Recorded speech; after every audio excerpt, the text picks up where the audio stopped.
There's a still tension in the swell of dreamt debris afloat amidst the waves and then dispel.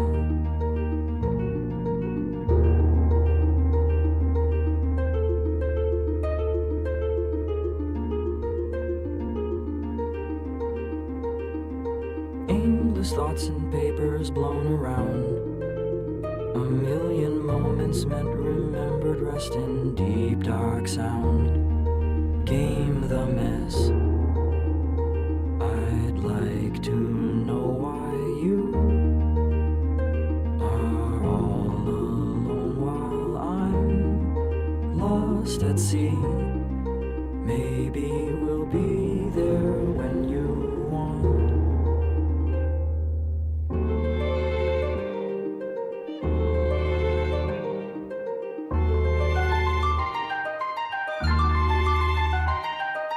Anchorless and unmoored, set amiss.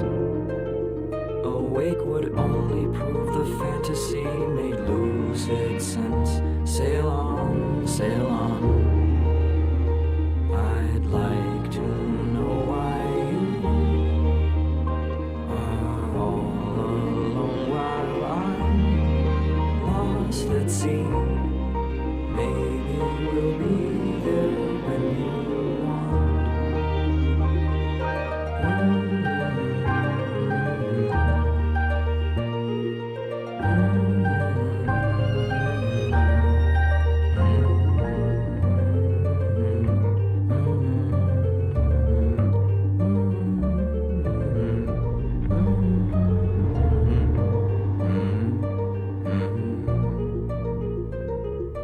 There's a still tension in the swell, so given to the vast receiving emptiness of time beyond, beyond. I'd like to know why you are all alone while you're unsure if I am a loose end or a strand that waits for you to mend or understand.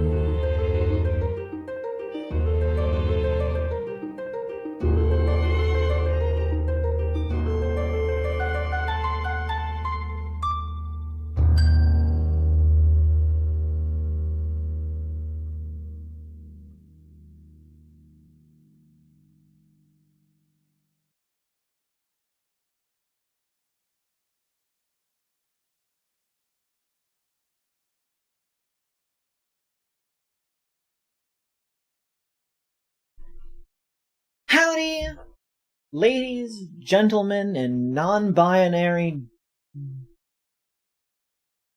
video gamer people. It's me.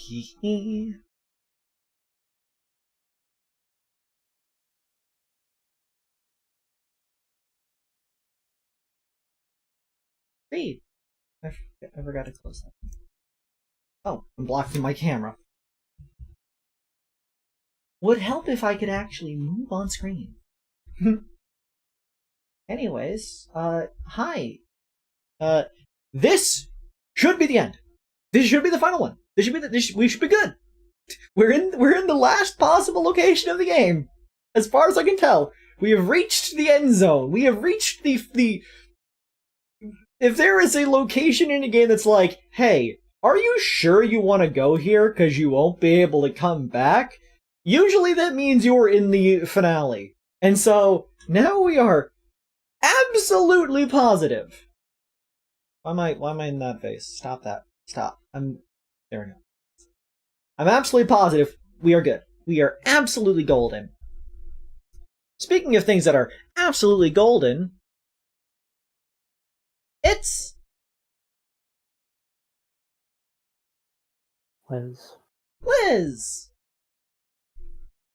Liz, I want you to know it's always a delight to be on stream with you.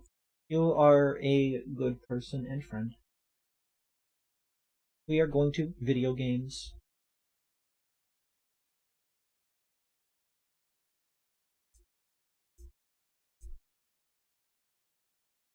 I do need to turn the audio back.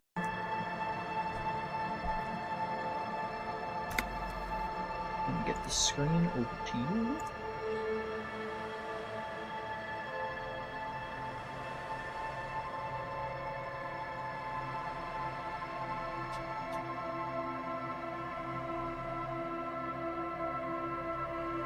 Look, Jaden, these things happen. I take a long time to do shit in these kind of games. I like to click on everything.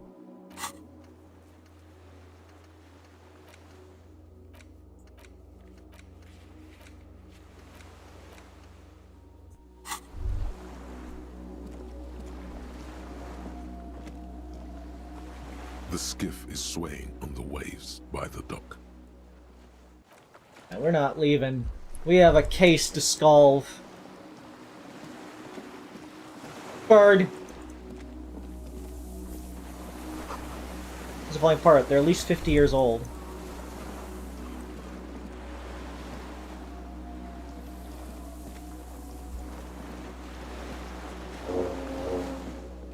That was a sound. Sears feels ancient. Soldiers' feet ran up them long ago.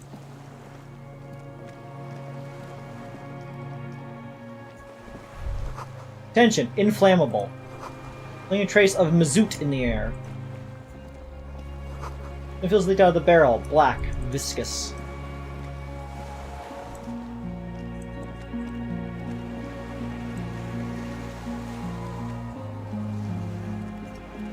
The dry grass crackles under your feet as you stop. Far away, birds' wings touch the still surface of the sea. What does that flutter? The flock of quail departs, now more than 100 meters away. 102, 105. Underneath the flutter. On the islet, there is almost no wind, just the light movement of air through the reeds. Bulrushes swaying on the waterline. Long dried leaves chafing against each other. We are on the island because this is where the shot came from. Like a silent orchestra tuning at the beginning of some major work. I can't believe we're gonna find the Insulindian, like, reed cryptid thing on this little tiny island. Of great importance to the few who attend. To the west? A silent hiss. Sea air moving through the needles of a pine tree. To the east. The faraway roar of the city, distant like today's dream. Before it, the sound of sand, the low tide filtered through its grains, a bird tending to its feathers. Perception hearing kind of being poetic. Why am I just realized I'm like over on like this side. I need to be like not blocking all the text. There we go. I wonder if perception hearing does this more often if we had higher perception hearing. Just being like, hey, have you noticed all of the sounds of the things around you? Ahead. A low hum. The air slowly moves through a concrete box, through its ancient slits and cracks, resonating, hollow. A big building. Beyond that, further north. Air flows out of a pillbox window. There is very little there. The air cossets flowers on the meadow. Absolute silence. Reeds motionless. Bulrushes motionless. Below the silence. Col de Mamadakwa.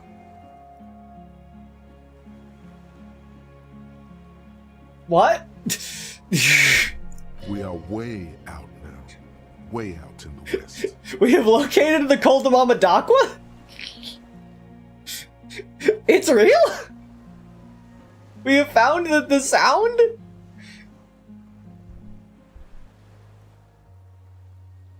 Kim? Yes? This is where a lesser man would stop to think about the pain shooting up his right leg and into his groin. Not you. You're concentrated on how. It's pretty silent on the island. You notice how quiet on them? It's really fucking silent on this island. I like that one. It is. Is that why we are stopping? Wait, I have to listen to one more thing. The lieutenant nods in silence. Yes? This is where. I have. Is that why? The lieutenant nods. Yes? This is where Elysium. It is. Is that why we are stopping? Okay. I guess that's it. We've listened to all of the things we could listen to. Alright, let's move.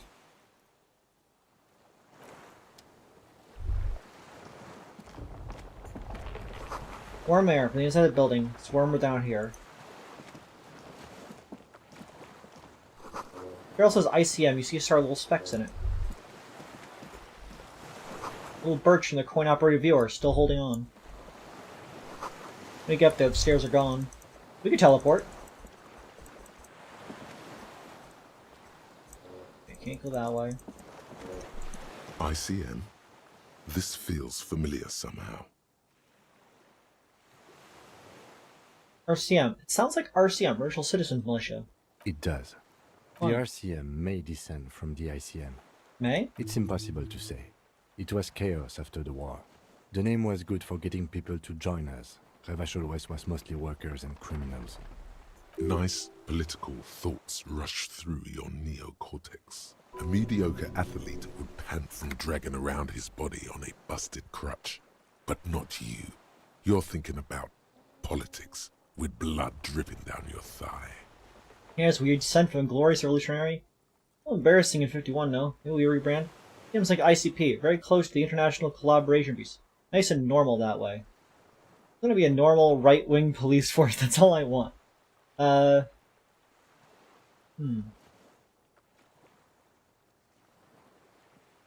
Nice and normal that way.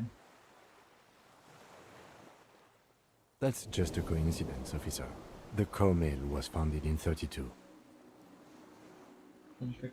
Barrel. Goes to inspector. Insulindian Citizens Militia. I It's see. the official name of the Communards Army. The black and white army of the revolution. Sounds an awful lot like. White star, pointed star on the label. No, an upside-down star. With its horns in the sky. The symbol of the commune. Those spec stars too? No, that's the uninhabited archipelago. A DeLorean-era symbol of Insulinda, known as the face in the sea. Sold, what's this still doing here? After 44 years? That's not nearly enough to hide what happened here, Lieutenant Freighter. One of these barrels was still leaking fuel, as you saw. The city is full of things like this. Old bullets, guns, fuel. The fact that after 44 years the barrel is still leaking? Like, that... how? How is it wearing away so slowly that it's not just leaked all of its fluids? Are our balls bleeding? We got shot in the thigh.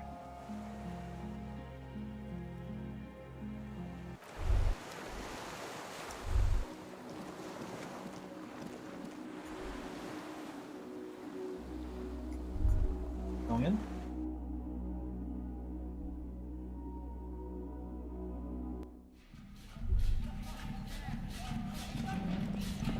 Why am I still wearing the boombox? Give me my second gun.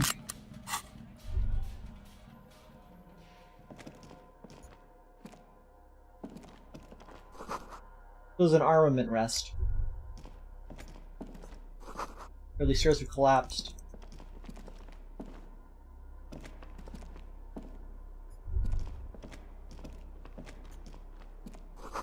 Books mostly fantastique and historical fiction. Dishes stained with sauce and fire, a survivor's kitchen. Found Arrower shirt. Hell yeah.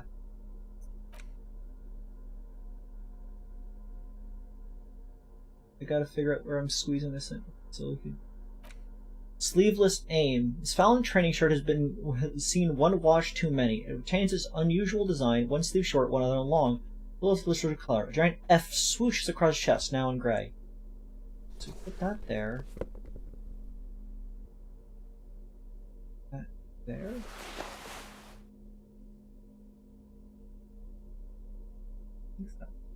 Then we can. Oh, I know. We could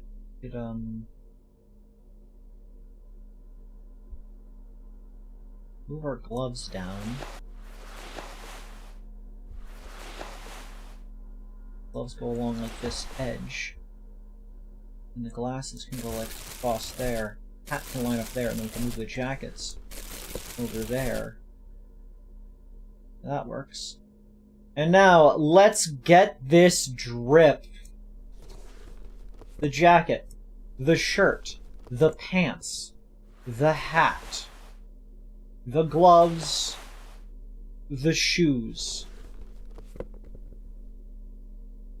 Do I have anything else? Was there glasses or scarf that belongs to this set? I think this is everything. Oh, glorious Folnir, you wear the full set like a true-born hero. The ultimate performance of fun flows in you. It's like I can do anything! Anything! You are literally untouchable. A god among mere men. Go on. The fucking sunset awaits, Fallen Rider. I feel like we're going to be decapitated! I'm glad that there's a like interaction for that.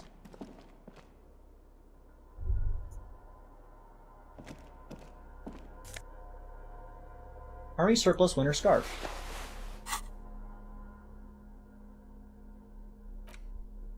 +2 empathy, plight of the underclass, +1 composure. Sucks to be poor. The towny old scarf itches when wrapped around the neck. It has humanitarian aid written all over it. Yet you know that thousands of these are suffering the same fate as you. Fate of uncomfortable army surplus scarves. Oh, we've been gifted another little slot. I mean, we could scoot the scarf down.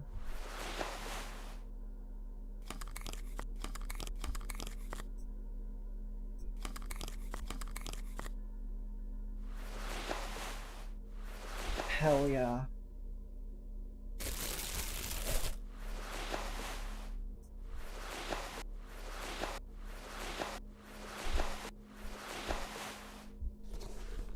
I feel so organized.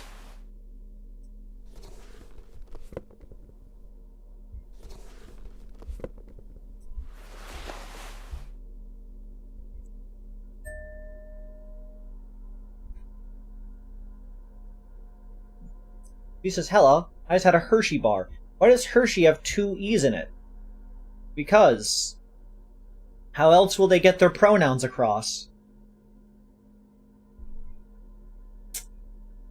V, do you like the drip? I'm all found out.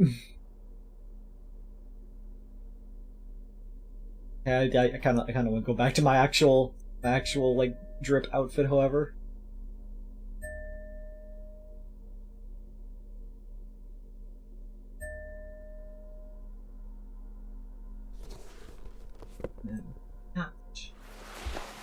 I got my pants still.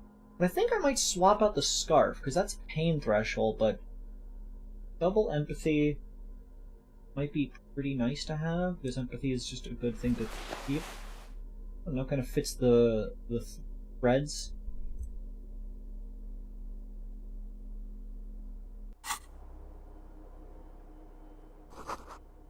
Moth's been in bed, she keeps the wind out. Well, yes, this should be the finale. I was playing it on a broken rangefinder.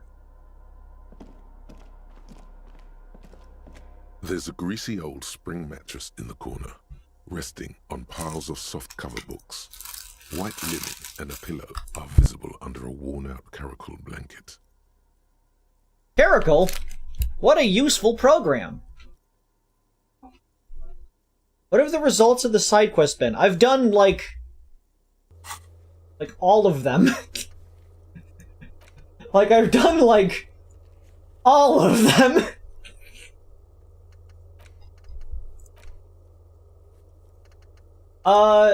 Very well. I did as many as I think I could do. If I've missed them, then I missed some of them, but you know. Someone has been squatting here. The linen is fresh, recently washed. How recently? You force the rest of the sentence out through pain, thick as molasses, no longer able to hear yourself speak.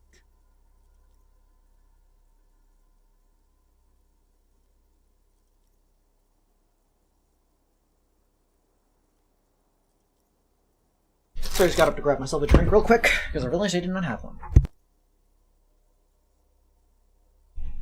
Yes, we're a cryptozoologist. We did so many cryptozoology things, and then we ruined a marriage. We didn't actually ruin a marriage, but we know we did fuck things up a little bit. You know, officer, you can rest here if you are feeling tired. I will keep watch. You could use some rest for what's ahead. Nah, we're good. No time to rest now. Yes, anytime. If you need a rest later, it's okay by me. You don't have to be a hero.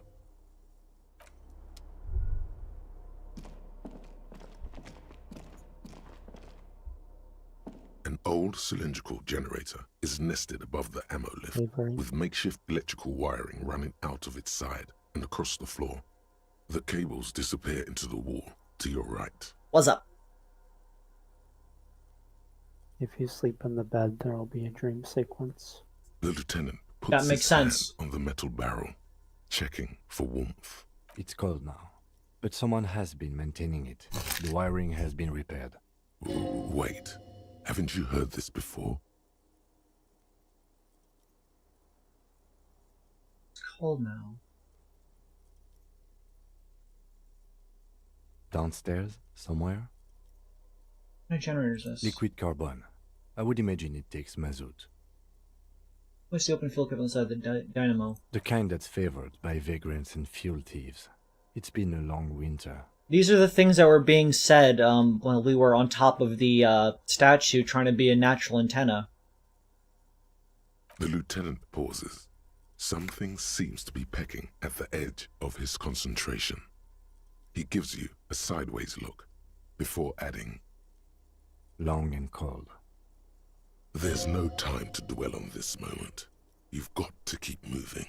Tap on the side. The hollow ring, the canister is empty. Dust falls from the generator and down into the ammo lift.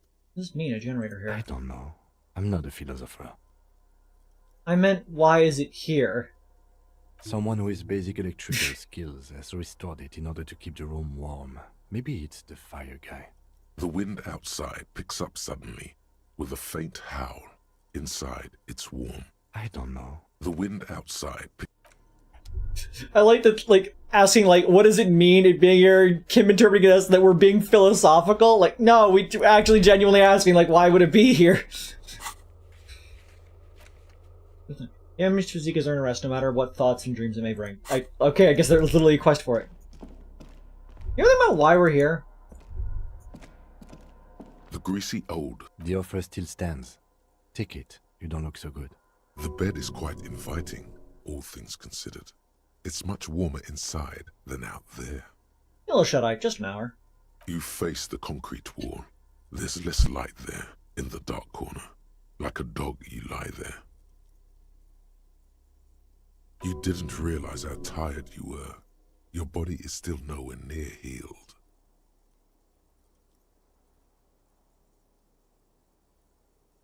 Curl up with your knees close to your chest.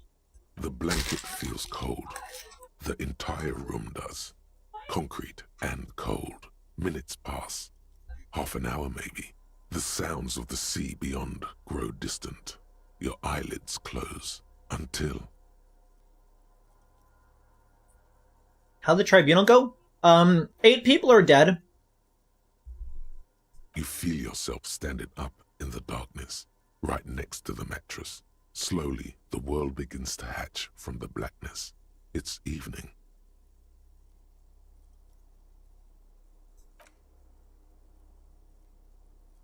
Sleep.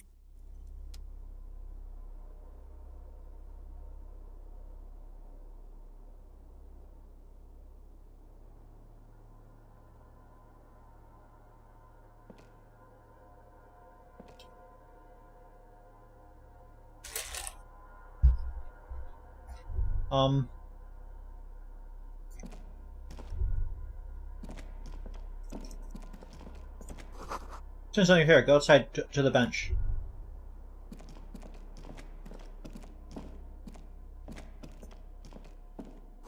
The refrigerator's closed. Phil Straintema, you can't get in.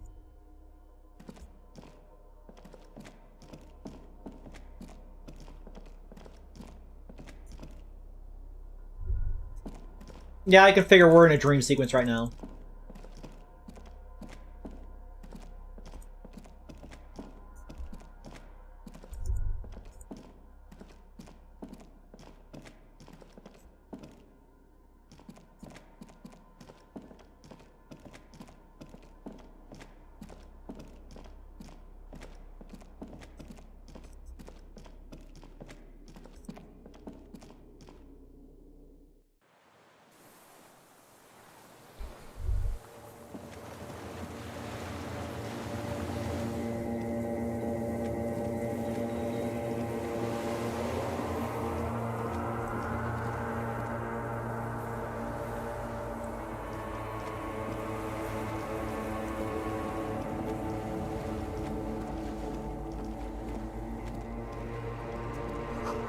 Get on the chain, there's something there.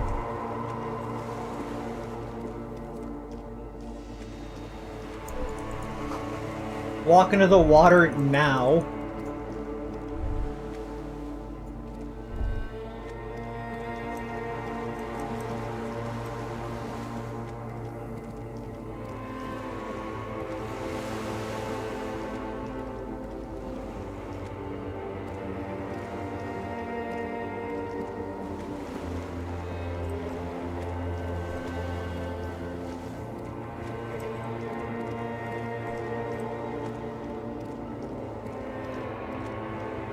This game does look really good.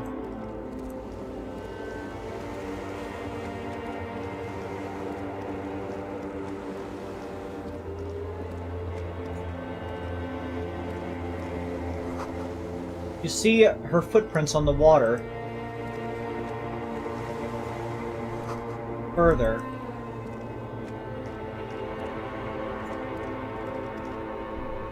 The video store! Is it our bitch ex-wife?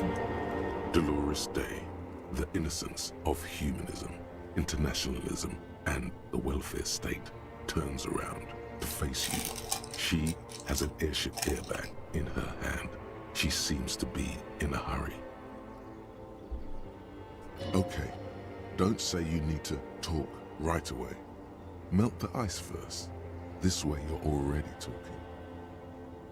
But you don't even want to talk to her. She would only be cold and mean. Let her go. Let her go.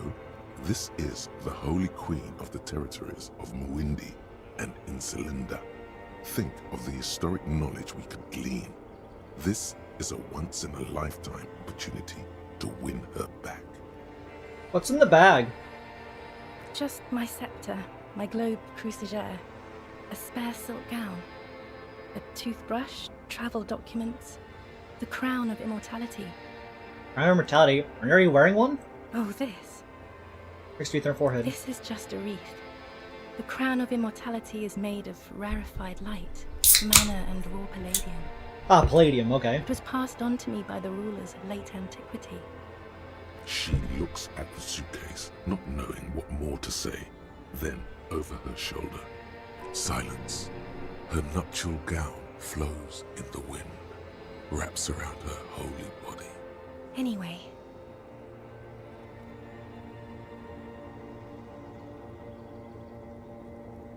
Where are you going? I'm going to Morova, to live there in Grad. It's 1 million kilometers away, Harry. Might as well be another lifetime. It is a pretty far distance.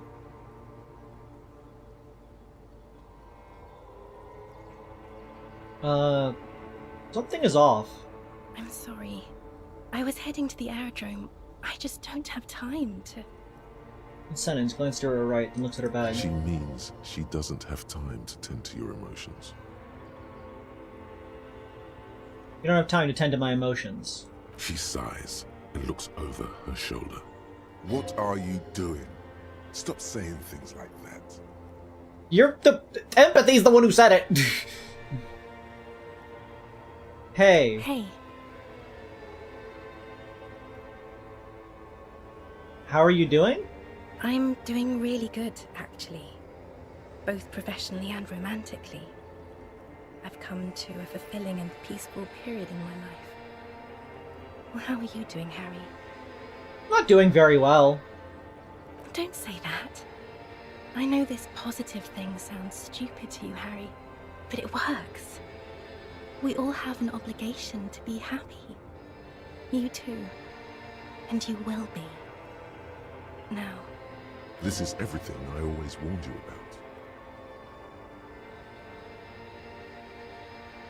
about. I want to make sure I give her the tiny figurines I have. You know, figure out what line of dialogue I need to do that. Hey. She breathes out impatiently. Your skin is holy and soft? What a weird thing to say! We need to talk. We're gonna have one more massive epic showdown. No, Harry. No. I don't want a massive epic showdown. I want to go to the aerodrome. I have tickets for the 10:20 flight to Morova. Really, we don't have anything to talk about anymore.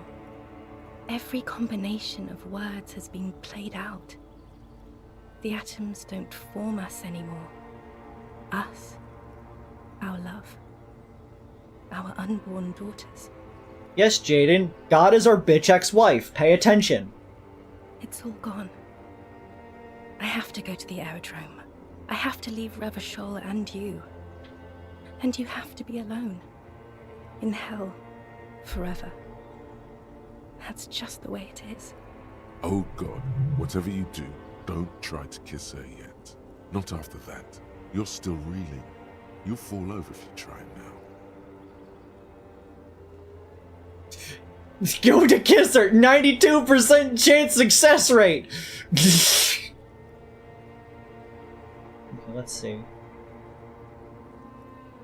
The fact there's not a conclude option is, but like, I did say I was gonna give her little figurines. I was figuring the headless Fallon Rider. I don't want it. It looks expensive. I don't want it. How'd you like figurines? What the figurines were getting you? Okay. Please don't give me any gifts. Damn.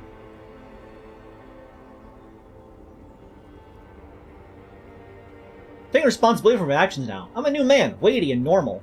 She doesn't know what to say. I'm so fucking normal right now. Yes, okay. I'm glad.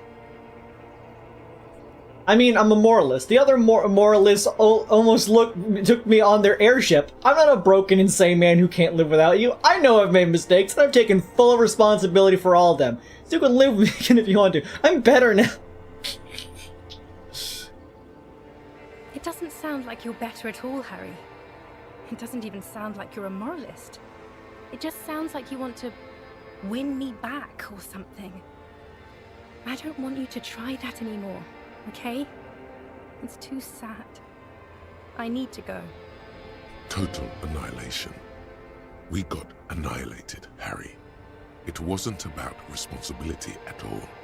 It was always only about you having no power at all. Over her, yourself, anything. That's why they didn't take you on that airship. You're insane without her.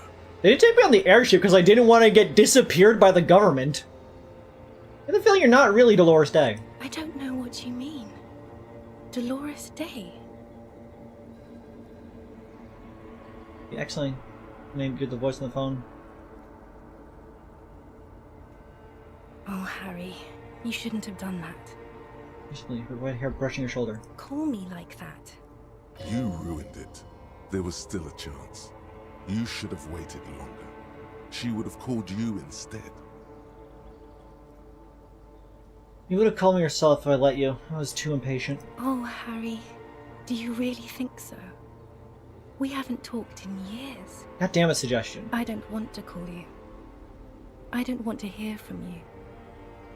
I think of you less and less every year. Weeks go by without me remembering you. Months already. Soon it will be years. Every season that passes, the light gets less clear. I sit there in Morova, in the holy gratitude of my bliss. I put my hand on my belly and smile. The air gets cold around you. She looks down on her stomach, then up at you. Her eyes are full of tremendous distance and mystery. Black-eyed dogs wander the alleys. Apple trees hang their bony limbs low over the patchwork of roofs, red and black. Revachol West, the evening sun. She's left and bloomed, far away from us, our vast soul. Think shivers. I mean, I have a 17% chance to nail this.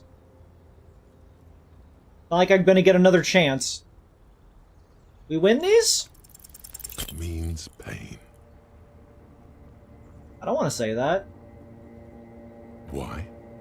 That's what dolor means. A symbol of pain. Great. Now I'm the symbol of pain. You're the mourning. The morning? I don't understand. No, I meant mourning. I'm grieving, but you're not even dead. Oh my god, Harry, stop. I don't want to hear anything about the mourning.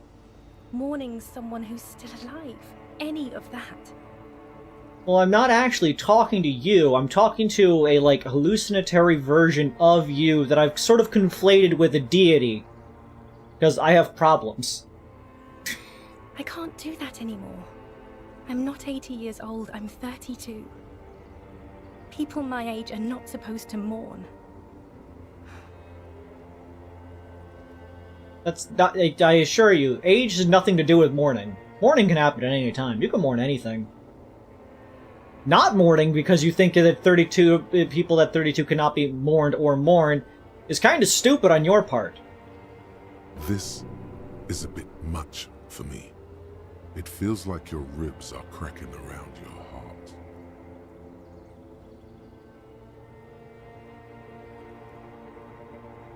Good. I think I feel a heart attack coming.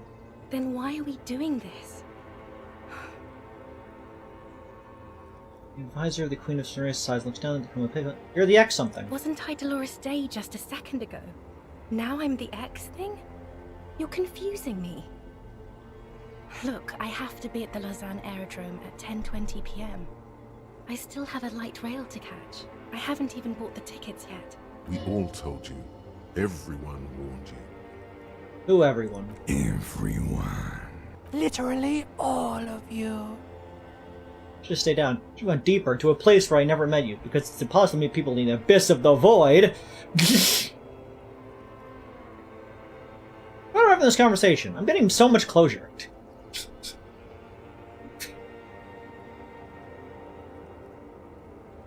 I mean, you don't want to be like, I've never met you, because, it's important to have met all the people you've met in your life. They made you into the people that you are, for better or worse, but, you wouldn't be in the exact situation you are now if not for all of the things that came prior, so, you can't not have wanted to ever meet a person. But, in the end, we are getting closure. I'm glad too, but I have to go. My friends are waiting for me on the platform. I can't let them wait. It's impolite. What? You know what is impolite? Consigning Lieutenant Detective the Revachol City to eternal damnation. Thanks, authority.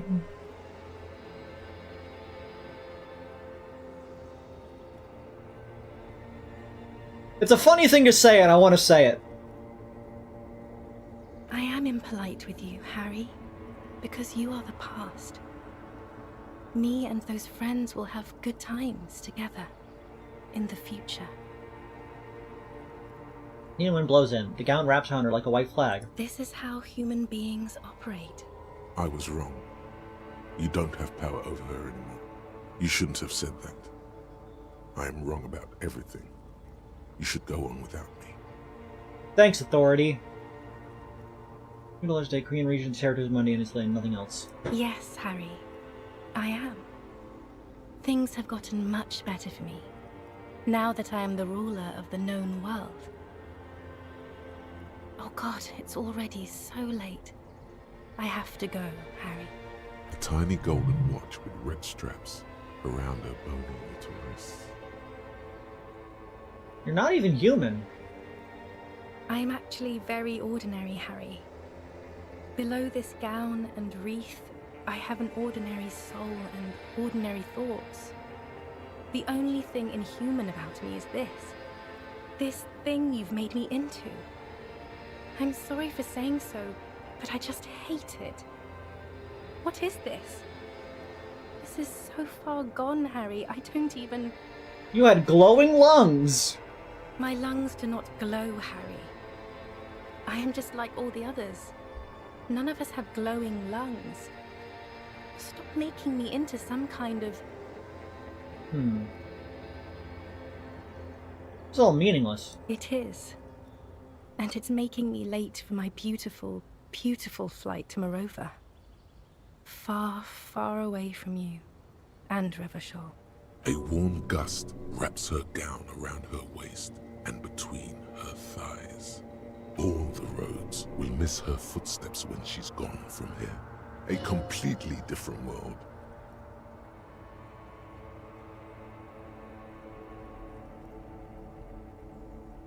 Say nothing.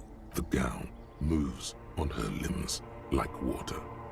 She breathes out, her breath heavy. You're running out of ideas. Pretty good way for things to be. It's not. But Oh, there's something good. I don't know why I said but. There is no but. That's it? That's it, yes. We've talked about it a million times. You will get over it, just like I did. People do. Things will get good for you again. Where in hell? Stop. You're only making it worse for him. You never help with anything.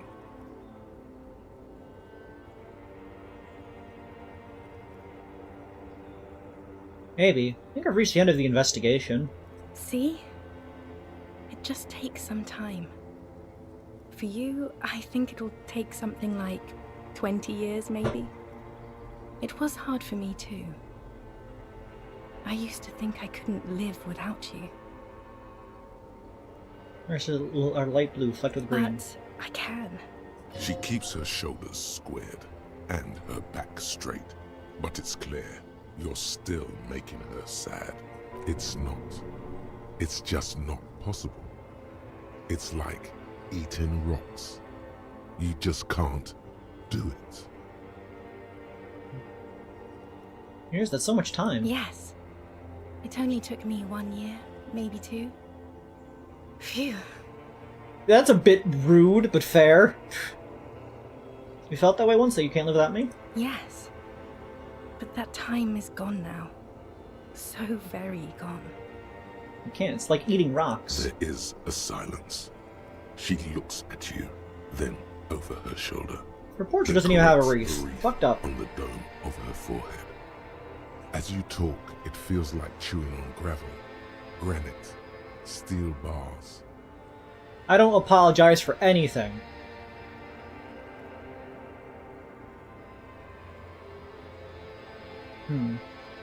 I don't want to try again. We're not trying to get back together with our bitch ex-wife.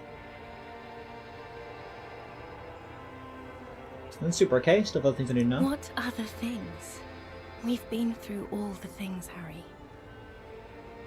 You can still try to give her the figurines. I don't want it. It looks Figurines expensive. are getting you back. That's not what figurines do, Harry. The figurines don't do anything? She looks at the headless found rider between your fingers and doesn't know what to say. Maybe I should then. Maybe you take the little revolutionary figure? It's got a little musket. No, please. Please don't give me anything. Oh, dice. Made some custom dice in this place, a Doom commercial area. Harry, I don't want things. I want to go to the aerodrome. Okay, I won't give you things then. I didn't ask for things. It's too late to give me anything. I would have liked these things a long time ago. The headless Von Rider especially. But now, only boring hell remains. The figurines won't win her back. They do nothing. Thanks, game. But you said I have a vast soul, and you will always come back to it. We both said a lot of things. We were very young. It was her. I can feel it. I can see it in her tender, long fingers, in her wrists. Her hand wrote it, said those things. So you didn't say it. You wrote in a letter, a handwritten letter. Get to my paperwork. As Queen Regnant, I write a lot of letters. You need to recite it to her, for effect. All of it. No summaries. This looks like a terrible idea. Put a stake through your heart. She'll get hurt too. Collateral damage. She won't get hurt.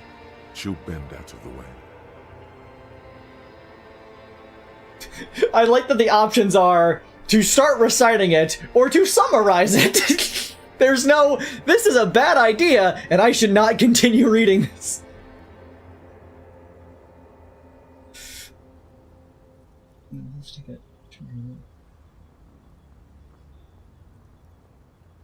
We're gonna recite this thing in full. We're gonna make it awkward for everybody involved. Please, Harry. I just don't have time for this. Every morning when I step out and you're asleep behind me, I find a little piece of sadness in me, beating my chest down Voyager Road. Every step I take, it grows, until by the time I reach the fuel station, it has filled me completely. I step on the light rail and look back. Something something bow collector. I know it will be like this until I walk back to you. You, every step I take will get lighter. It almost makes me run. Sometimes I do. Can't believe I met you. Can't believe the happiness I feel with you. You have a vast, vast soul, and I will always, always come back to it. Okay, stop. Yes. Are you happy now?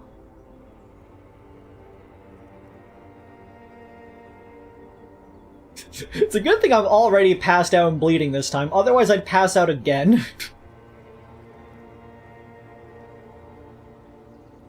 That's probably a valid thing. Very well. I wrote it. It was morning. You slept.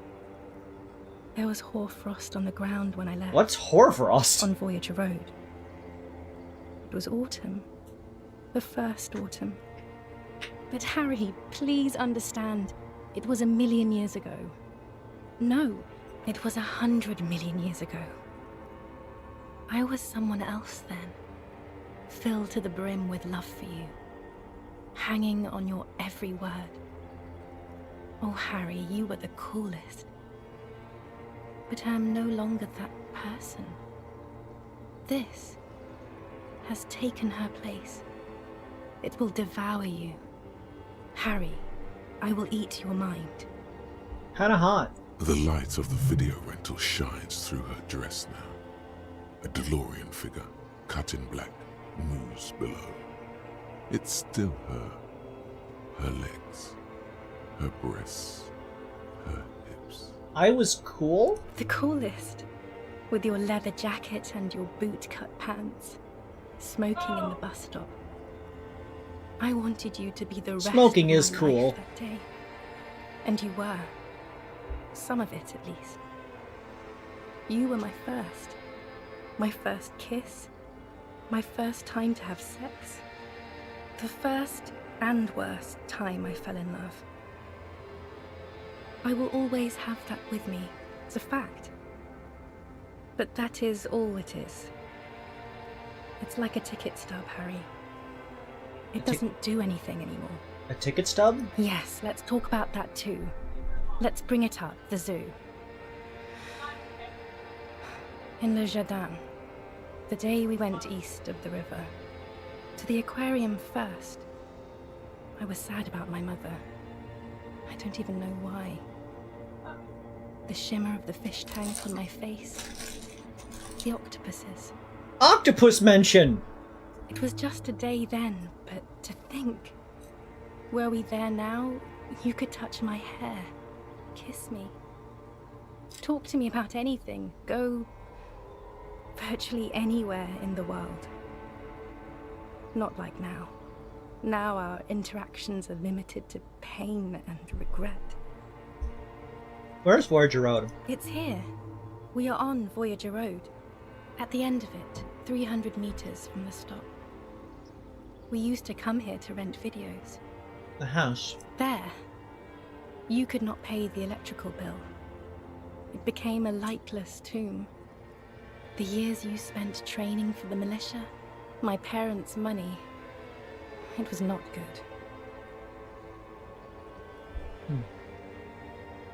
Surely the alcohol didn't help either. That's it. It was super easy to quit drinking. It has no effect on human relations of this kind. Was it? Were we drinking? Everyone has a little glass of wine every now and then. I certainly do.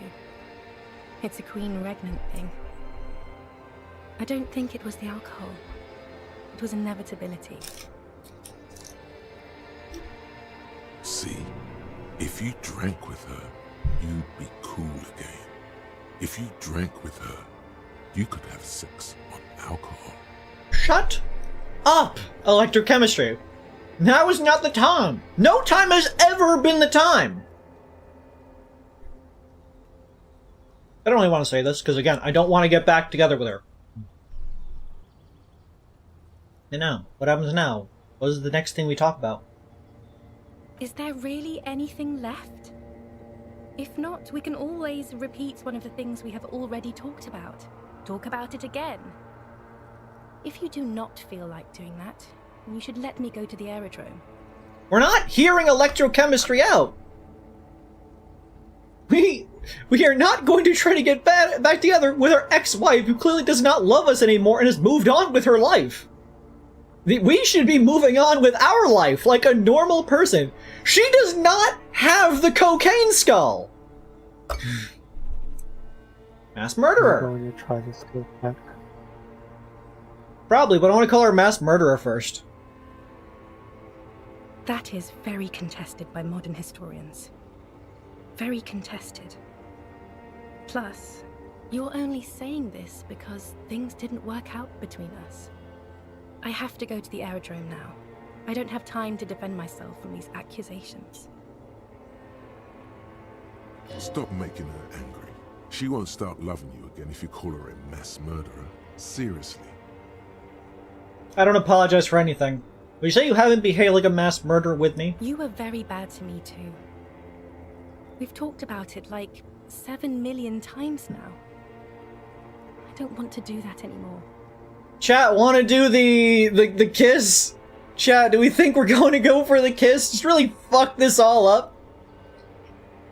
What do you say, Liz? Want think we should take the 92% chance? Sure. It'd be funny if, regardless of what you do here, you roll double ones, so it always fails.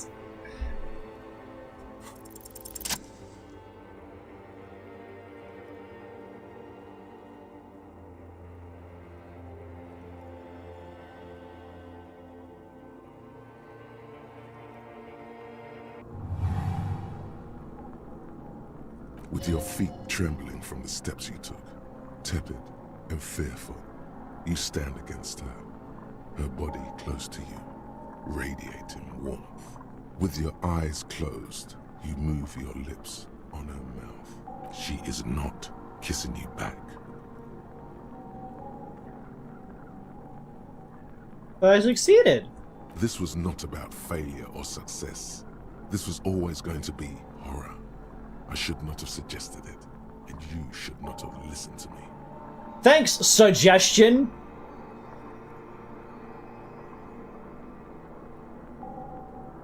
Check against mine. Energy against mine. I feel her breath. Feels her sweet breath move her mouth. Nothing, just pillows against you. Unresponsive, but for the taste of apricots. Hold silver against my forehead. The delicate wreath on her forehead pressing into your temple. The silver is cold from the spring evening air. I feel her breath. Her chest rising like a pillow. Warm exhalations against the side of your mouth. Her tender soul moving through her lungs. Hidden, distant, kept safe from you Her cheek against mine. Feels like soft fuzz, a bird covered in down feathers, brushing against your broken capillaries. The world's most precious material, reserved for those she lets close. I got a skill point. Feel it. This was all You worth are it. stealing it. Mathematically. It's not yours to take. Her hand does not return the grip. Her body is rigid. A current of unease courses through it. Creed, that sarcasm isn't allowed. Literally every skill Minus Lecturer has been telling you to not do what they say. Yeah, I'm aware. But like, what a deranged option. You think I was gonna play this game and not see what a terrible outcome doing that was gonna be? Distrust. For you. The curve of her spine. Her shoulders hunched. She keeps herself stiff. Her center guarded from your motions. Unresponsive to your guidance. You're not kissing me back. The moment is ending. She is going to move her face away from yours.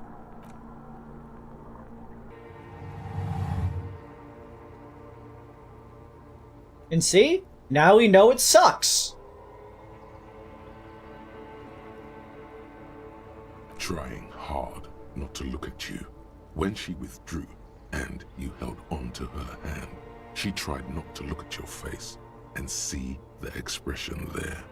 Brother, you should put me in front of a firing squad. I have no words for how I failed you. That's it then. No, Harry. Not yet. There is one more thing you have to see. Opinion, the narrator's a better voice than... Shut up! Somebody time out Billy. I'm pregnant. It's his, the man I heard on the phone? Yes, he did it. I terminated yours. Don't you remember, you poor fuck? You poverty-stricken fuck. Now, go ahead. Ask me more questions. Let's talk about something else. No, this has to end. Do the last one. More questions. Ask more. Pain threshold has never let me down. Don't go. I have to, Harry. Really, I've already missed the 8:30. I'm gonna go now. I was wrong. You don't have power over her anymore. That's not what You shouldn't have you said got that. the audio I am wrong. wrong about everything. You should go on without me. Billy, why do you insist on, like, being an asshole sometimes? It's not funny. It's just kind of rude.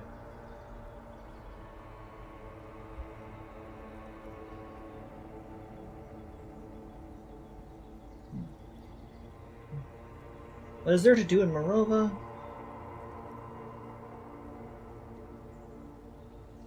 Okay, I understand. Non-silent like a martyr. No, you don't. You're just being a martyr. And I'm really going now. The time is up. I must be on the 10:20 flight. Will we ever see each other again? I won't see you, but you will see me. How can that be? Oh, Harry. This is a dream. Can't you see? I'm already in Morova by now. Who knows how long ago this happened? A year? 2? 5 years ago? How'll I see you again, then? Right here, tomorrow night. Once this dream starts happening, it keeps happening. 3 times a week, at least. And Harry, it really, really looks like it started happening again. There's the video rental.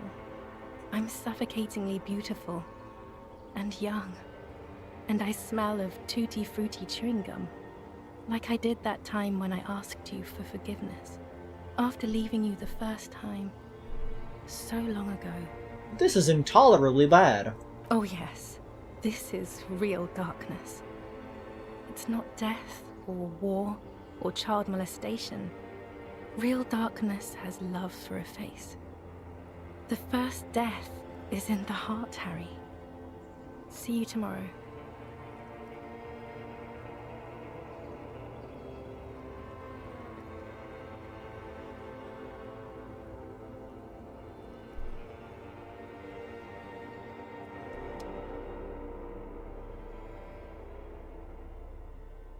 Well, that was her bitch ex-wife.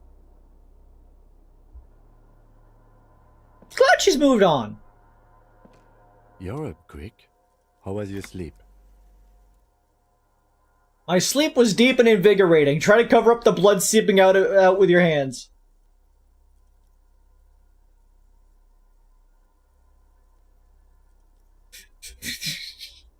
Solve the fun cases. Actually, it was a total annihilation game. Swallow the blood and includes come the entire line centimeter per centimeter. That's the next step in the task chain. The blood, and get back to work. You're badass like that. Okay. He's still worried.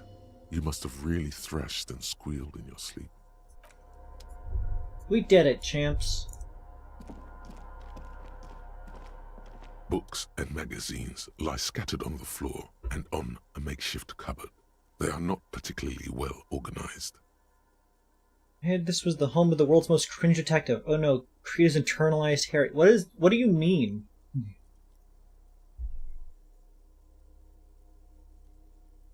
Through them. Most are soft covers, serialized fantastique and detective stories from the 20s and 30s. This disparate digest includes the classic Animal Adventures. Yeah. As stated, it's gonna take him like 2 decades, but he'll get over her. Eventually. Among what is mostly commercial fiction and serialized stories, you find a magazine cathodique for electrical engineering. Magazine Then catheter. It's back to pulp. Light erotica, an international thriller about circuit benders. Someone's made themselves a home. Conceptualization +2 enraged by commies. I can't boost conceptualization any higher than I already have. It's white, which means I could redo it, so I could leave and put on my conceptualization gear. My white jacket. This is a shirt. This was here. There. There. There.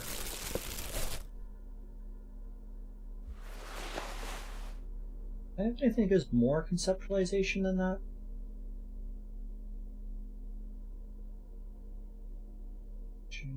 Drama.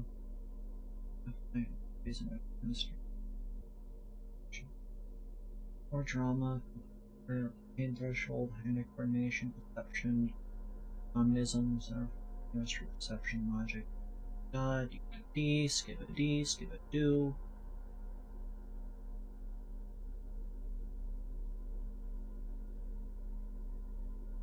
I don't think I do.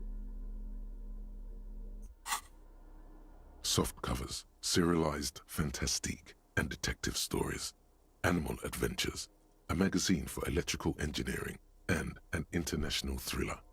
Also, Nail it. Not that you can tell. This is a digest of someone who's dead bored. Most of it is for entertainment purposes, fittingly right next to the radiola on the floor. Nothing out of the ordinary? Maybe it's a little old-fashioned. There's a nude mag. More than that, you can't say.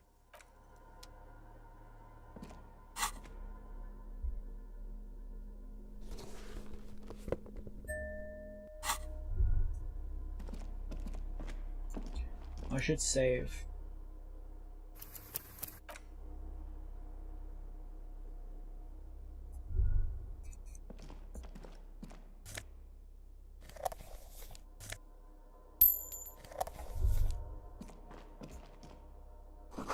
Great blaster must weigh over 10 tons. Thrust peeled off. You see a small metal door nested inside a larger one. A heavy steel blast door. There is a conventional keyhole above the handle. It's very small. What's on the other side of Another this? part of the island, probably. The lock looks like it could still be usable. How do we open this? Maybe this is one of the doors we don't open? The door, then bigger than the lock. He's right. It would be better to open its big brother. A powerful engine hangs under the ceiling. It must control the blast door. I find us not opening it highly unlikely. I've opened the big one. I think there's a console just southeast. Let's look around. Getting the blast door open seems like the best plan. Fuel, generator, console. That's our best chance. That there could open it once we've put some fuel in the generator. Okay.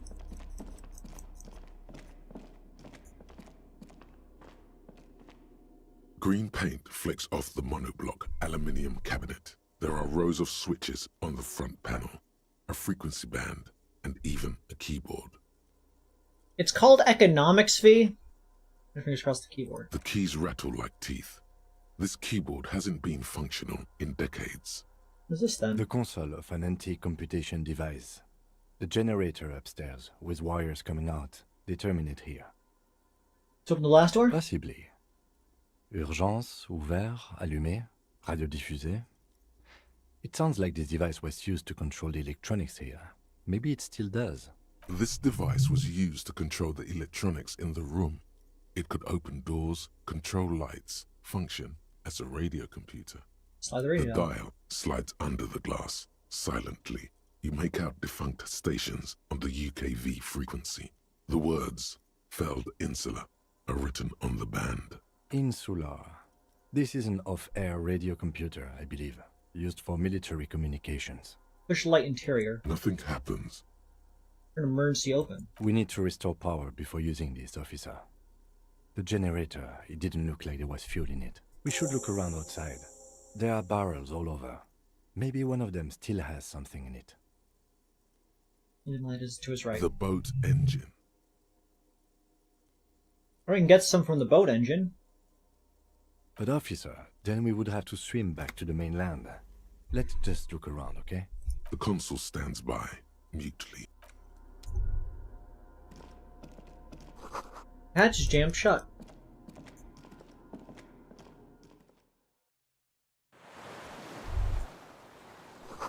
Firing slit. You can't see inside. There's been a direct hit to take out such a huge chunk. This is the sound of cargo ships. Signal horns echo on the water.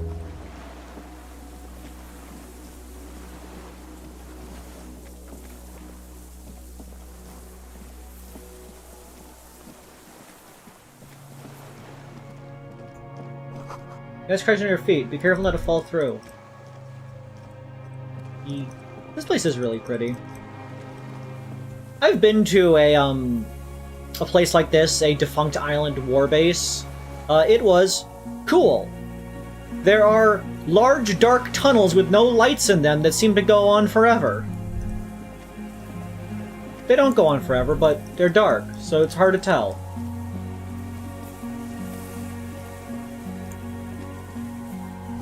The winch broken. Rusty and what remains of the chain. A strange feeling, looking at the water. Maybe you should just wander off into the sea.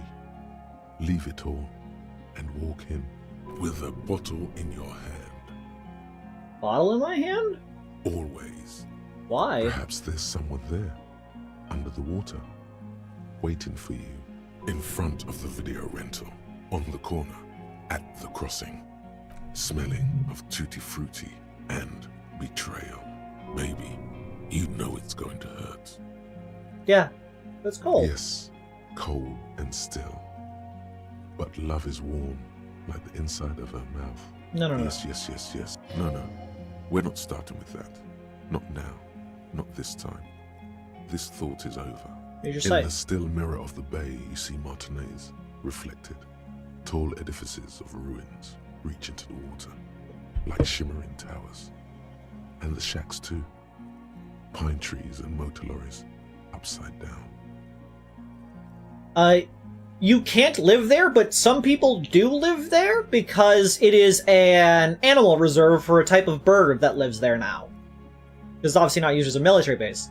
I went there while I was in the Scouts, and they have like a little place where they live there in a little like old wooden building filled with like, you know, food and whatnot. It was really cool seeing like half collapsed concrete structures.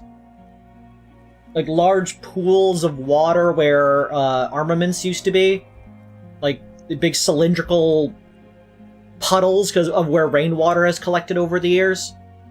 It was really cool. Islets and posts, like stepping stones, lead into the water in front of you. Go. Step in. It's been too long. I assume that it expected you to see this before sleeping.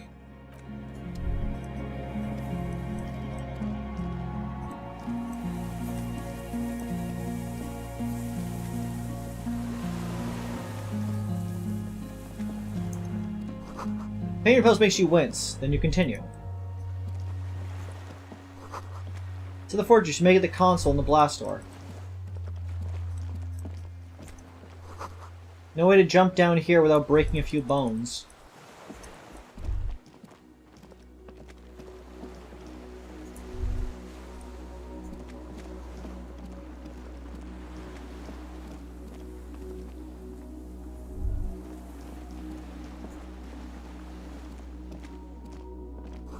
Weathered artillery map showing coordinates in the Bay of Revachol. A medicine cabinet stocked with dramamine. Money. There's a rain-soaked mattress on a concrete slab, only half covered by the crumbling roof. At the head of it, double embrasures, firing slits like two eyes in the wall. This looks like a good place to aim from. Inspect the mattress. A single-person mattress, modern, civilian use. Brand name, Marjorie. There's a fuel stain on the cover, along with cigarette burns. 20 cents. And an empty can of beans on the ground next to it, filled to the brim with cigarette butts. Pick one out of the can. The silhouette of a tobacco picker adorns the paper filter. The brand, Tio Moteri. I saw the same brand of cigarettes extinguished in Land's End. Could be a coincidence.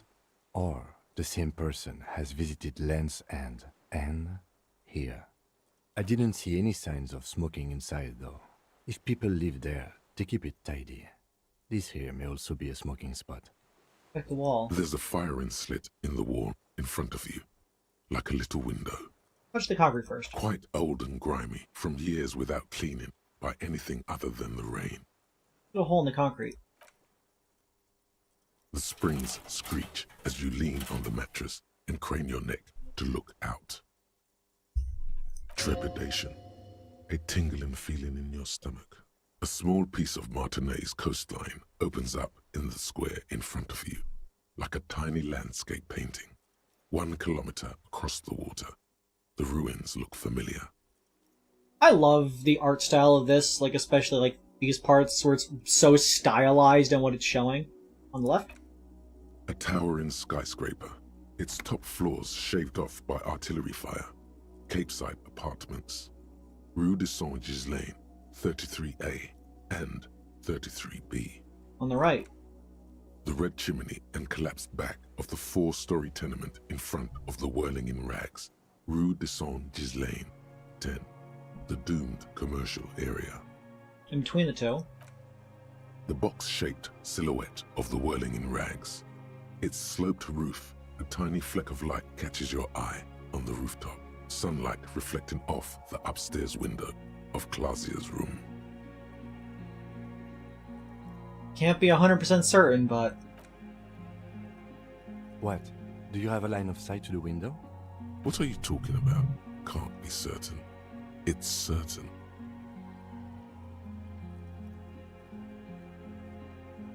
Yes, there's an opening between 33 and 10. Kim, with a pair of binoculars, I'd be able to see inside the room. A pair of binoculars? Or a scope of a rifle?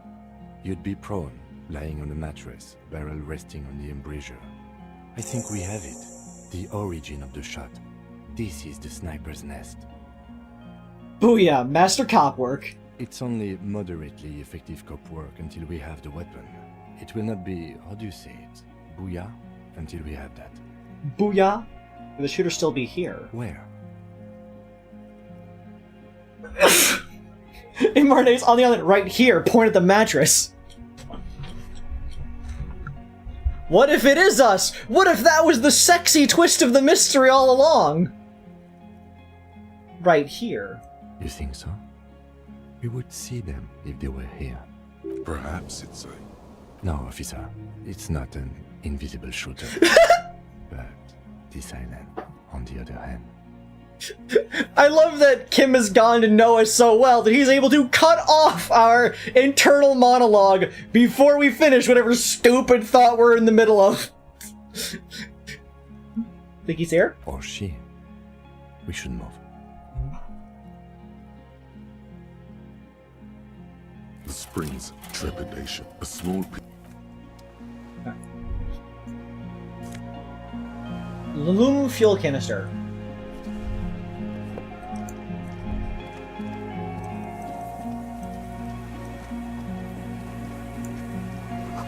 Realize you're back. Someone's watching you, but you can't say where. Uh-oh, that's not ideal.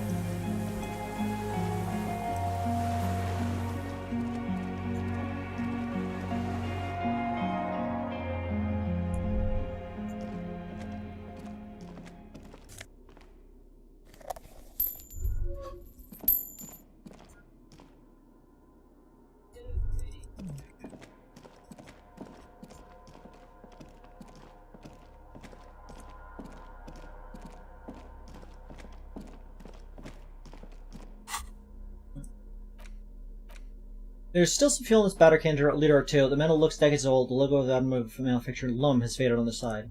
Actually, I wonder, there was that leaking tank outside. Maybe we could fill it up with more fuel.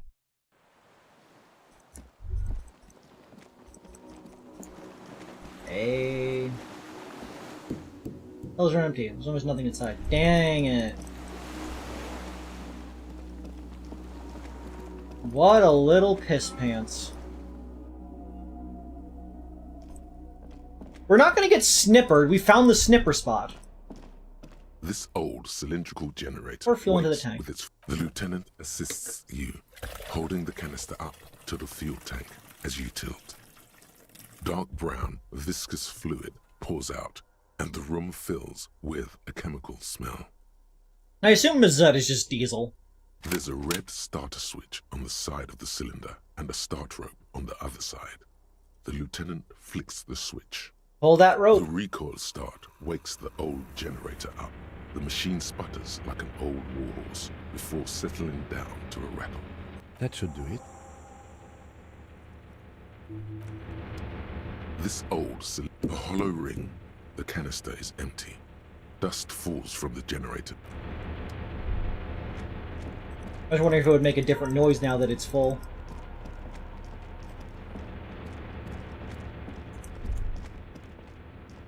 A dim golden glow. It's on. Turn emergency open. Automatic boot. The lighting in the room turns on with a sizzle. A dim ambient orange. The dial slides under the dusty. Insular. This is an off-air Emergency radio computer. open. The blast door opens with a series of clicks. A shaft of light appears, then widens as the light shines in. Bang! Bullet through the doorway. Take your time, why don't ya? I got all day. I am genuinely really excited right now. I cannot wait to see A what sudden happens. wave of anxiety makes your skin crawl. I should make a guess as to who the killer is, shouldn't I? Like, let's see. Like, there's a solid chance they're just somebody we've never met, but let's think about this real quick. It can't be Ruby, obviously we ruled her out and she's dead. All of the military people are dead. The Union guys are all good. Clausier was not involved because obviously she was able to help us figure out who it was. Probably not Gart. Probably not Kuno or Kuno West or any relative of that family. Hi, V. Hello, I had to come join you for the experience of finishing this. Okay, V, we are going to scoot you over a little bit. If I'm around, you're always welcome to join. But I was just going over the people that like trying to figure out who the shooter might be before actually going in there. Okay, so as I was saying, not going to be the person sweeping up inside of the apartments. Not going to be Cindy the Skull, because Cindy the Skull would make things a lot more showy. It's not going to be, obviously, the Wild Pines person, because she was on her boat and had no idea what was happening 100% of the time. It's not Everard. Everard can't get to the island because of... It's not really his thing. Probably not Measurehead, because, it's, again, not really his thing. He's not a trained sniper. Nor any of the Measurehead girls. Probably not Call Me Manana, because why would he do that? He's a non-violent guy. His plan is run instead of fight. It's not going to be any of the children, because they are children, most likely. It's not going to be Lillian the Netkeeper, otherwise she wouldn't let us go to the island in the first place, because, obviously, why would she do that? Not going to be Old Woman, because her eyesight's not that good. And, you know... Also, she seems like a genuinely nice person. It's not going to be the Moralist, because, obviously, he was very helpful in making us, in giving us, like, information on the murder, because they were the only, like, outsider witness to it. It's not going to be, the person of the homosexual persuasion, because I doubt it. None of the cryptozoologists are probably involved at all, because they are here for a completely unrelated purpose, and wouldn't have any motivation to get involved in something that would disrupt what they're actually already there for. It is unlikely to be either of Venglav blonde wig and the girl who has a horse face, who I don't know the name of, but she's just referred to as the horse-faced woman. But you know, probably not those two. But you know who it could be? It could be the other guy. The one who was with... No, not Gart. I already ruled out Gart. It could be the other guy with his kid who was by the Feld Electrical building.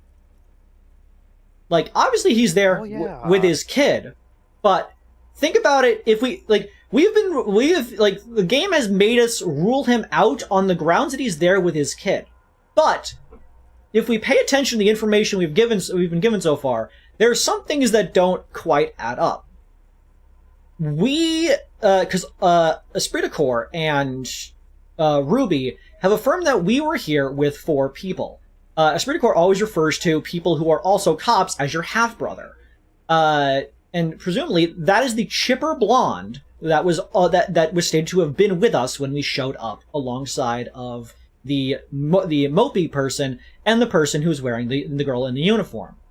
It would make sense to that he would be one of the 4 people. But if that's the case, why does he act so weird around us? Why does he not refer to the fact that we're a cop, despite the fact everyone else, as much as they don't admit it, knows that we're a cop? Like, he is very odd in that he's not been really involved in anything in any clear way. Like, even if we think about the game, narratively speaking, most characters have been involved in the plot in some major way so far. From being the actual people that did the lynching, to obviously all those people directly, Gart being the owner of the actual establishment, the whole... even the entire, like, cursed industrial district was technically involved in some way. The whole Union thing had its own plot thing. The Fisher town had its own involvement in trying to figure out about the island and whatnot. The only people who've really not had anything to do with the actual case in its entirety is, like, Cindy the Skull, some random people such as, you know, the Pale Driver, the people in the church who are all about, you know, the music and that kind of stuff. Like, but those obviously have their own, like, mini quest, more or less. The only people who have, like, had nothing to do with any plot or any side quest at all, for that matter, is the blonde guy and his kid who were by the Feld Electrical building, who are always there. And plus... Are you saying that it couldn't be Crabman? No, because Crabman is too focused on other things. He is pretty satisfied with his life. But this guy, he is in the right side of the river. He's in, like, the right location. He probably could get across because he's rich and therefore would have access to a boat in some way. he's not informed us that he's a cop at any point, despite the fact that he is clearly is, according to Esprit de Corps, and should recognize us because we are like one of the most famous cops in our department, because everyone recognizes us from our department. And again, he showed up with us. And because he's a cop, he probably has experience with firearms. Similarly, he's stated to have been physically fit. Our red stats even were like, this guy is like built. This guy this guy works out. And so he's clearly physically capable, perhaps ex-military. Which would make sense for that he'd be able to be a good sniper. We've never seen him in doing anything particularly suspicious, but he's been in the right area to be near Land's End and therefore been able to smoke potentially there. But I don't know, just out of everybody, he's my number one suspicion because nobody else has been involved or everyone else has already been checked off on the involvement list or has their own thing going on for why they're a side character. It's why you don't count the Frite employee because they're not important because their job is, the shopkeeper. But this guy's job seems to be nothing. He tells you some bits about the Feld building, but that's about it. You know what I mean? I don't know. Chevron raises a good point of it being the mega rich light-bending guy. Not possible, because you couldn't open the door, and the guy had no issues going out there because he has no problems. I don't know. He bends light around him, so maybe the shot was shot by somebody else, but because he was standing somewhere, it bent light in a weird way that caused them to shoot at the wrong person. Maybe this was the,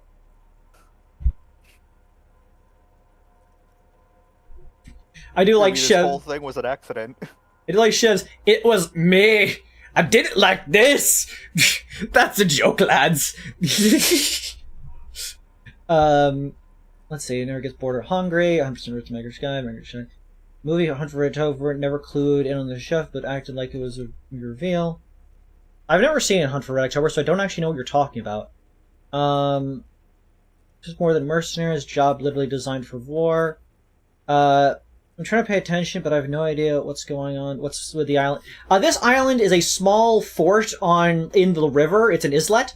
And we figured out that that's where the shot came from, and the twins mentioned that they know that the fire person was there because they said to put out the fire.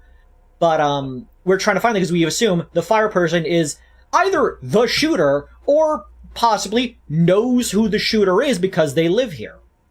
Or they may or may not live here, because, as stated, one says they live there because they were there multiple times, and the other one said they don't live there because they weren't there sometimes, which implies they are there often enough to be recognized to be associated, but not often enough to imply they actually live here. But there's obviously a person living here, so maybe somebody does live here. Maybe the fire person isn't the shooter, but a witness to the actual thing, and then we go back to town and pin it on the culprit. Okay, so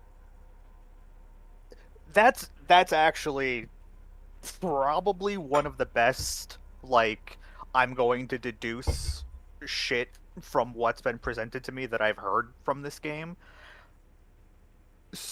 Hypothetically, what is your wildest take then? So that's your most logical. What would your wildest one be? The wildest take? It's not the wildest, I suppose, but it's the only other person who, is, even a possibility in my mind, is ourselves. Okay. It doesn't make the most sense, because obviously, there are some hints towards that because of, the big sexy twist. What if we're the killer all along? We even stated just before while you're in the mattress, what if the person's right here? And the joke being, oh, is it an invisible shooter? No, what if it is ourselves? What if we have been the one who did this? Why are we so involved in the case, and why did we get so blitz off our ass drunk during it despite the fact that we are apparently a really good cop, why did we, like, even if we are a drunk, we are really good at what we do, why in this case in particular did we go completely off the deep end? If not for possibly we were involved in some way. Okay. Like, the only issue with this is the order of operations of the events that have occurred. According to Ruby, we came into town with all 4 of us. I don't know if that meant that, like, if that meant we came in all together when the police were called, which is a possibility, or we all came in before the police were called. All we know is that we were here when Kim Kitsuragi was summoned here as well. Like, a thing to think about is, early on they referred to this area as sort of the pissing match. It is, they send their cops here, because, they're either the best and that kind of stuff, to try to show up the other place because they're trying to be the better of the 2 districts. But if that's the case, why send 4 cops? If we are the best one, why were there 4 of us? 2 of them seem to just be happy sitting by watching us because they don't give a shit. Presumably one of them might have been our partner or the chief or something like that. But who are these other people? Why are they also here? And the other thing being the car accident. Like, if the person was shot and then we were summoned and then we went off the deep end and, jumped our car across a billboard and crashed into the ice, it brings up a lot of questions of, like, why did we do that? Why did we stay here, even? Like, why didn't we leave? Did we drink ourselves into a stupor because we realized if we left, we would have, like, fucked up even more? Because we were obviously in our depressive spiral already? I don't know, there's a lot of questions, like, it's the only other kind of possibility here. Like, I could say other dumb shit like, it was Kuno S, because why not? It could have been Kim Kitsuragi, but it doesn't seem like he'd be the sort to do that. Like, I could start calling off random people. Like, we could say, it's fucking, the smoking guy by the truck who's the poet. He might have, did it because we could take the fact that he smokes cigarettes, and maybe the brand that he smokes is the same as the brand that's by Land's End, the one we found up there. But the issue there is, that is a loose connection, and he seems, why would he do that? He's a lorry driver, he's kind of just stuck there. I think you're on to something with Kuno S. That's why the game ends if you shoot them. I think obviously. It would be funny if you get the killer immediately because you shoot a child. It was Dick Mullen. It was Dick Mullen. But where Dick Mullen? But yeah, I don't know. Like, again, like, that's another thing that leads into the, what if it was you kind of theory, was the Dick Mullen book. Because the Dick Mullen book implies, like, what if Dick Mullen was the killer? And, like, it like, shows the other option to be like, it probably was one of them, but you're the one being framed, and, like, it doesn't give you the ending. It doesn't make it clear who the actual killer was. And so there's a possibility, what if it was Dick Mullen? You never know. Like, what if it was just a trick all along? And so, like, the game... Yeah. The game definitely sets up the possibility that, you are the killer, but I feel like they are red herrings and do more with our own sort of paranoid self-destruction that we think we might be the bad guy in everything, when it is in fact not the case. I do think it is, like, the only thing that, like, calls me out about this is how much we overreacted to it. Because, like, we're clearly a drunk. We clearly are an alcoholic. We have, like, been dealing with with the breakdown of the relationship. As stated, they haven't talked in years since they broke up, and, they aborted the child. And that was, they said they got over it in 2 years. And so it's been at least 2 years. It's probably been more. And he's still not over it. But if that's the case, why now? Why would he, like, break down about that now? Like, obviously he would break down about it, like, earlier on, but, like, he's apparently continued to do his job since then. What about this case drove him over the deep end? I have a theory a little bit about that for when you finish. I will say that there is another thread that kind of ties those two together, I guess, is that if the other person is a cop, the blonde chipper guy, and we know that they did it, we figured it out. Like we solved the case already before we started our drunken spiral.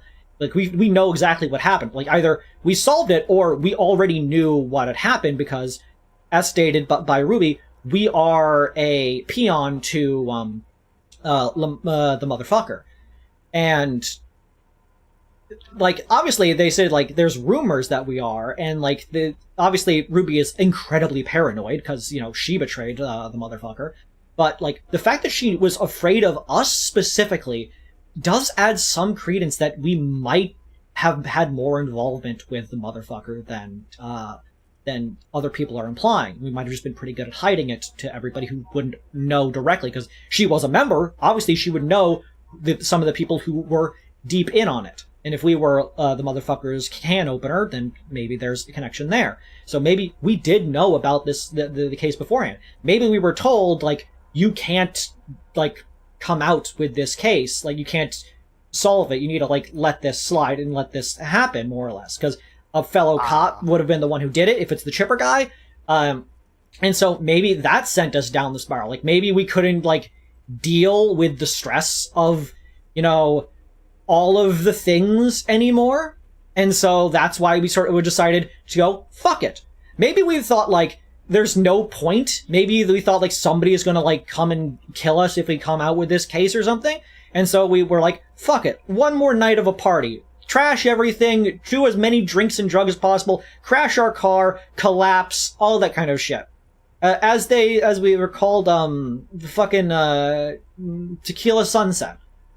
Like, it seemed like we had the full intention to drink until we died, more or less. But obviously, we made it through that and decided to solve the case because we forgot that we weren't supposed to, or that we didn't want to, or that there was a reason we weren't supposed to. Like, we spent a week here doing nothing but drinking despite having a 216 solved cases.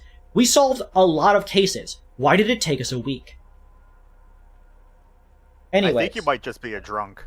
No, we're a drunk, but that's the thing, is that all the other officers agree that we're a drunk. We're a drunk loner who does not like working with people, but we still solved a ton of cases. So, how is it that this time we were too drunk? If we were drunk enough, fine doing it while drunk all the other times. Know what I mean? Like, Sherlock Holmes was on cocaine. True. Alright, let's go through this door. Yeah. A sudden wave of anxiety makes your skin crawl. After you. Thank you, Half-Light. Before outside, when we were walking across the sand, I felt someone watching me. So did I. Not back there, but I felt it since we came here. What's there? I don't know. A thin wisp of smoke rises from a charred black fire pit. The wind picks up, then dies down again. Bigfoot shot the man with an anti-material rifle. If that guy got shot with an anti-material rifle, there wouldn't have been a bullet in his head. He wouldn't have a head. Head is a material. I'm scared. Don't be. I have a gun. I have 2 guns. He holds it aside and check the barrel that holsters again. I also have a gun. I know. It was not easy to acquire. Let's go. Thank you, Kim. Yeah, we're dual-wielding pistols. Honestly, I feel like we should switch out our gun. I feel like the sword and the gun are my favorite. Is the favorite combination. No, we gotta go the Bloodborne setup.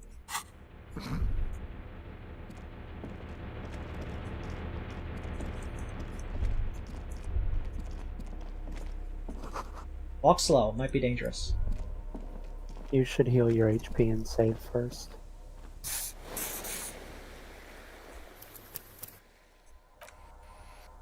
I do like that the game tells you to RP walk.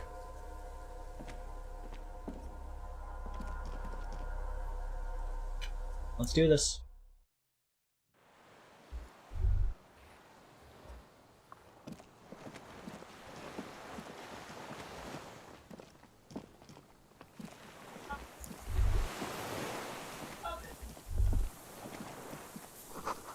Your dinghy. It's deflated, broken.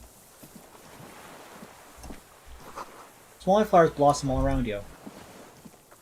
Small white flowers, you say? I'm just waiting for the oh, there's a person over there. And it's... I have no idea who this is.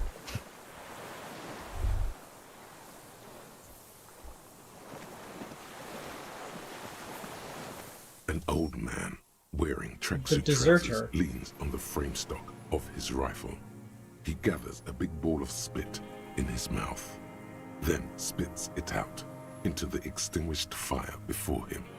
He raises his black eyes, hooded by creased eyelids, to meet yours.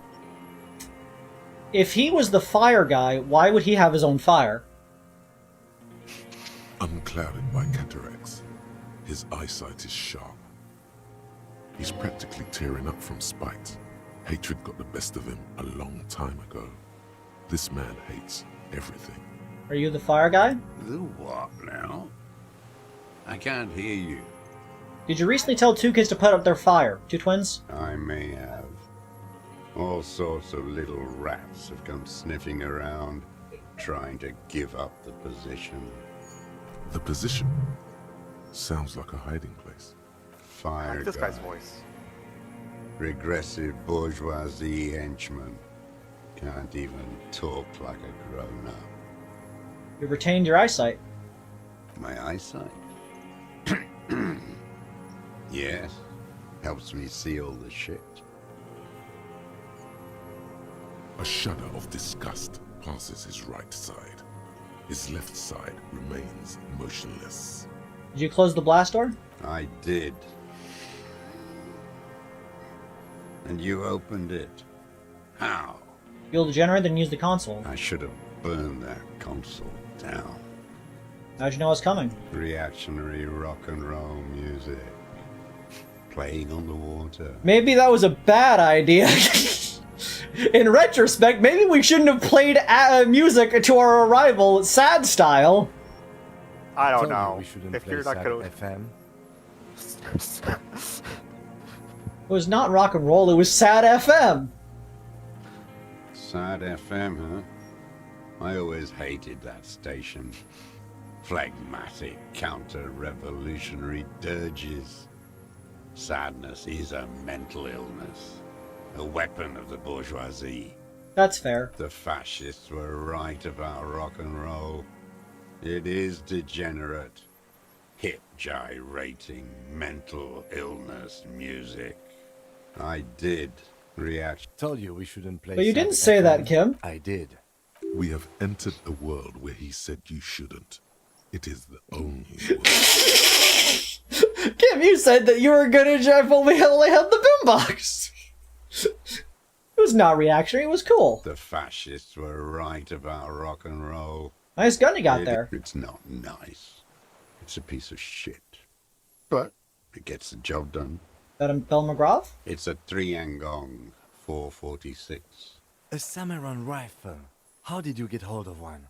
It was sent to us by our brothers in the Sinyao commune. Military aid. So it's not it might not be the right rifle. It could be because it's, a military rifle, but It's not nice. It's a 3-angong. A Samurai. It was sent to us The by our Hinxiao brothers in the commune? Sinyao. You heard me. It's good now. Like chalk wiped from the board. You need to put down the gun so we can talk further. We're with the police. On the police, you can keep the gun, but keep it down. Not one move. They're disturbing you. Goodbye. I like disturbing. Goodbye. We don't say sorry. You can keep the gun, but keep it down. Not one move. No. Then aims a pistol square at the man's head and says, Put it down now, sir. Or you're gonna blow my brains out before you question me. To hell with it. It's a walking stick anyway. It's out of bullets. Old man lays the rifle down curiously and looks at it lying there. Like an amputated limb in the sand. Who are you? My name is Joseph Lilianovich Dross, Political Commissar of the 114th Anti-Aircraft Division of the 4th Army of the Commune of Revachol. I am a deserter, a partisan, and a prisoner of war. This is my termless surrender. His eyes turn to the reeds again, dead and dull. The commune of Revachol? Do you mean the ICM? You're a holdover from the... From the Insulindian Citizens Militia, the army of the revolution. I was recruited in Jamrock in 07, trained in the École de Contrôle Orient, and consigned to emergency defense duties in 08. I left my unit on the eve of the landing. When I returned here on May 14th, the commune had fallen. Still armed and ideologically trained, I wrote a criticism of myself and resumed partisan duties. You can't be a prisoner of war for a nation that doesn't exist anymore. Yes, you can. If you are put into prison in a country, and then that country gets, like, taken over or changes leadership or that kind of such, like, you still in prison. I assume that there might have been prisoners in the USSR or Russia when it swapped between being those things. How long have you been on this island? 43 years. No. I've been on other islands too. I was an resurrection until they turned it into a spa in 18. Then I was an E-48, a nameless sound, until the sea washed over it. Then I came back here. That was 22 years ago. Would you not just be a prisoner at that point? Possibly? Yugoslavia never fell in Italian Creed. I assume it never fell because I don't think Yugoslavia exists. All the countries are similar, but not exactly what they are. You've been hiding here for 43 years? 43 years and 10 months. That's steadfast. It's not how a human being should live. But I had to. I couldn't just forget. I couldn't just forget what I saw. He just couldn't. You couldn't give up. He nods, but he can now. What have you been doing during all this time? Hiding, fishing, waiting. I'm going to be right back 1 minute. So I'm not distracted.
I feel a little fluttery.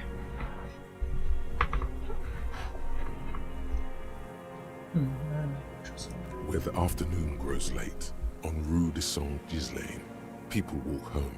Street lights will soon be lit. Further inland, The streets are alive with workers, men, women, children, street hawks and migrant laborers. The temperature is steady. Alto cumulus clouds form above Precinct 41. You know, when we were dancing so hard we managed to talk to the city, we probably should have asked, hey, did you happen to see the person who shot the the militia person? Because, like, you're the entire city. You should know this. Hindsight is 2020. Two police officers step out of the Whirling in Rags cafeteria. Satellite officer Jean-Vic Mayer inspects a series of burnt black letters splashed across the plaza mosaic. I like that they are burnt. Did you light the letters on fire? Yeah. Fucking course you did. Patrol officer Judith Minot points west. The fishing village. She glances at her watch. We meet in 15 minutes. It's a 10-minute walk. Judith Minot. Understood. That's the person. Jean-Vic Mayer. Okay. Jean-Vic... I know it was Jean, but Vic Mayer was the name I was struggling with earlier. Oh yeah, the sentence I forgot to mention. The reason that it's not the smoking guy by the lorries is mostly because he's one of the routes to learning about Ruby's lorry. And so it's just like, that's his involvement with the ongoing plot. That's why he would be rolled out by narrative weight. The officers go, leaving behind the writing, still smoldering. One day, it says, I will return to your side. Technically it just says, one day I will return to you. It doesn't say side, but, you know, this or that. Always waiting. The little man turns his eyes from the shore to back to you. For what? For her to return. Her who? Girl, child, revolution.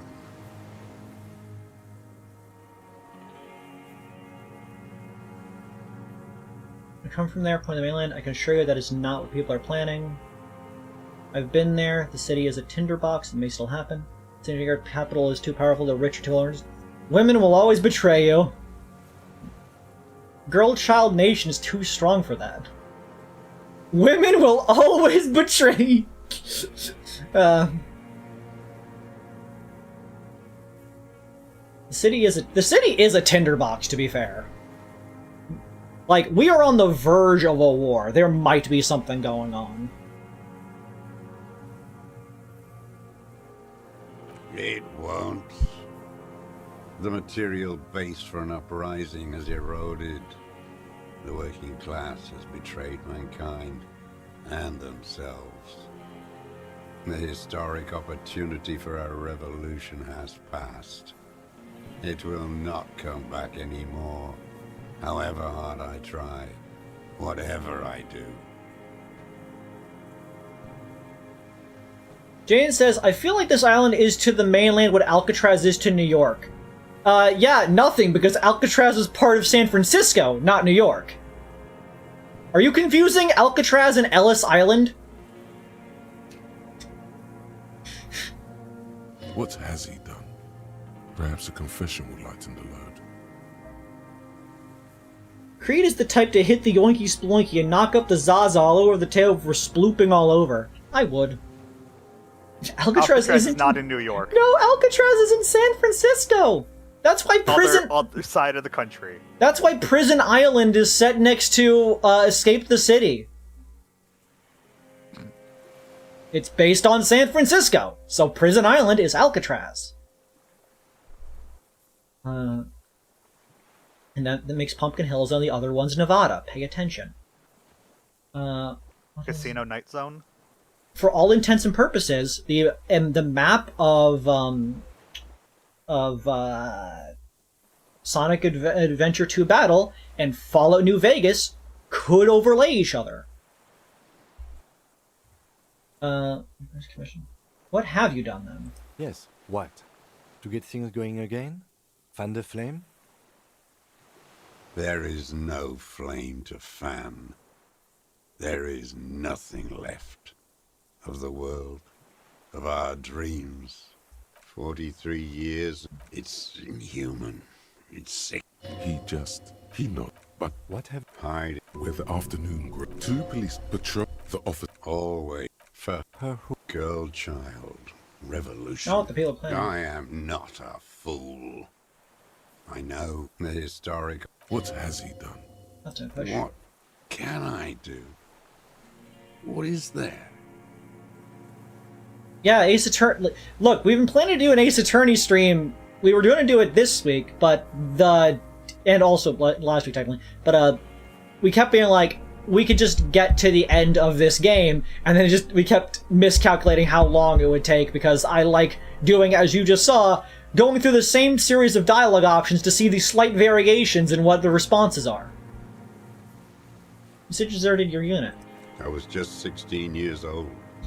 15 when I volunteered. I had a lapse of faith. And of courage, too. Lapse of faith? You could say I misunderstood the historic role of the proletariat and thought Mazovian socioeconomics were fallible. For a second, I doubted the irreducible laws of historic materialism.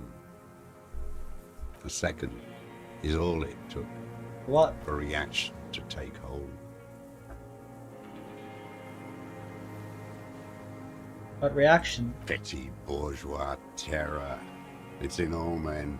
It wasn't a reaction, you were just afraid. It's the same thing. You haven't seen it. Not really.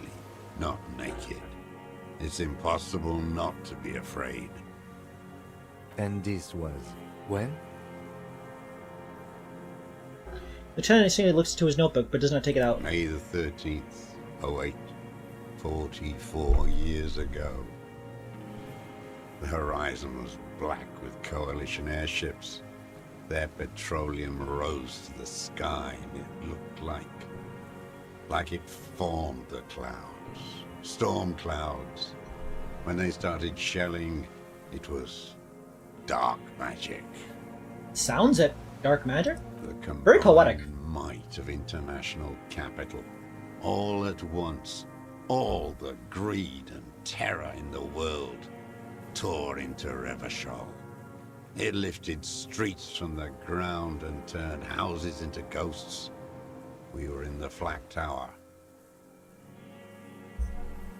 Huddled on the floor. The artillery was 80 kilometers away in Ozon.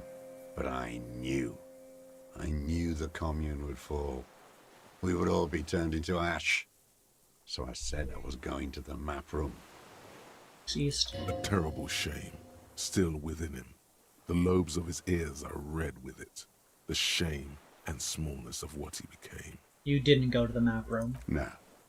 I climbed the chain link across the water and hid inland, in the bunkers there, like the weakest of the weak.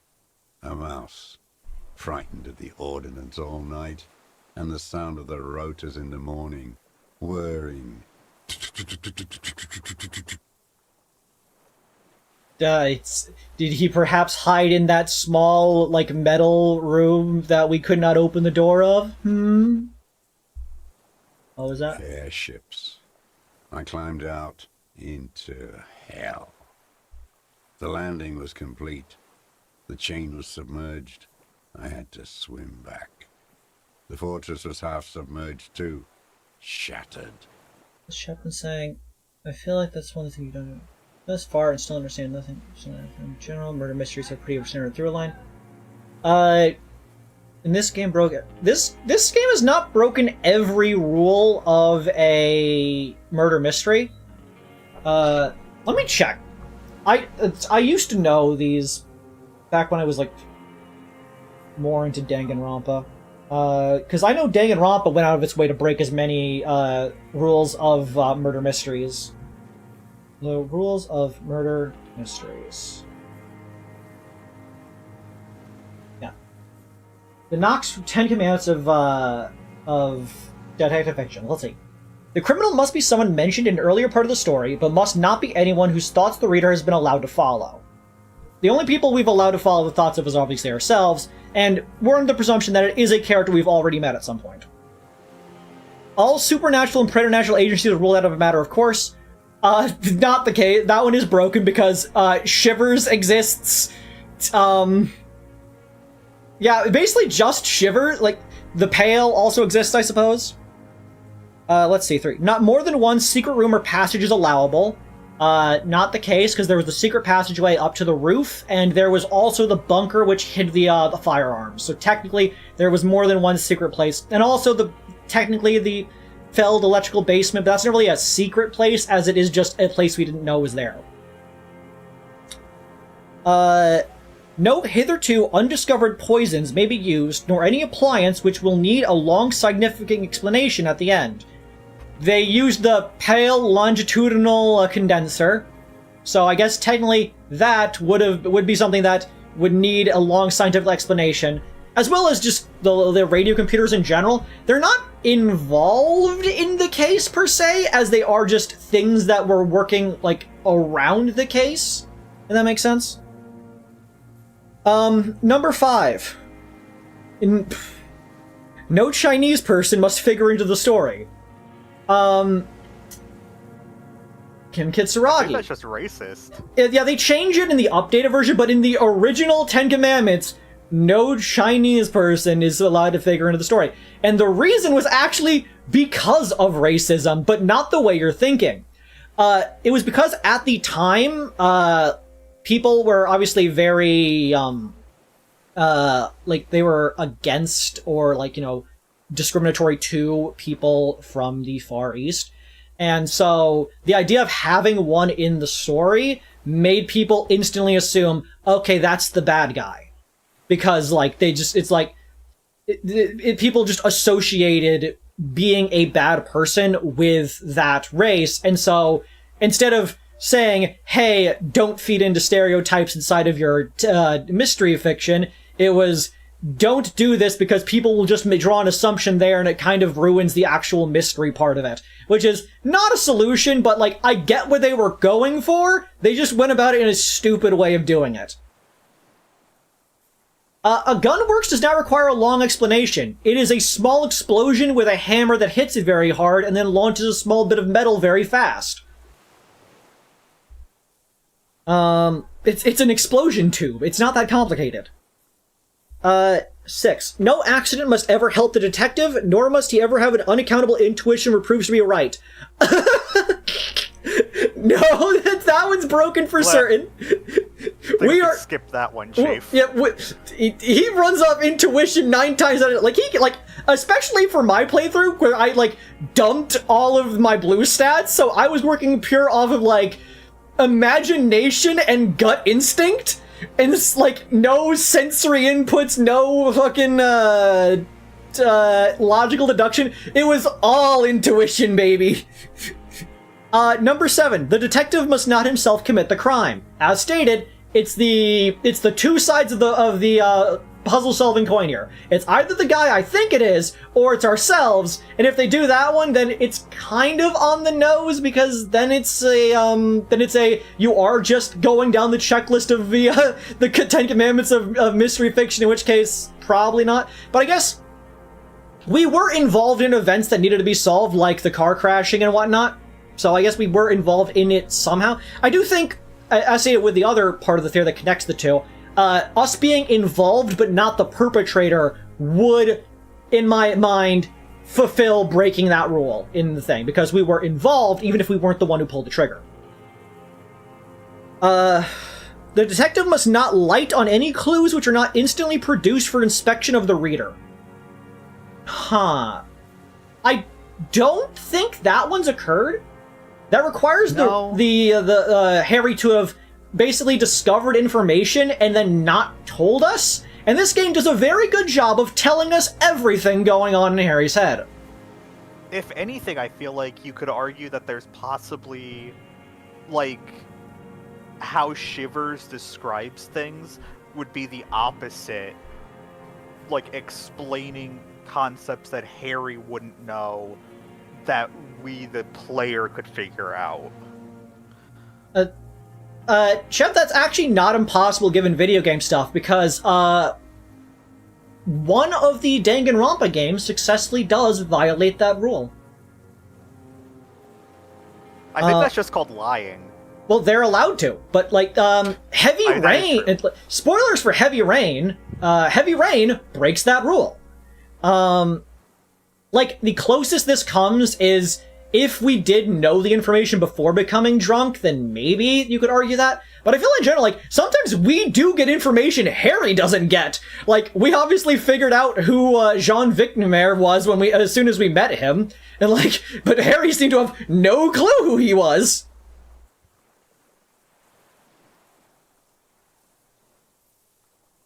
Okay, let's see. The stupid friend of the detective, the Watson, must not conceal any thoughts which pass through his mind. His intelligence must be slightly, but very slightly, below that of the average reader. Kim Kitsuragi is a very intuitive and intelligent guy. Like, that one is violated in that way. But also, like, I guess he does keep things to himself because Esprit de Corps basically allows us to bypass that. He keeps thoughts to himself, but Esprit de Corps lets us into it what he's saying, what he is actually feeling. Which is a nifty way to both abide and violate that section of that rule. Okay, and last but not least, twin brothers and doubles generally must not appear unless we have been duly prepared for them. I mean, there were twins, but they weren't really that involved in the case. Unless we have an evil twin! There's 2 twins we know of, or at least... I don't... Actually, are they twins or are they just siblings?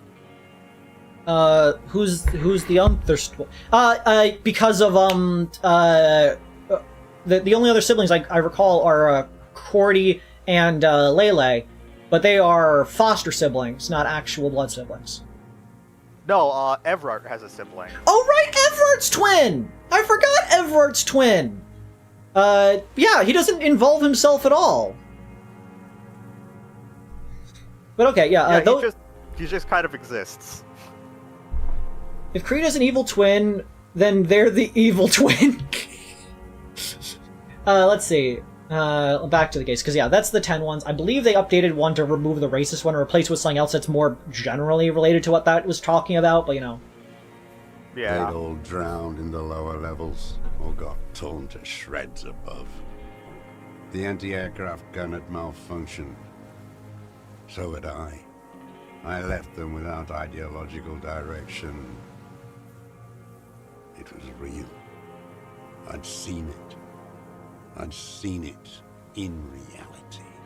I will say, however, the rules that I just mentioned, they seem a little dumb, like, right now, especially because, like, so many games have done so phenomenally while breaking those rules. But it was because, at the time, people were doing things like that constantly because it was a way to basically make really cheap mysteries, and so it made the mystery genre suck. And so it was good for somebody to come and be like, okay, please stop doing these specific things. Yeah. Because if you get a mystery and it's just like, oh, the reader can't figure it out because the author withholds information until the very end, then it's... Yeah. You're not reading a mystery. Yeah, they were just doing it to be basically cheap, while things nowadays, many games, have successfully done it in a way that actually had a dramatic effect to it. It reminds me of the Scream movie, in that, like, it came out at a time where, like, slasher movies really, really sucked, and all it did was call attention to all the things that slasher movies kept doing, and then did something interesting instead. Let's see. Some kind of great terror. Worse than you've ever seen. Seen what? The mask of humanity fall from Capitol. It has to take it off to kill everyone, everything you love. All the hope and tenderness in the world. Mm-hmm. It has to take it off just for 1 second to do the deed. Yeah. Capitalism bad. Humanity capable of so many bad things, and so many great things, but so many bad things. But yeah, Jaden, it's called Knox's 10 Commandments for Mystery Fiction.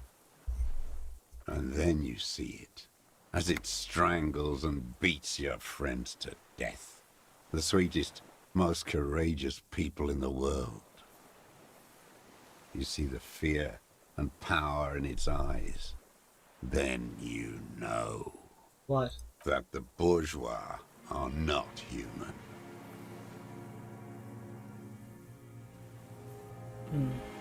I don't like a double period. I feel like if you're gonna make multiple periods, you go for 3, otherwise stick with 1.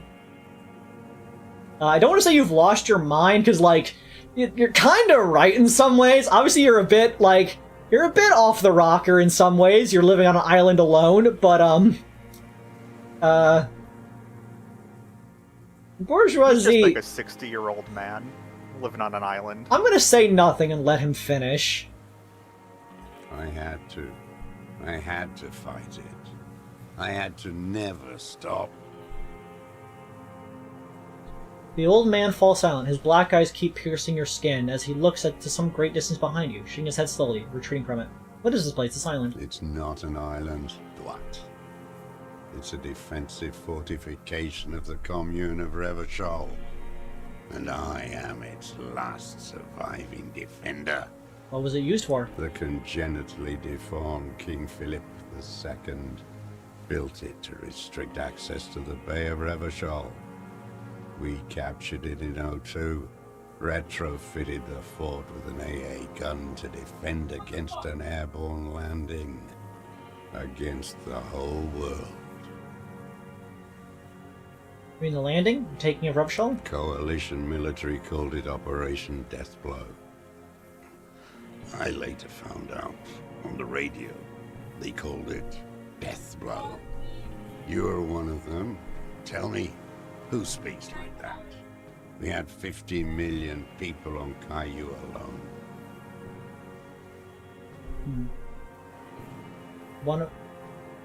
First, I'm not one of them. Sure you are. You're RCN. Answer me. Who calls an operation against 50 million people Deathblow? I would say that is probably murderers to attack 50 million people and call it something like that. Because, like, it's probably just, an operation name, just because they wanted to call it something. But,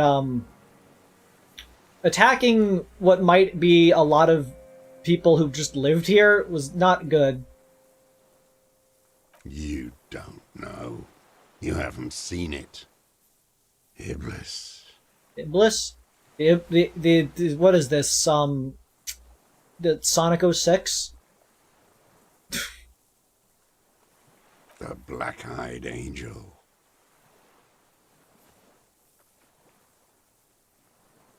It's not an island that can call a Deathblow. Iblis. He nods. I got the moralism heal from that, yeah. How've you survived all this time? How does anyone survive? I steal. Now hold on there.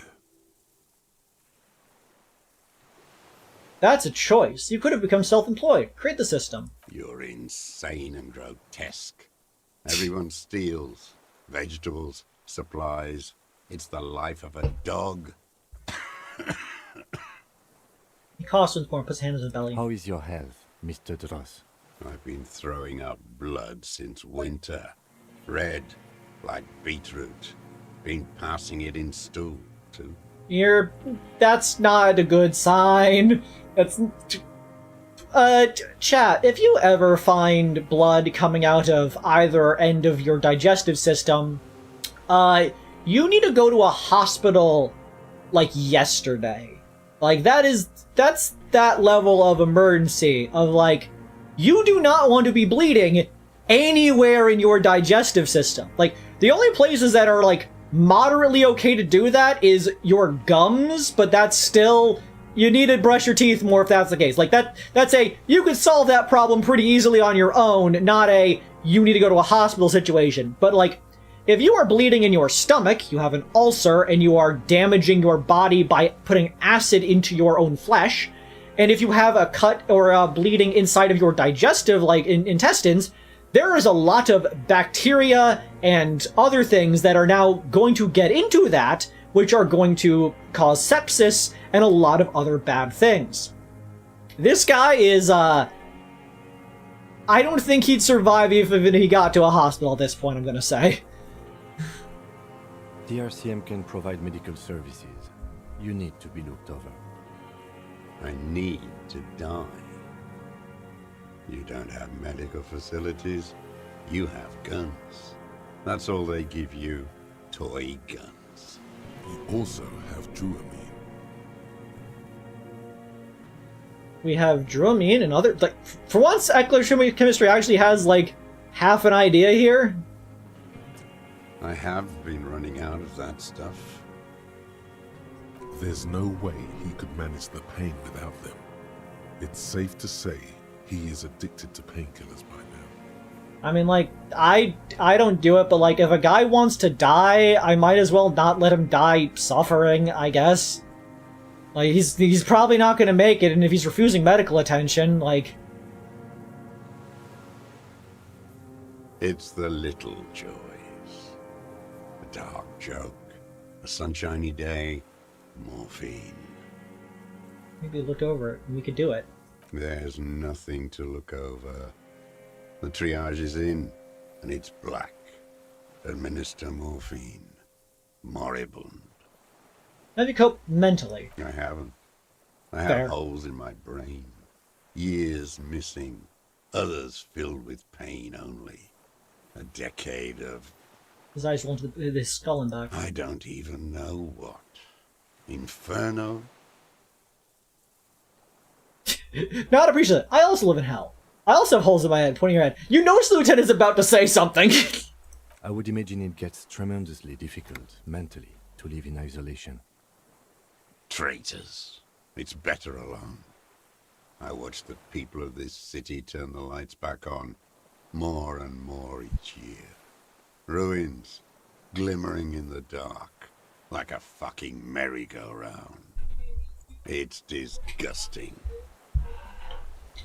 He looks down at his shoes, his face parched from the sun and the wind. There's a wince of pain in there somewhere. Are they not heartbroken? How could they have moved on? Buddy, you sometimes need to move on. I got 20 years of moving on to do. You're at 43. Have you concealed yourself all these years? It was hard in the tens. I didn't have partisan training. They were searching for stragglers, those bloodhounds. Floodlights on the water at night. There were posters, campaigns. We communards still hoped, and they needed to snuff that hope out. The East capitulated. Martinez and Cold City were turned to dust. But Jamrock, Forburg, even Coron, and Boogie Street, of course. Those fucking kips had Marsov coursing through their veins. And others too. Some cordons of Revachol was still fighting. There were cells. I tried to contact them. Soon they all went silent. The frequency's dead. How did you get between here and the mainland? At night, I used a dinghy. I only went after dark then. When I got to the city, I stayed underground. Patrols, you lot, the commons too. They'd started snitching. In the city, you move underground? From bunker to bunker. Not anymore. No one cares now. I don't even have to hide. They think I'm another antisocial vagrant. I could walk straight into that town if I wanted. I just... He falls silent, his gaze fixed on the shacks held together across the water. Why don't you just walk there? I don't want to. They're all traitors. Pigs, rabbits, and dogs. Men without ideals are only animals. I think some of those people have ideals. Like, there's a guy in a cargo container whose ideal is, I want to make money. Which I suppose is an ideal. Not a good ideal, but, like, it's an ideal. And there are He some doesn't want to communists see that you life can hate. moving on. People forgetting, drinking, laughing. Yeah, there's the Union, which is sort of socialist. There's, I mean, as stated, like, hate him as much as you want, Everett does have ideals. Joyce has ideals, I think. I think she's conflicted about some of her ideals, but I think she has ideals. Kuno has ideals.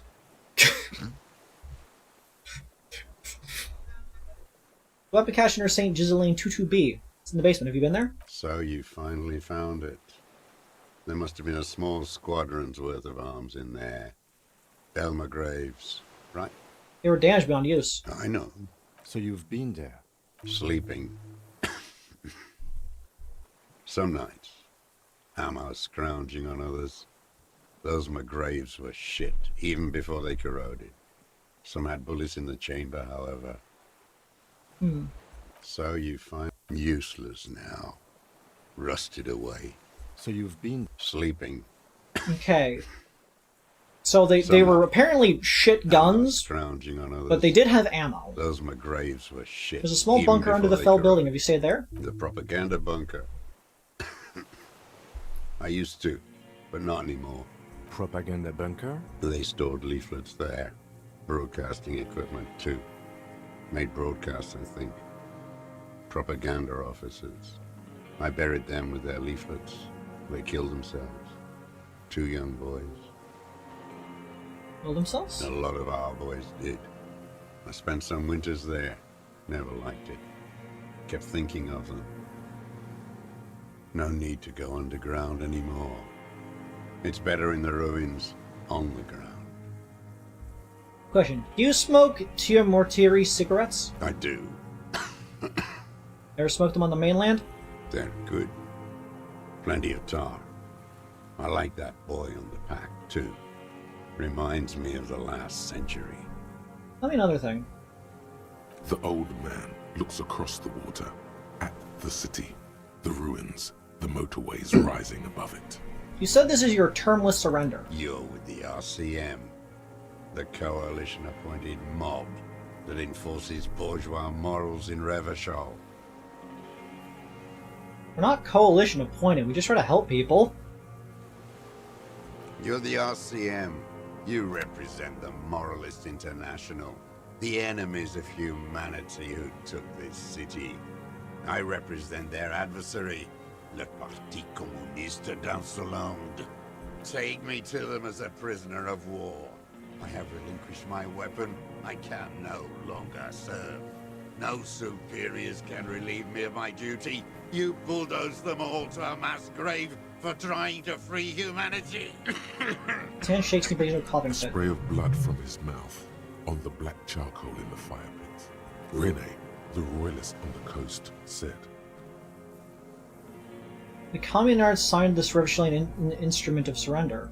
Liberal reactionaries signed that instrument. Traitors who should have been burned alive. I answer to the Communist Party. Is that part of why you've been here all this time? Because the party didn't surrender? I'm really curious what this interaction has it as different if you have the communist route, because as I assume the communist route's the most popular of the 4 political things, because people are going to choose communism. It is popular amongst the youths as always. So I'm very curious as to how that plays out, especially since I know he still hates you because, as stated, this guy hates everything. But I'm curious as to what his difference in opinion on you is. Why does he hate you? I would imagine it's because you're not communist enough. Possibly. You would. I'm fairly certain every time he would ask you or say something communist and you would try to agree with him, he'd basically move the goalpost on you. I see. Yeah, because at the end of the day, as much of a communist as you want to be, you will never be as much of a communist as he thought that he should have been. Mm-hmm. That's what I've always imagined. I've never actually watched someone do a communist playthrough. But I always assume that people would do the communist one inherently. What did you play the game? What did you do? I haven't beaten it yet. I've only watched Crab finish it. So what did Crab do? Crab went moralist, superstar, normal cop. Ah, that's fair. As you could see... Communist measurehead, you cannot compare to him. Despite the fact that I have a 34 in communist, my actual one that I have is in 33 in ultra. That I am actually a moralist according to my thought squares. I got the moralist ending of sorts by letting myself get disappeared by the government. But yeah, that was fun. Loved that scene though. It's one of those things where, like, other than fascism, you could sort of see the obviously good and bad of, like, a lot of these.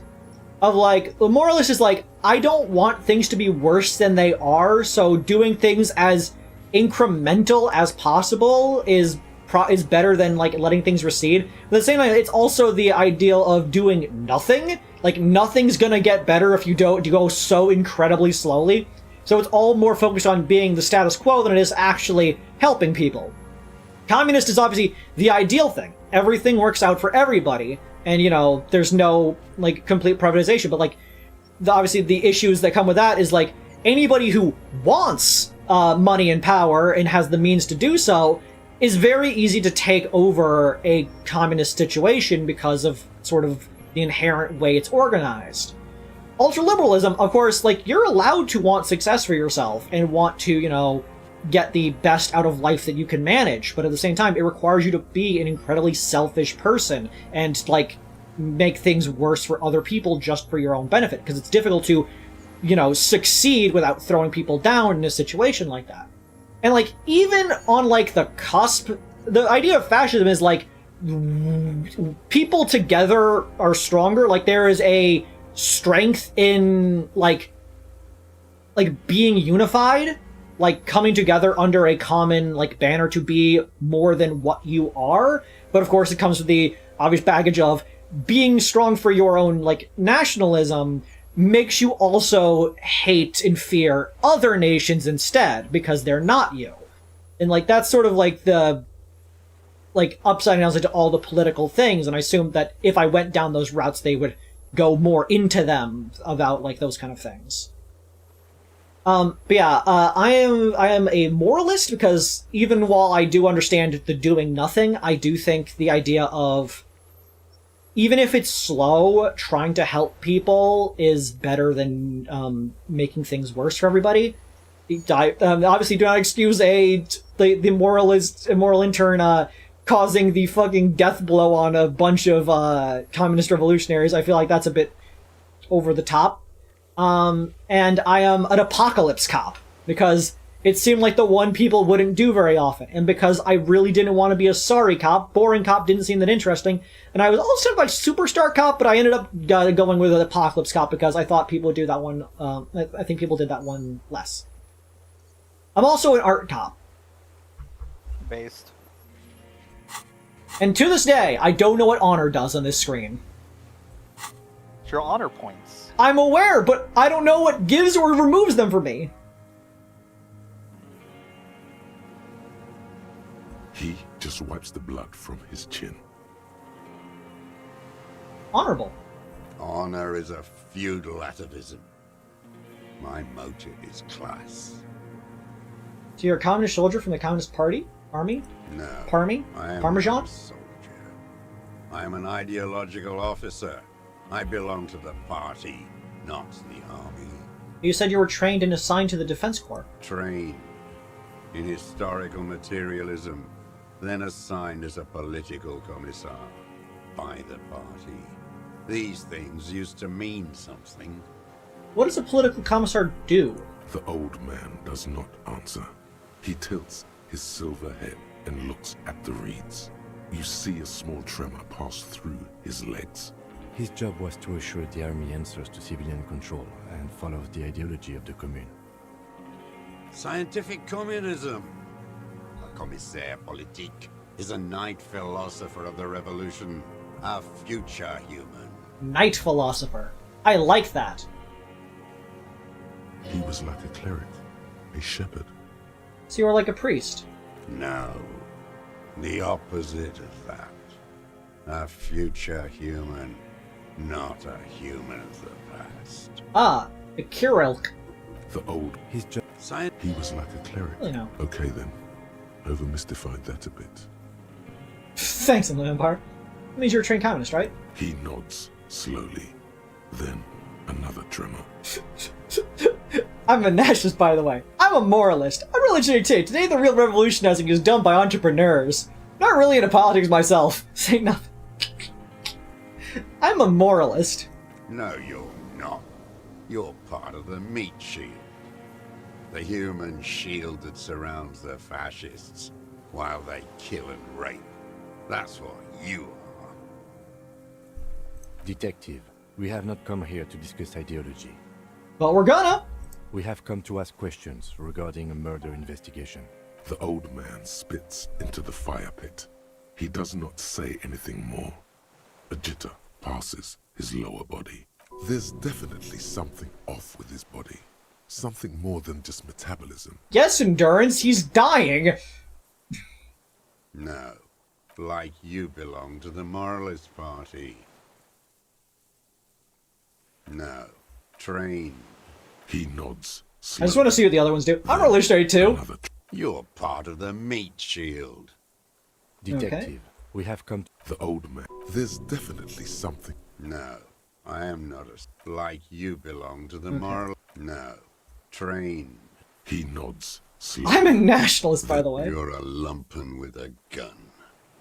Detective, we have not come here to discuss... We have come... The old man. A lumpin' with a There's gun. definitely No. I am not a... Train. He nods. I'm really into politics myself. You're inert lumpen with a gun. You're lumping with a gun. You're inert lumping with a gun. We have been demoted from lumping with a gun.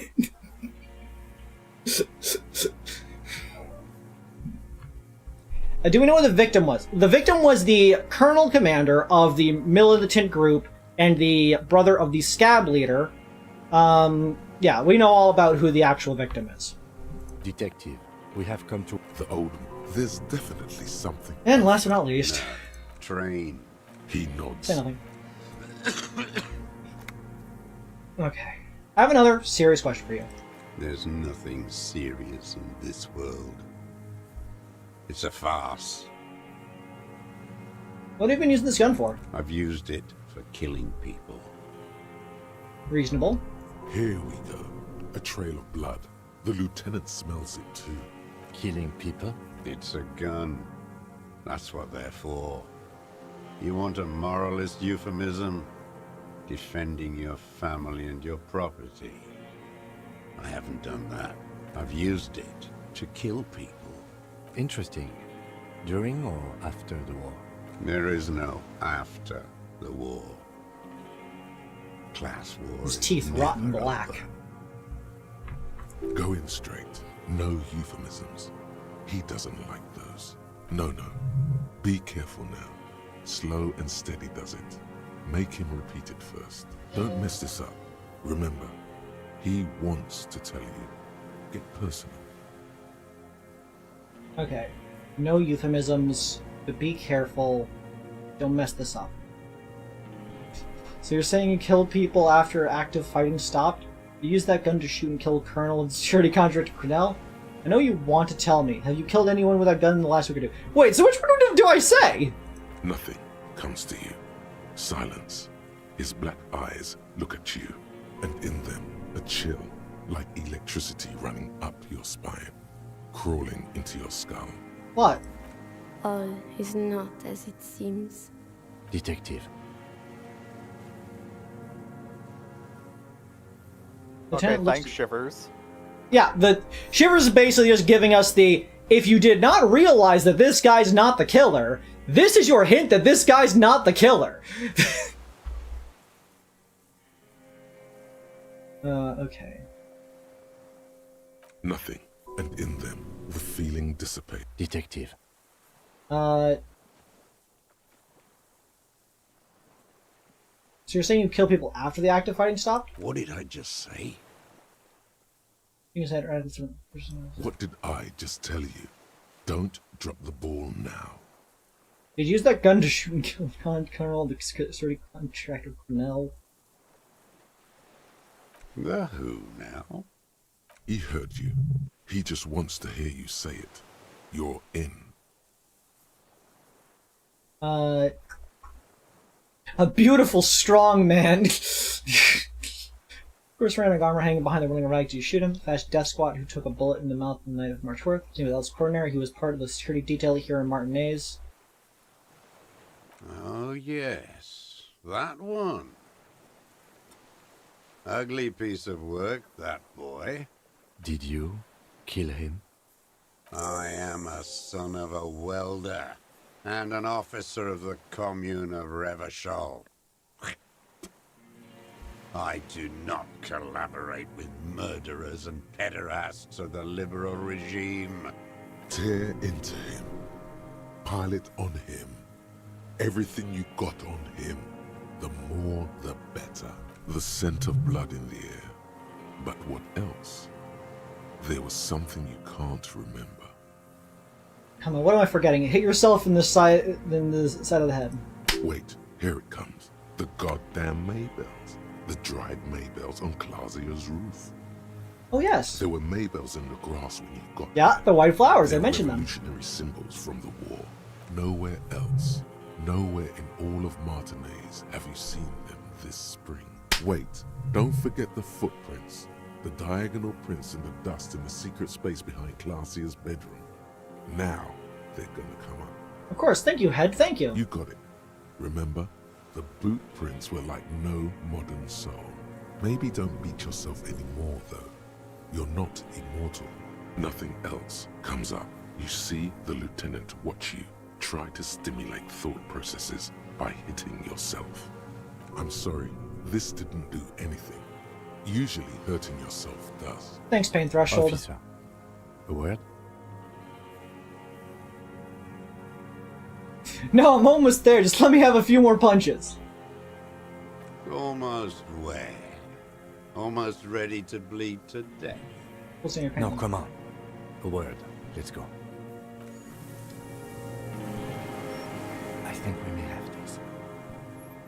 Sure. Do you think he did it? From nothing to this in a day. This is good, Lieutenant Gefreiter. We just need a confession first, and then maybe a solid motive later. How do you think the questioning is going? Good. We are doing very good. He wants to confess, I can see that. We just need to pile it on a little more. The more we have on him, the closer he is. I'm slapping myself to get ideas. I can see that, yes. I'm not judging. I'm gonna get him to confess. Yes, good going. That should be our first priority. What am I missing? What haven't I done? Well, I can think of one thing. The gun. We should pick it up and discuss it in front of him. Make a show of it. Let's do this. Remember, he wants to tell us, but he doesn't want to help us. It needs to look like we already have everything. There is palpable excitement in his tone. He likes him for this. A lot. But there's something more, too. That dialogue only appears if you, for some reason, did not grab the gun. I see. Minions of capital. What do you want?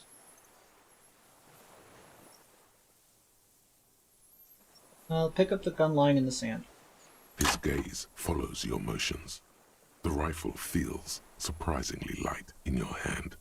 Frame stocked and patched in places with tape and wire. Let's get The closer. rifle's in a shabby state, like a crutch that's seen too much I mean, it's a crutch. He literally states that he uses it as one. Into the forearm, made of walnut. On the butt, you see Vespertine writing, burned into the wood.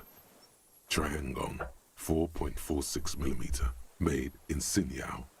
As I said, it's Triagon, made in Hinsao. No one said it has to be a Belmagrave. We were just guessing. From ballistics, it could easily have been a triangle, too.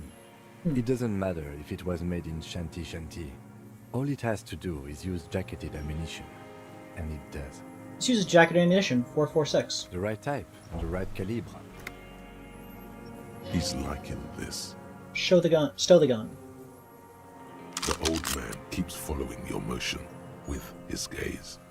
His right arm twitches suddenly. This looked very much like the murder weapon. It can be used against him later.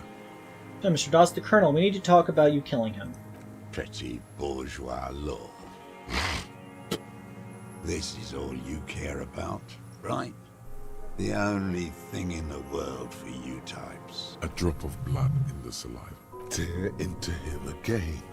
Pile it on him. Like, I stand by that it can't be him, because he, despite everything, has no reason for it. At this point, he, like, as much as he wants there to have been a revolution, and clearly regrets his actions as a deserter, he states that he has no idea what he could possibly do to make one. And, like, yeah, you could try to argue, like, shooting the person incites a revolution here, but it incited a war was incited, but I don't think he would have, like, known to do that. Also, furthermore, as he stated, he wasn't a, like, actual, like, soldier, per se.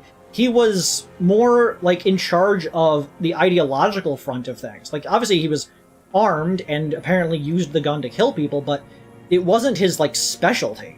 His job was philosophy more than anything. There were Maybells behind the victim's window. Damn Maybells. The whole island is turning white with them. He seems tender suddenly. Nostalgic even. A strange mood swing. So many this year, too? The spring is coming. No, it's already here. Wash the filth away. I haven't seen these flowers anywhere else in Martinez, only here. They blossom on the islets before. We fertilized them with our blood. Resurrection was snow white in May, before they ruined it. South, the Bay of Martinez is dotted with little freckles of islets, turning green, with white flowers in white snow. The coast, too, before they piled their containers on top of it, filled with broken, useless trash for fat-fingered bourgeois children to play with. Ain't no reality warping You guy. must get around a lot to stay undetected all these years. Do you know any secret paths? Pinball workshops? I may. A woman called Claudia. Ring any bells? These red flowers were behind her window. Claudia. You're alright. She had an intimate relationship with the victim, the mercenary. With the victim. Sight to the whitening field of flowers and fall silent, and the muscles of his jaw twitch. A spasm. Almost. But you need one more. Just one. Or maybe two. What brand of boots you're wearing? Everything is brands with you individualists. Who cares what brand my shoes are? Sansa. Some shit. He looks at his running shoes covered in mud. Show me the soles, please, Mr. Doras. Fucking imbecile. The old man stretched out a leg. A black and white spiral pattern covers the sole of the worn-out running shoes on his feet. The maker is called Sansarique, and the size is 42 to 44. Again, I really like the Motorix checks. As stated, if I ever did another one, I would do Motorix, because, like, like, this is a challenging thing. It just, like, gives you information that you might not have, like, gotten otherwise. It just gives you an accurate, like, that's the brand, that's the exact size. Like, sure. The size fits, but not the sole.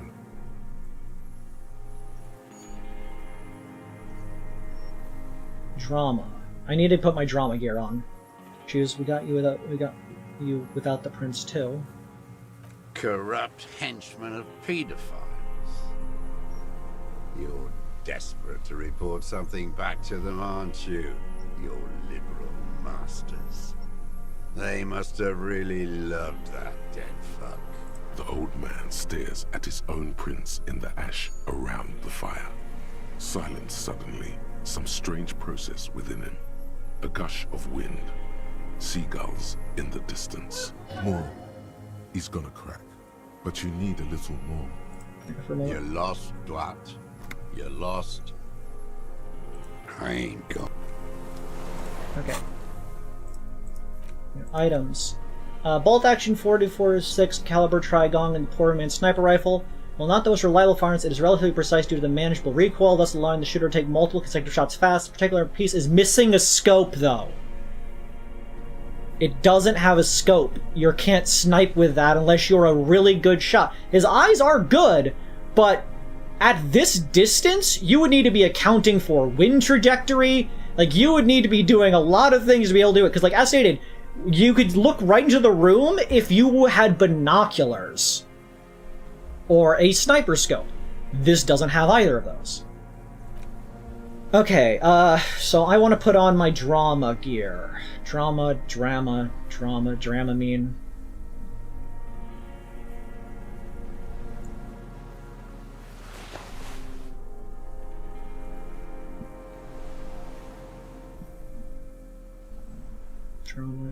Trauma.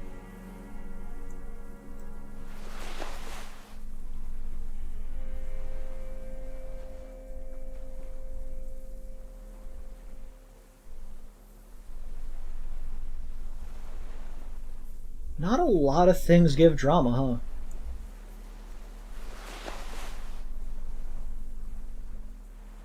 Minus drama. I don't want minus to my drama.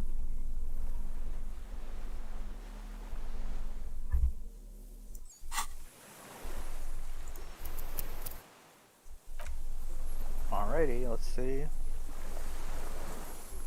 One doubt, I do have skill points. Capital. Pretty A drop of tear into him. every Show me fucking The maker, the size fits. But not the 97%. sire, he doesn't have to be wearing them right now. People change shoes. Doesn't mean you weren't there near the room the victim died in, sneaking around. racking those brains, are you? Desperate to report something back to your masters? They must have really loved that dead fuck. Like, again, the main question, like, a question there is, even if those are his footprints, even if he did leave the flowers up on that rooftop, why? Why would he go there? If he's the sniper, he had everything he needs right here. What did he gain by going there, other than, like, I guess knowing the guy would be there? But, like, he would have to have assumed the guy was there to justify going up there in the first place. The lieutenant gives you a quick sideways glance and nods to acknowledge.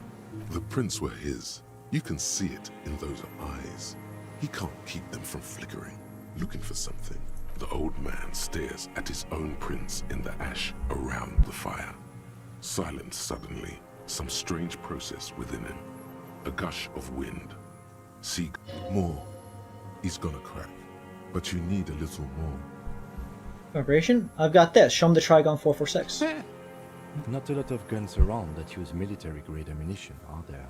It's a real gun.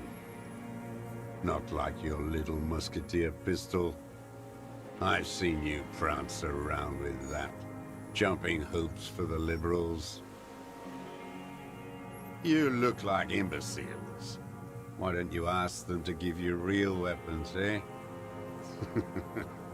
Going against automatic rifles with a flame bomb. Of course you got all those boys killed. Look, the flame bomb was effective. Damn, he saw you. He's watched it happen. So he saw you. Okay, so what? Don't let it divert you. We saved a lot of them. Their leader, Titus, we handled the situation. You didn't handle anything. I watched it happen. You let those fucks rip right into them. Got that girl killed, too. None of those people mean anything to you. The vultures feed on this city, and you prepare the meal for them. Buddy, I need you to imagine I'm putting my hand on your shoulder right now. My actions got infinitely less people killed than your inactions did. Anyways. You're getting diverted. Push the gun. Only the gun matters. So you watched the fight. Did you like what you saw? The mayhem. It was all your doing, your plan. You got them killed. You don't know anything. Let's turn down. Entertain the subject. We have the murder weapon. You know what? You're right. I'm convinced this made the shot. Should we call it? Yes. You think we have the murder weapon? 4.46 jacketed ammunition, modified for range. We have it. This is it. Probably we have the murder weapon. Good. This feels But it's not the doesn't murder it? weapon. Setting things up like this. When you have the murder weapon, you have the killer. Murder. He glances into the reeds and twitches once more. Like a marionette on some invisible string. You know who he was. A coalition-trained murderer. Armored and armed. He wasn't human. The blunt end of a hammer. Dripping with blood. He was a soldier too. He was a man. Beating us to the ground. Moaning with joy. You hounds get so thorough when a company-trained killer dies. I haven't seen you on this coast for 40 years. You know, maybe I should have killed one sooner. Got your attention. Now you stop eating druggies and prostitutes in your basement. Now you come to investigate. Not when they die by the hundreds. This is it. Shot him. Shot him. Say shot him, not killed him. So you shot him? Oh, the inhumanity. One paramilitary less in Revachol. You can almost see a squeeze a tear out of his eyes. He's going to turn left The on here. lieutenant raises his right arm to hush you. Hush. He does not need to be pushed anymore. The ball is rolling. No, because Kim Kitsuragi's wrong. I stand by, like, this game has done it before, where all the information we're being given, like, when we were talking to Clausier, our, like, Volition came out and be like, we are being manipulated, don't listen to anything that the instructions are saying. When we were having the talk with our bitch ex-wife, all of the things were suggesting things that were not right. Just because the information is written on the right side of the screen does not necessarily mean it's true. Like, I stand by, the information that we have so far doesn't add up. He has no particular motive to kill a guy now, especially since he had no way of knowing that, like, this would have, you know, caused things to go the way they were. His rifle doesn't have a scope on it. The guy seems so bitter and wanting to die. Why wouldn't he have just admitted to it in the first place? What would he gain? A couple more weeks, months, maybe? He has no real benefit to trying to hide from what he's done here. He's bitter and old and has a gun, but I don't think he did the murder. I think the game is trying to set it up as you trying to solve this case here, but I think it's expecting you, like in the other ones, to read between the lines and deduce it yourself instead of just having the checks tell it for you. The checks are trying to make you pin this guy as the killer. Kim Kitsuragi wants to pin this guy as the killer. But using the context information around it, you have to figure out this guy didn't actually kill anyone. Which would make sense for an interaction this late in the game, where it expects you to do more of the work than just the game giving you the information because you happen to put the points in the right skills. You know what I mean? So, no, I'm not going to listen to Esprit de Corps. I'm going to speak. I had them in my sights. Both of them. Him and the whore. I was breathing with them, in phase, and I pulled the trigger and flew on the air until I landed in his mouth. I didn't think I had a shot like that in me anymore. I did. I saw him kneel there with his mouth full of death, and that stupid look on his face. And his dick still in her. Then what? Nothing. I went to sleep. Next morning there were Maybells everywhere. The world was white. Or what's left of it, anyway. My last spring here. I knew the fascists would come to avenge their own. And so they did. Mr. Dross, are you aware you're confessing to murder? Yes. And you were looking at Dan, the victim and a young woman, having sex through the scope of your rifle that night, before you shot him? I don't believe this. I refuse to accept it. Like, he might just be saying this because he's bitter. I don't trust this. The old man. I don't know. knows. Why? He, like, explicitly described that scene. Because that's what they were doing. Yes, but think about it this way. He could have been... if the footprints in that room were his, and the Maybell on the roof was his, that puts him on the roof, not in the sniper position. He could have been there, peeping through the hole when the shot happened. He could have seen the murder by looking through the hole in the wall, not actually have fired the shot. I don't understand. Well? Do you, detective? I don't understand this part. Why were you looking at them that night? I'm always looking. He locks hugs outside and then turns to the investigate. No turn of passes right side, lower in intensity. Are you always looking through the scope of a rifle? I'm just trying to understand. A rifle scope has the best magnification. Why doesn't your gun have a scope on it then? Helps him see all the shit. And if you don't like it, It's part of the shit you see? then you pull the trigger? Yes. Think of it as a form of critique. Start with when he first saw him. It will give him a chance to ramble. When did you first see the deceased? 3 weeks ago, when the rich hag came in on her galley. Her honor guard came in tow. Joyce. He means Joyce. By that you mean Joyce Messier, the Wild Pines round. Wrinkled up whore.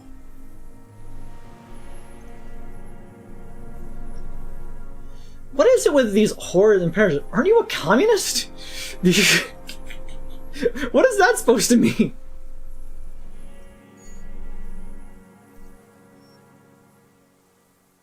Lack sexual morals are a bourgeois ploy. As to pederasty, the party legalized it in '04. My party, not your liberal masters. The communists legalized pedestry? That's not good. So don't you sermonize me, you racist shithole. It's still bourgeois when the bourgeois does it, fiddling with their sexual organs. Some strange glandular process takes place in him at the thought, like yeast rising. And anger too, in addition to loneliness. Thanks, electrochemistry. That's actually something relevant to what I actually expect you to say. Moving on, the victim arrives sometime after her. They moved into a deserted apartment above the roundabout. Radio equipment out for all to see. Reactionary radio playing, sloppy and drunk. The deserted apartment above the roundabout. Yeah. I've seen their kind during the landing.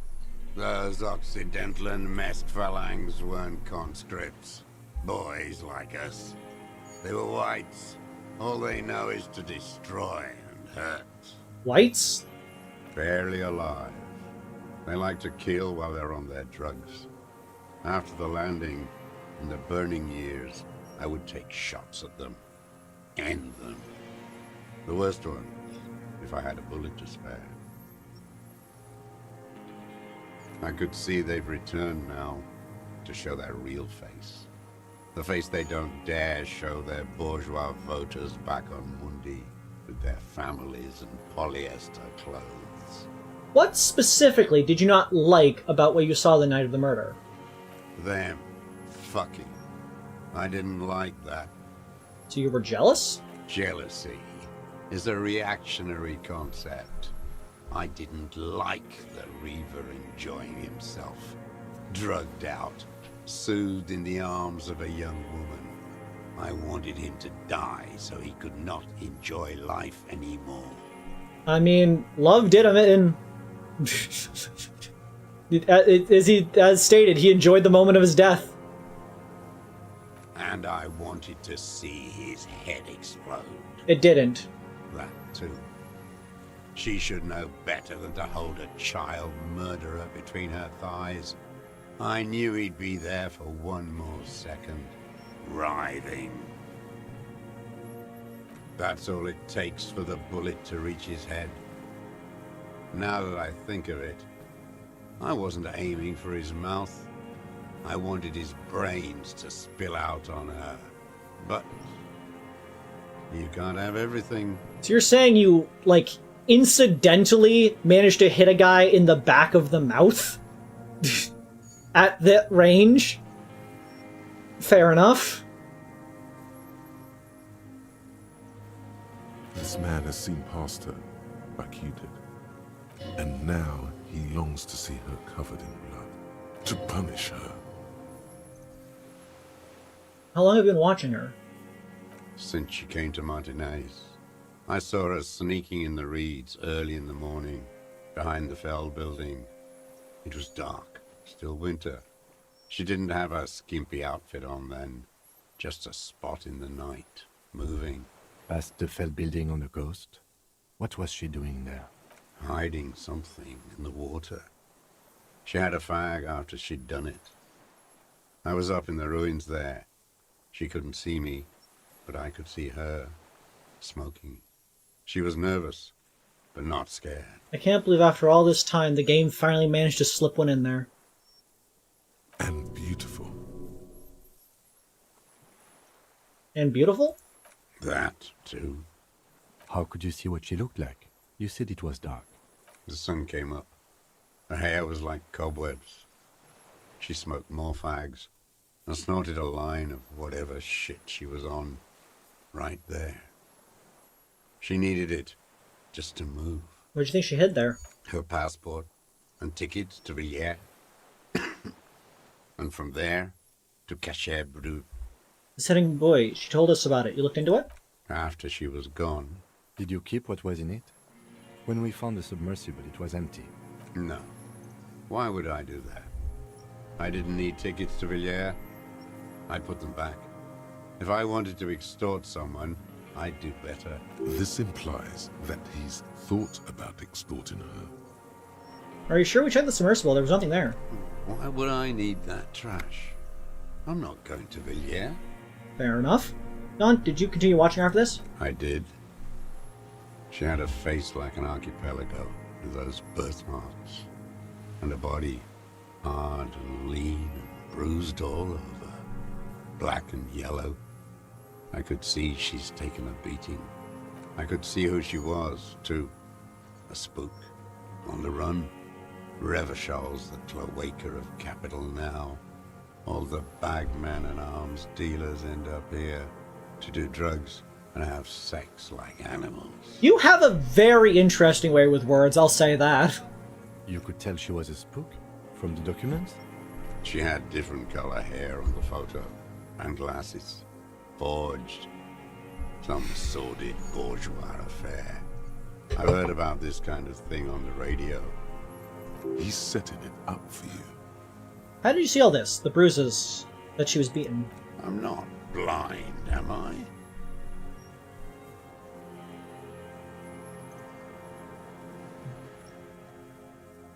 You wanted to punish her, so you killed him.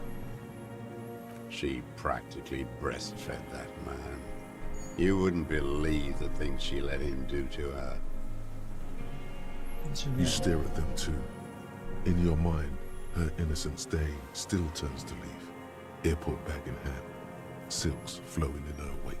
The dream. See you tomorrow, Harry. Her voice rings in the evening air. Burning. I saw through her, so did I. She deserves revenge. Hey, women too, you know. Not like that. I don't think like that. You saw through her? So did I. You're delusional. There's nothing to see in the soul of the bourgeois woman. It's the same as the surface. Sick hedonism and desperation. Men are insane. Shake your head. The world is insane. You had feelings for that woman. There's nothing to hold on to. Only this. It's not enough. The coals of his eyes glisten suddenly, like stones dripping with water. Is he crying? Man needs to feel something else. In this fight, it helps if you have your eye on something there. It's weakness, I know. Urban others? Yes, over the years. It's not unproletarian to feel something. You know, I wonder if that's why he, like, liked her, because, like, he also... He deserted his people and, you know, survived and whatnot. And she, as he could tell from the fact that she was, like, a spy on the run, presumed she also deserted her people and was now living alone. And so it makes sense that he did have feelings for her in some way. And also she was hot. No. Shaking her head, simpler on her withered stalk. Why then? I don't really know. I was there one night and she was crying, like a child, in the corner of her room on the floor, like she does sometimes. When was this? The day after I killed him. You brought her Maybells? Yes. I don't know why I do the things I do anymore. It's as if something put the thought there to leave the flowers. Something put the thought in you. Compulsion. What do you mean, put? A brief flash of terror. Feeling from what you said.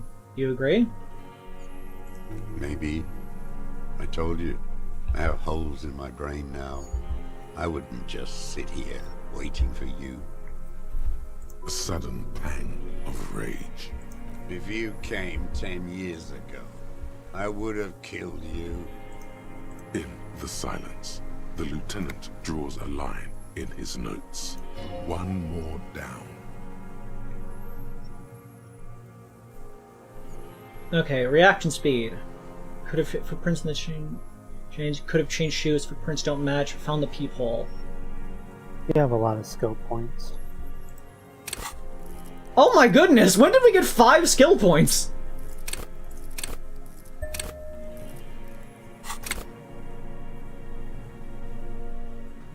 I've been leveling up like this whole conversation. What the Climb to the roof, maybe.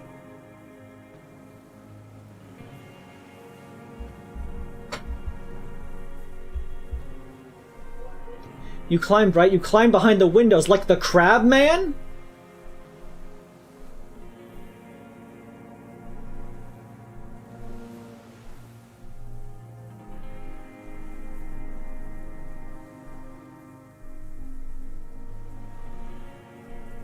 Like the crab man? What are you talking about?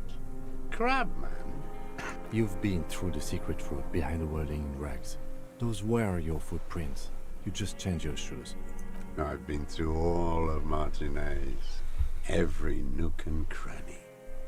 Thank God, the lieutenant is picking it up. But that nook too?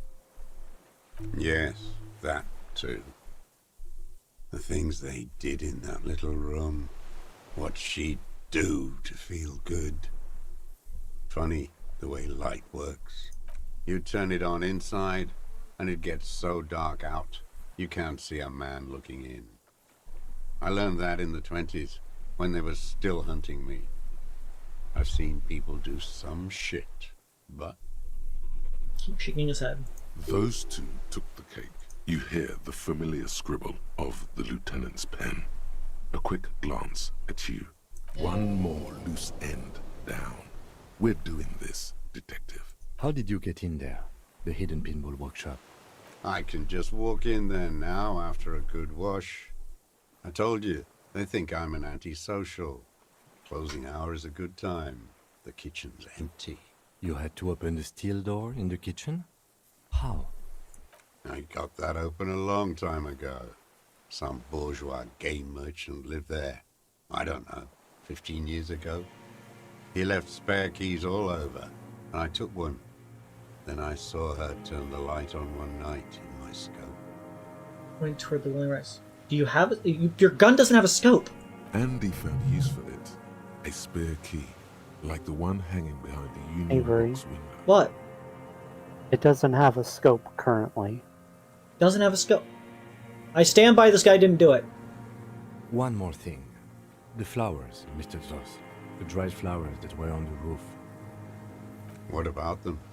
There, he's already admitted to it. Just ask. Did you leave the tomatoes behind her window? I did. I shouldn't have. It was a mistake. Why did you? I was there one night, the day after I killed him. Yes, I don't... It's as if something put the thought We already there had to this. leave the flowers. Neither does he. In the silence. One more down. Conclusion, it wasn't about him, it was about her. Her. The lieutenant nods at you in acknowledgement. That's it. Motive. We have it. Where is she, that Clasier? I haven't seen her there for days. She got away. You don't know where she is. Good for her. That girl kept staring into the scope, you know. In the end, this last week, kept staring at the island. At night, crying or smoking on the roof. Like she knew I was here. It doesn't matter.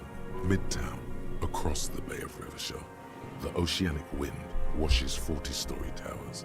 Above them, Lausanne's central aerodrome, a cocoon suspended in the sky by a web of suspension wiring, encircled by hybrid aircraft.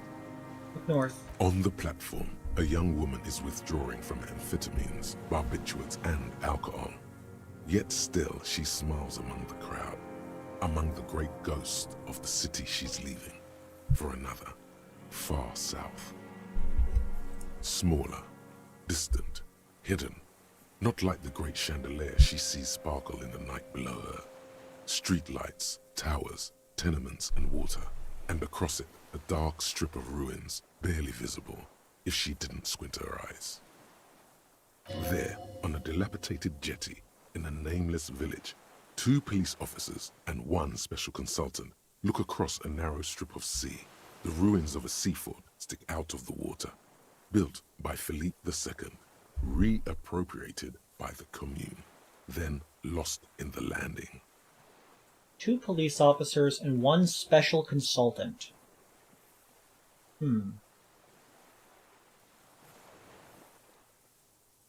We know obviously Jean is a police officer.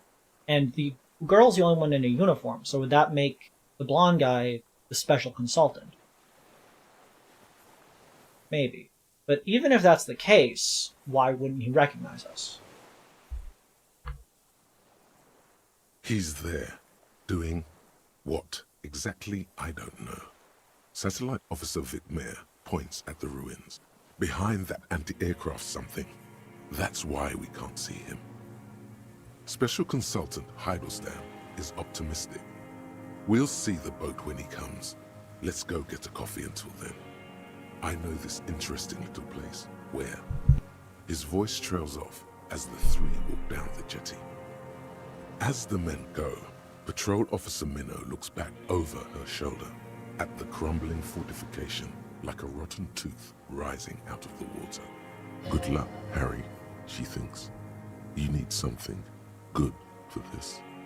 We could get more. We've got him talking. You could get more out of him. He likes talking. Enough. Take him in. Bend his arms behind his back and end this. Been looking at anything else you haven't liked? A tragic comedy. That's a fun Drugs, portmanteau. Prostitutes and rentiers. Detest pushes the cobwebs out of his eyes. Pushes the melancholy aside. He relishes it. More specifically? Specifically, the whole city is a charnel house. Stripped clean and draped in neon. But Martinez is the worst. How come? Because of the racists. Everyone is a racist in Martinez. It's their favorite thing to do in the whole world. Listening to race-themed radio shows. In the ruins, in their lorries. Pumped full of steroids and Radio Revachol 92. Race this, race that. It's all sanctioned by that Social Democratic Union and the farce of a Social Democrat who runs it. Mr. Clare? He helped me find my gun. Yes, the fly larva in his container. He let some nihilistic advertising yuppies erect a statue of Philippe III. a syphilitic murderer on the town square, to spit on the working class. Let him finish. Do not interrupt. Not since the serfs of ancient Pericarnassus has history produced a more inert social class than the Martinez proletariat. The rest of Revachol at least pretends to rebuild. These people still live in ruins. In tents, like animals, like those boom-boom morons on the ice. A pity they didn't drown in that tent of theirs. Shaking his head with sorrow at the sight, for the sight he missed. At all? The worst of them is the blood-drenched Sucrion on her yacht, licking her lips. The old whore's gone now. Her gun-toting porcelain men are dead. So, actually, no. The worst is that old cock parading around in his uniform, throwing balls all day. It's not enough that the racists and liberals are dancing on our graves. The old loyalist ghouls still parade the ruins too. Renee's actually dead. Every morning he's there, while the parasites he fought to protect are off in Ozon, or Quayamoran, or some other island they built their palaces on, feeding on drugs and having sex with their own children. Say nothing. That's all the rich really want. Sex with their own children. Throughout history, even the royal bloodline of the suzerain, it's all just an excuse for them to have sordid sex. At least that old cunt Frisell is now dead. I have some questions about this. We did good when we pushed him under the horse car. Until, in the 30s, those disco whores. Can't make out a single word. The disco whores are too much. Hatred shuts down his brain's language center, leaving only a nonsensical sputter. Ask about that cock on parade too. Make sure you get everything here. Disco whores? Whores. Through his teeth, the great force raged seethes too hard. Mention the Union is socially chronic, and Mr. Clare is a farce of a social democrat. Another hideous disappointment. Unions are the real enemy. The true enemy of the proletariat. Placating the masses. That, no? How communist are you? This is a level of communist, dude, I think you might not be a communist. I think you might be an anarchist. How many levels of communism are you on? Disappointment. So personal. He displays a familiarity with the Union's top brass. Who's a disappointment? Everett Clare? That deformed toad? I wouldn't expect him to wipe his own ass. I mean, the brains of the operation. The smart one. Edgar. You mean Edgar, Everett's brother? He talks a big game about uprising and social base. They must have sent the smart one to some university in Le Jardin, where it's alienation this and hegemony that. It turns out we've been talking to the dumb Claire this entire time. We've talked to the savvy Claire, not the smart Claire. He's been sweet-talked by this Edgar. They must have met in person for such animosity to have developed. Not the first people you've met from the city, are we? You can't live alone. The Clares wouldn't miss a man hidden in their own backyard. Not all this time. Nothing happens in Martinez without them knowing. Don't go straight for the kill. Exhaust everything else first. Soften him up. Have you approached them? I haven't approached anyone. I've hid. It was Edgar who came to me. How did he know you were here? He didn't just stumble in like an oaf. He figured it out. Some kids told him about a monster on the island. I told you, he has brains. Stepped right off the boat and walked down where you came. I even kept the door open for him. Thought he was a man of the left. Wouldn't rat me out. I was right about one of those things. When was this? 20 years ago. Neither of them could walk now, could they? They were less fat then. What'd you talk about? Edgar did the talking. Paid his respects like I were a fossil in a uniform. Offered platitudes about the struggle. Flaunted his pink degree. Even quoted Marzoff. Never trust a social democrat who quotes Marzoff. Oh, and charity too. They love their charity. Offered me blankets and social housing. I still have the gas cooker he brought. He let you be here? Let me be here. The ZOC is an unlawful successor of the Commune of Revachol. We took this fortification from the Loyalists. Even the Clares understand this. They let him be here. Understanding was a courtesy.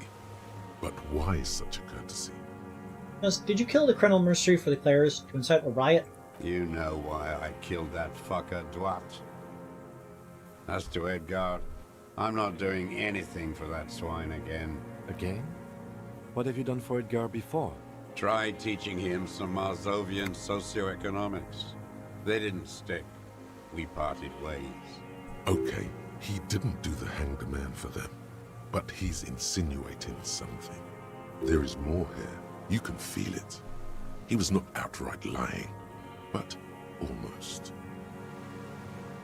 By the cock parading in his killer funeral, you mean Renee? Every fucking morning for 34 years.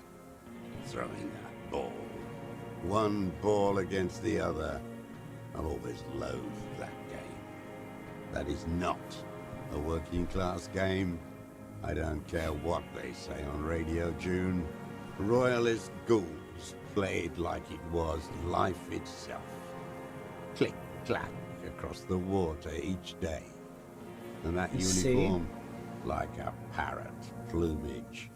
I won't even mention that he's a traitor to his race. A petanque maniac race traitor. Now, I don't know about... I remember him.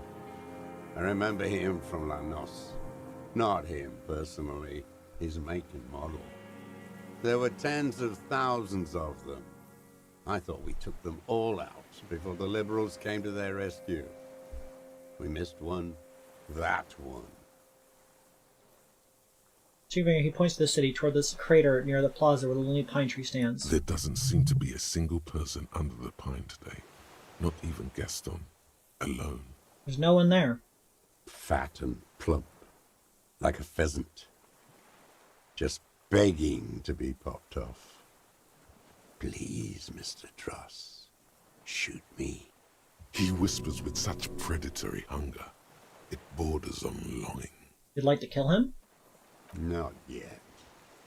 I like to look at him strut around, place the crosshair on his medals, right on his face, and just fiddle the trigger. Think about it. Let the bomb melt in my mouth.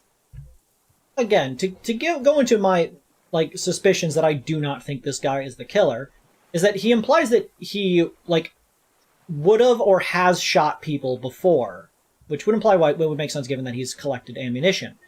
But if he's just shooting random people he dislikes, wouldn't the Hardys be informed about this? Wouldn't Everard or Edgar want him to stop shooting random people on the coastline and it's a place when they are actively working at? Well, we don't know how long it's been since he killed someone. He said that he killed people he deemed bourgeois back in the immediate aftermath of the war, but otherwise, other than him saying that he killed the hangman, he hasn't said that he's killed anyone recently. Yeah. And again, it's an incredibly specific person to kill, I feel. even with the motivations of that, he clearly seemed to have interest in the girl. Like, he clearly hates, like, everybody. And if he wants to kill, like, other bourgeoisie people, why didn't he shoot any of the other militias the times that he saw them out and about? Why didn't he shoot Joyce? Why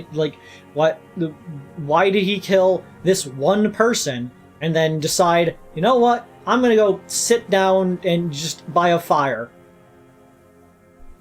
It's weird to me. Well, I mean, like he said, he's got a shit ton of holes in his brain, and he did have a motive for killing that dude. It was petty and personal, but like he admits that. He has, like, yeah, there was a petty and personal reason, but like, I don't know, just I stand by that it does not feel right. Save the treat for later. He is a juicy bonbon, that one. A real treat. No, Doc's freak just isn't looking. The blackest.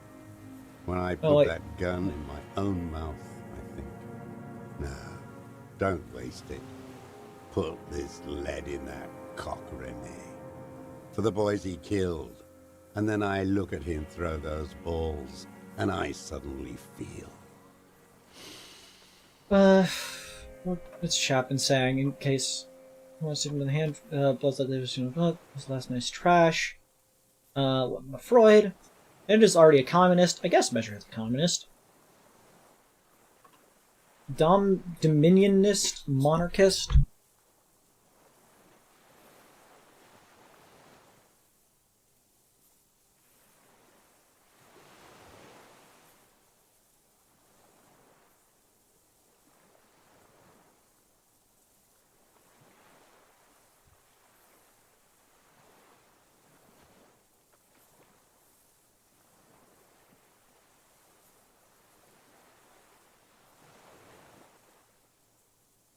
Sorry, my sister came in and asked me a question.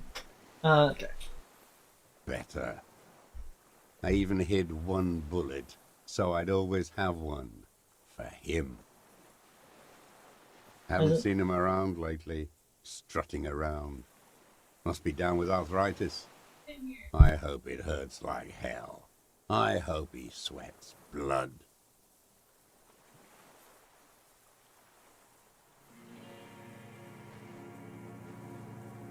Chapin saying, "Try to disable it. Renee's sort of dead. Smoke doesn't read. Godshot, they don't know. What don't know?" Hearing it may destabilize him. You sure you've gotten everything from him? Avery? Yo. I'm just saying this now, before you lock yourself out. Telling him Renee's dead is the last thing you should say before you say he's under arrest. Because that will lock you out of all other dialogue. Okay. Anyways, tell me something else, Mr. Dross. Yes, of course. Must be passing a kidney stone. I hope it's excruciating. At least it keeps him from throwing his balls. He seems relieved. Could he have been worried for him? He reminds him of himself. The same hatred. The same. You try to think of another thing, but no. It's just the hatred. Well, we talked about this. Now... Glad. It's all gone. Okay, that's for now. Old man, stay put. But I gotta put my logic close. Okay.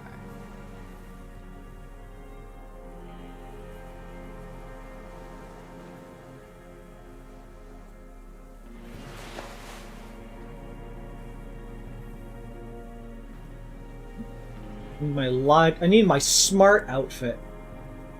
This is my smart outfit. Hat.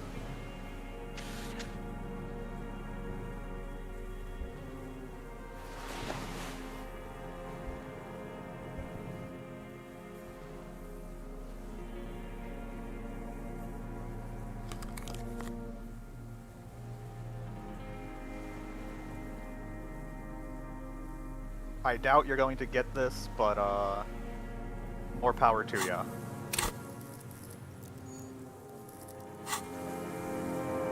The old man stares despondently at the logs.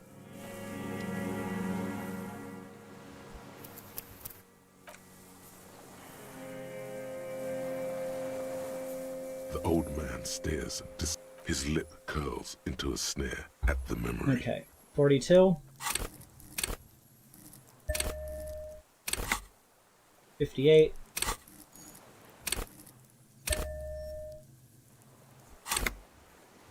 72. I'd stick there. Just in case there's something The you want to connection boost comes later. to you like Hey. a splash of cold water. Dark, cold water. 20 years ago, when you met Edgar, the Clares didn't run the Union yet, did they? Hey, He acknowledges it. Here we go. A twist behind the dark bend. Who did? that bourgeois cow. Tiffin Holly was her name. Licked the rich man's hand every time he came to town. Never seen a labor leader so hot on mutual cooperation. And money. She liked that too. That Holly was a real bridge builder and a deal maker. His eyes glisten subtly with hatred. Bordering on sentimentality, it drips out of him, tempered by something familiar to you. A familiar rage. She was also a woman, wasn't she? Like that Clausia. She was. And she was real soft on those money men. Had a Barbara Muscova bag over her shoulder that she liked to bring to work. And then she just disappeared? Called in, they say. On the eve of battle. Ran away. Vanished like a piss stain. No, that's not quite it, is it? Did she? They say her daughter called in, not her personally. But that wasn't really her daughter, was it? No, I guess it was not. You'd swear you could see the embers glow again under the eyes of the dust. Edgar had someone make the call. Why is that, Mr. Doss? She couldn't make the call herself. Here it is, the bend in the river. Why? Because she was dead. How come? Because the cow caught a bullet in her right lung. Fell into the canal, grasping her tit and drowned. Or bled. Hard to say. It was a sloppy job, on a moving target. She was going home, waddling, dressed in yellow, drunk like she often was. The ruins were black around her, and she had a yellow leather bag under her arm. She tried to cross the canal, heading home to Grand Couronne or Betancourt, someplace like that, where they build those new bâtiments for the people who flourish in the hell around her, and the ruins. It was you? Make a motion like shooting a rifle? Yeah, it's funny. Huh. It was someone. Someone shot her. Or maybe she just fell. I get these violent ideations. My memory is filled with holes, especially the 30s. All I know is... Another big spike of rage, different from the one he has for her. Nothing changed. Not in the material base, not in the hegemony. There was no uprising. Just words. The Union fizzled, sogged. Nothing came of it. Nothing. Edgar didn't keep his part of the deal. If you were to testify to this, give the RCM something on Edgar, you could walk. It says in a voice of calmer as if you were nothing at all. We would strike everything you've done and process you as a POW. You were in a war. You were on assignment. We could even extradite you to the Samaran People's Republic. A degenerate worker state. Goat shit. No, thank you. I'm Revacholian. My days are short. I will rot away here, in a moral intern cell. I will not testify to anything. Okay then, that's that. Point to your head, but I know. All you know is I saw it happen, and I liked it. I liked it a lot. Her plump body, bobbing up and down in that canal like a cork. That chick yellow bag still on her, strangling her. All black holes look at you in the canal, then at you. Blink. The same old freezing hatred. There is plenty here to work with once he's in custody, and the lieutenant knows it. He gives you a little nod to proceed. Now. Glad. It's all gone. Okay. Composure. Wrong. Oops.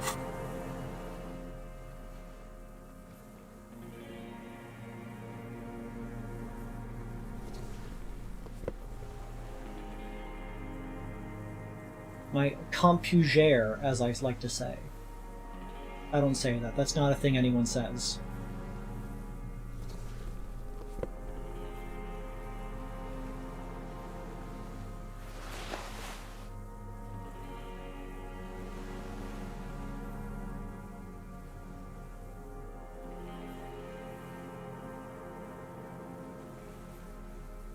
I think this is just a better version of that one. What? Plus composure, minus shivers.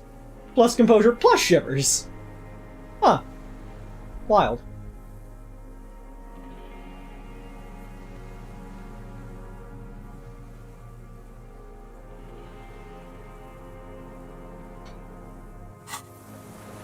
The old man stares despondently at the logs. It's like he's forgotten you're there. What strikes you about this gaunt man is not the stomach pain, or the cough, or the malnutrition. For a man who's spent 44 years hidden in the urban wild... He's surprisingly okay. Indeed. He speaks fluidly. His movements are rapid, if erratic. His voice, despite the cough, is there. It is capable of expressing complicated ideas. Above all, he seems animated. By what? It's a mystery. This animation comes at a cost too. Erratic hand gestures, thought processes cut off like threads, as he just stares at the logs or the reeds. He also suffers mood swings, bubbling to the surface, unconstrained by his nervous system. Great leaps of emotion, from anger to grief, despair.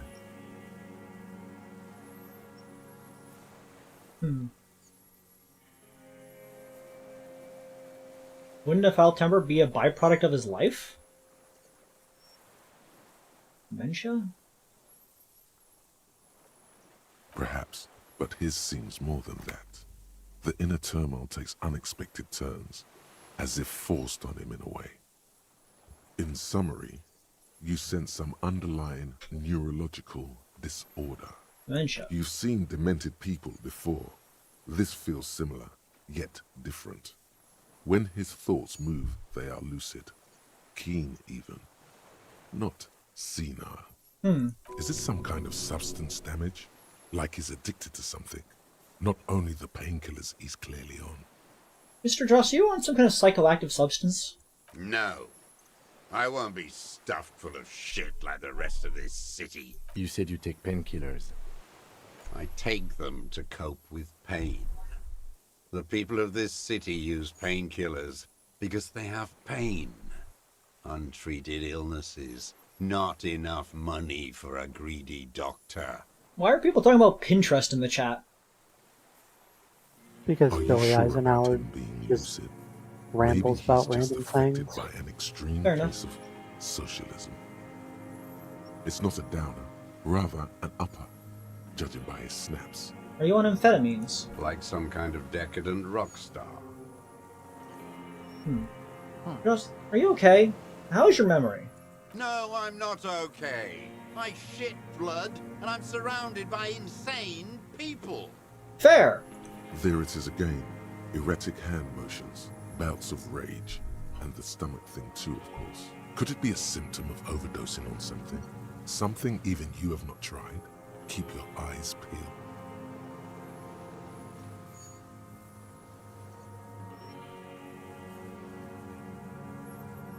Now you can tell him Crave about Renee. Joyce. He means he draws shallow breaths.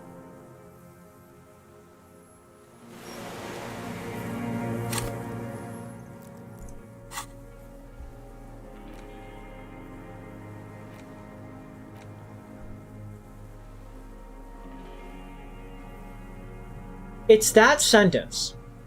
It says this particular piece is missing a scope, though, ... It it did not need to have that sentence. They could have just had the gun have a scope on it. They could have, but they went out of their way to call out the fact the gun does not have a scope when though ...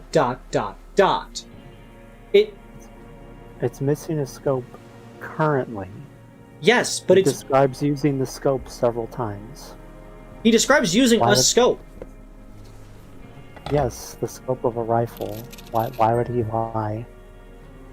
It's not lying. It's that he didn't shoot. He didn't use this gun to shoot them. It can't be the murder weapon. It doesn't have a scope. Why wouldn't he leave the scope on it? Why would he remove the scope? Where's the scope? He's got holes in his brain. Yeah, I get that, but it says that's the thing you have to. He also said the gun was useless now before he handed it to you. Because it's out of bullets.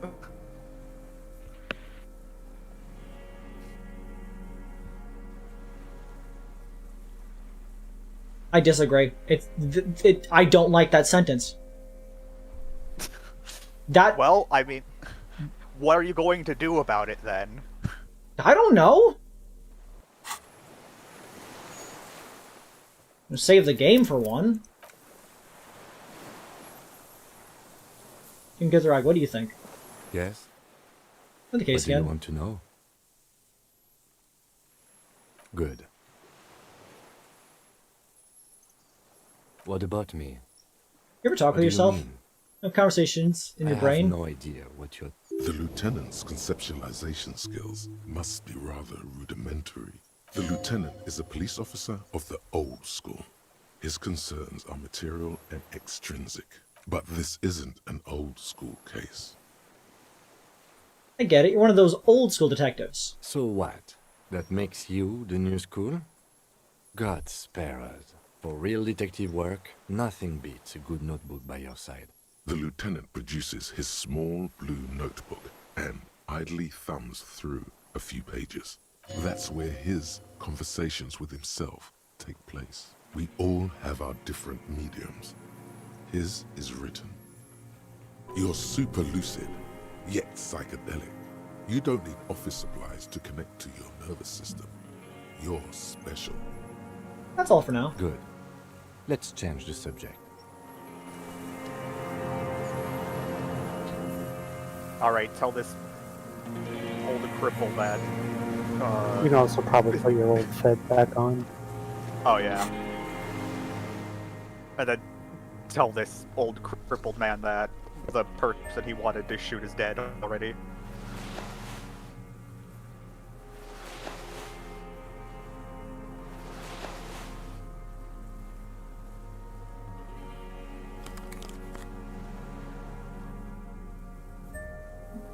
One day I will acquire the pants. Why is Kim Gitsuragi in front of me? That's weird. Because you're dumb. Got him.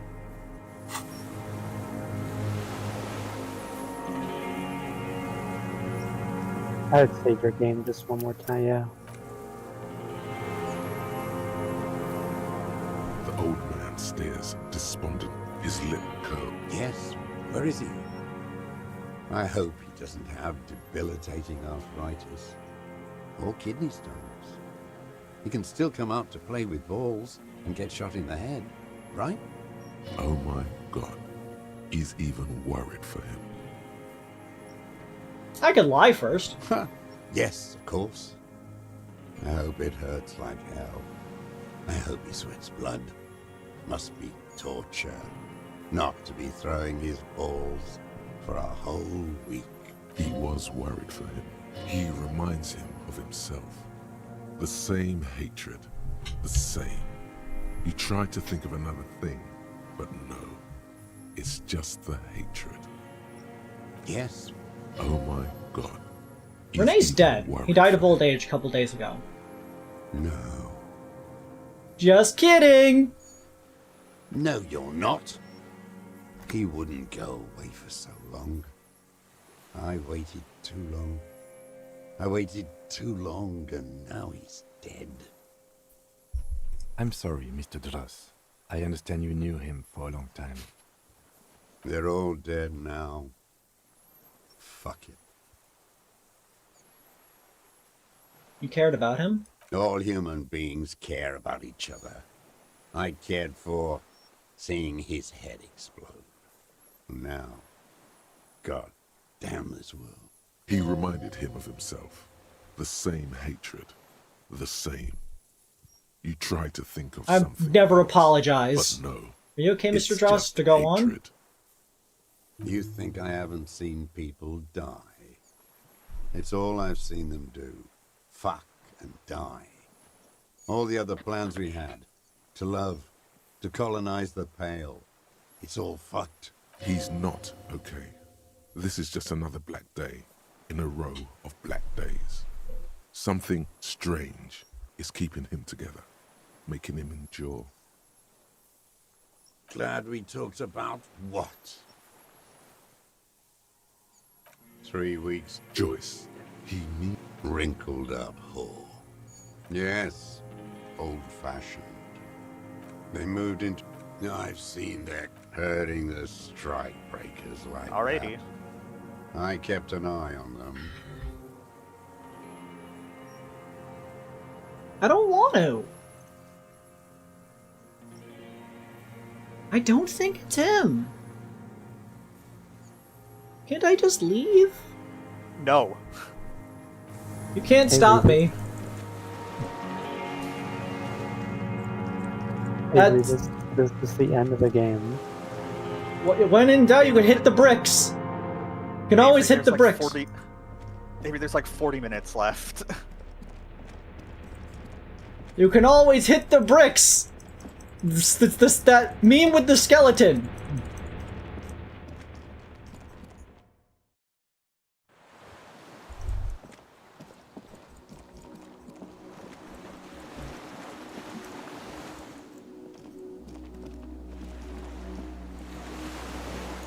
Hey, Avery. Yes. No offense, but I've been living around your stream schedule for almost 2 years. Can I, like, maybe be free of it already? I'm sorry.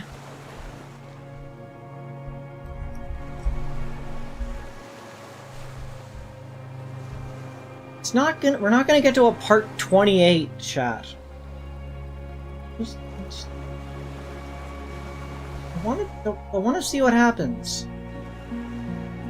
The skiff I could just swaying reload the by game. It'll take 2 seconds.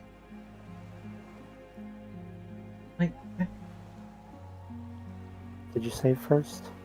Well, yeah, I saved before I did the Renee conversation. Oh god. Yeah, I could throw another save right now. It'll take 2 seconds. The skiff is swaying. Are you sure? There are things we still need to do here. Just do their own thing. The skiff is swaying. Are you sure? Okay. Lamau getting fucked. The game even says no, dipshit.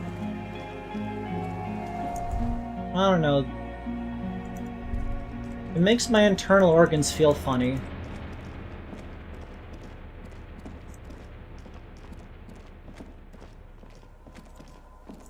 It's almost like maybe you should keep reading the book.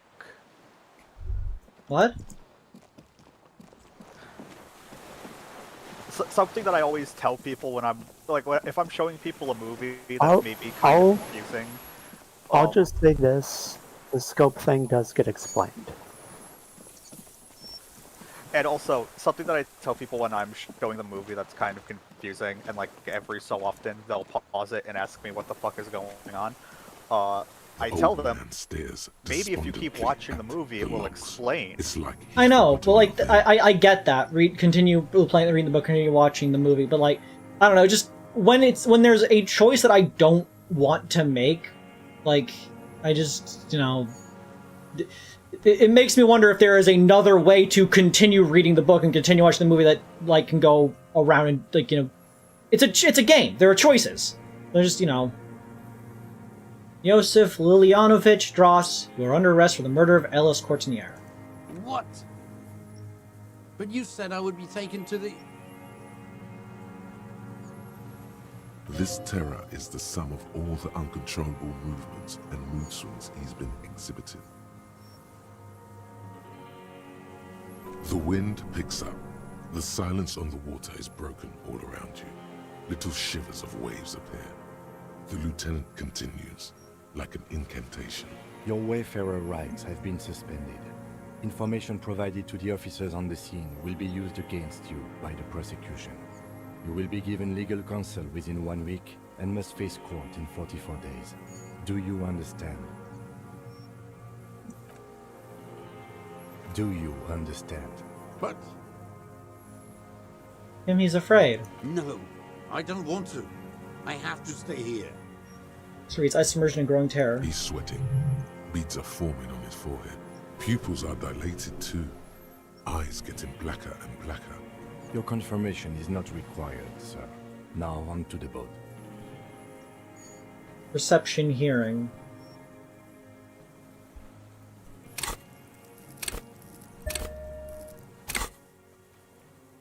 Come on, nail it. There it is again. Nice. To your north, as it has been since you came to the coast. The reeds whisper, stalks rubbing against each other. But then, in the middle of it, What? something completely different. It sounds like a bow, very slowly being drawn against the strings of a violin. A very small violin, made of reeds and rushes. Maybe there is room for 3 on the boat. Shh, Kim, do you hear that? What? What are you talking about? Is this... The man's voice suddenly dropped really focus wind. us? Your skin crawls.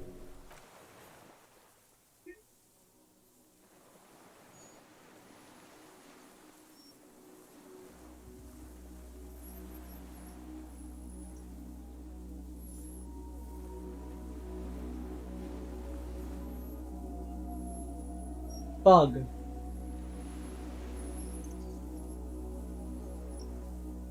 A delicate tangle of arms and legs unfolds from the reeds, limb by limb, to then just stand This is also why I wanted moving you to its continue. scythe-like arms in ghostly silence.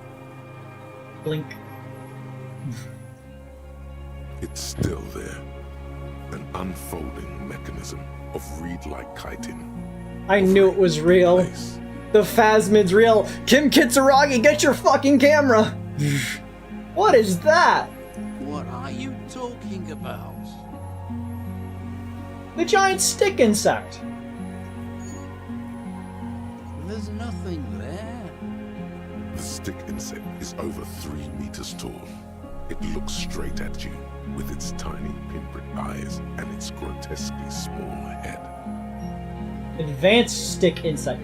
I was expecting it to be like tiny and long. I did not expect it to be 3 meters tall with extremely long limbs. I feel like that'd be infinitely easier to find.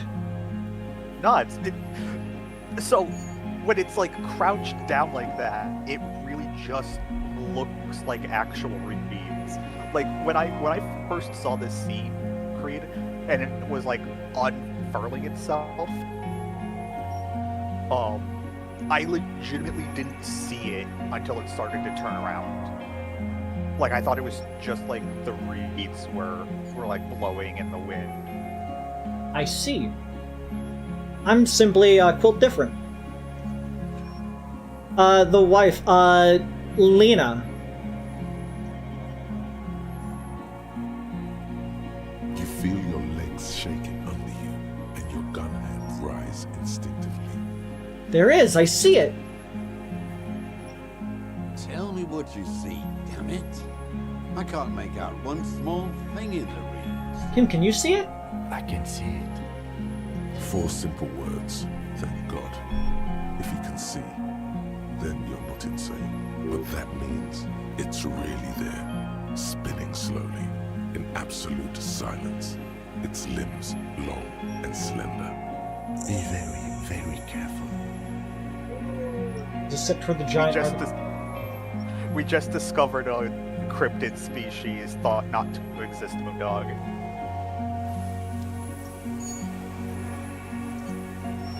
Now make What another is it? save. What do you want? What was from that? me? I can't go. Make another save, Liz said. It's right there. Can you see it? N- Doesn't finish sentence. One letter is all he can produce. Then seems numbly stares at the Nothing. Nothing is what he tried to say. There is nothing. Only the reeds for him. The reeds and devastation. I'll leave you for now.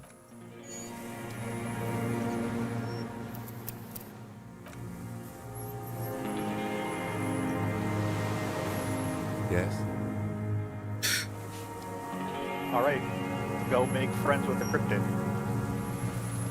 The creature stands on long stilt-like legs, antennae hanging from his head like a woman's Oh, we should probably hair, inform white the and dude curled about this. tips. It is no more than 5 steps away from you. I can get off the island. The segmented antennae move with apprehension, searching for something that's not there. Do you happen to have armored pants? Reed-like tufts stick out of its joints.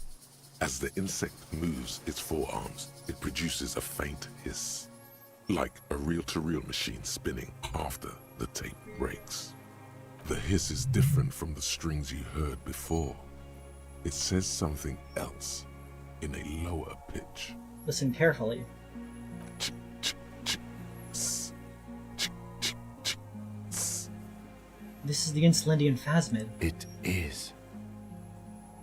You hear familiar ring of the jacket moving slowly, painting so. You glance over your shoulder. The lieutenant holds a piece of milled aluminium. He begins to pull it open, extremely carefully. It's the camera. No, the flash will scare the creature off. Warn him now. And the flash is loud. I won't like that. We need a photo. No one will believe us. From the corner of your eye, you see a sudden cascade of motion ripple through the phasmid's limbs. A series of ultrasonic clicks fills your ear. I am not palatable. Do not eat me. I am afraid. It's afraid. Stop now. I won't be one of those fools who didn't take a picture. It's in the camera, but he does not put it down. He's letting his pride get in the way. You see the phasmid turn to him, its mandible antennae reaching out. Its motions are quick, sudden. Here's what they think, Kim. Understood. Of course. The spindly mechanism turns itself back to you, its antennae taking their measure of the air. They think Slowly. quietly, something like, "Don't be afraid." Nothing changes in the cyclical brain Bug. motion of the creature's limbs. They are porcelain white on the inside and reed-colored on the out. I see. Beige, light brown, and striped. You are unsure if it is scared or not. Its insect mind is impenetrable to your reasoning. The creature tilts its tiny head to the side and appears to look at you. It is incredibly light, like the slightest gust of wind. It's like a mega stick But bug. it doesn't. There is a sadness in there. Or is it in you? From the dream. It's still with you. The pitiful hey you told her. Even now. I like that we also heard Koldamama Dakwa when we got to this island. Just every cryptid lives on this island, apparently. You A exist. sudden chirrup fills the air. The walking stick moves its whole body, limbs working independently of each other, like the parts of a masterfully constructed machine. It moves just an inch closer to you. Or does it only feel like it does?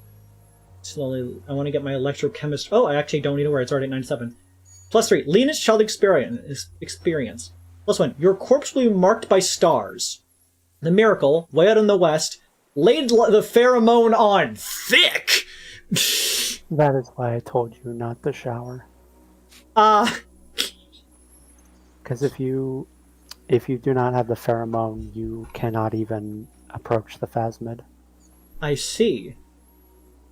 Sometimes you just need to Alright. smell like corpse.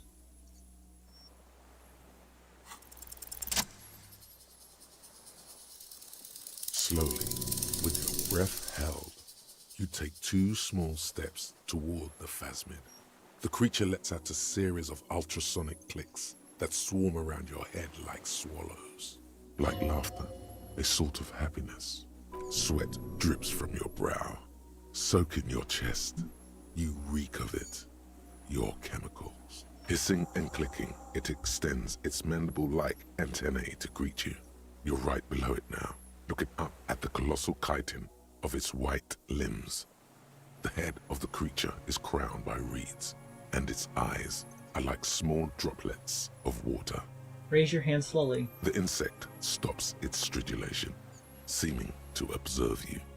Below its crown of reeds, little pinprick eyes detect motion, glittering. The world stands still around you. Suddenly, there is silence. No, stop. Be afraid. Be afraid. Put your hand down. The invertebrate comes back to life, stridulating. Sets of complex eyes follow you, moving in tandem on either side of the insect's small head. Hello, I'm Harry. I don't really know who I am. No reply. A total ancient silence comes from its mouth, along with what appears to be some kind of foam. The stridulations of its limbs continue all around you. Stand your tip a little more closely. You were right. Little bubbles form on the mouth parts of the creature, on its segmented lower lip.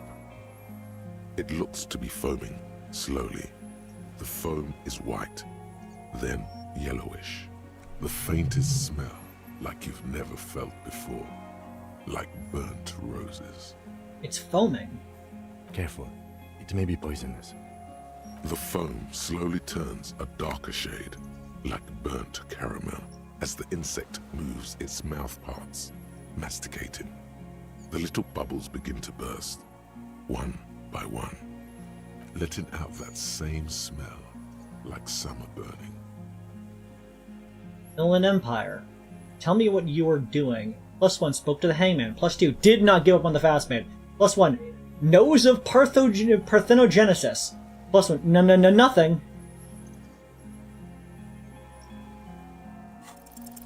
I exist. I exist too. Tell me what it's like for you. If I tell you, what will happen? Then I will tell you what it's like for me.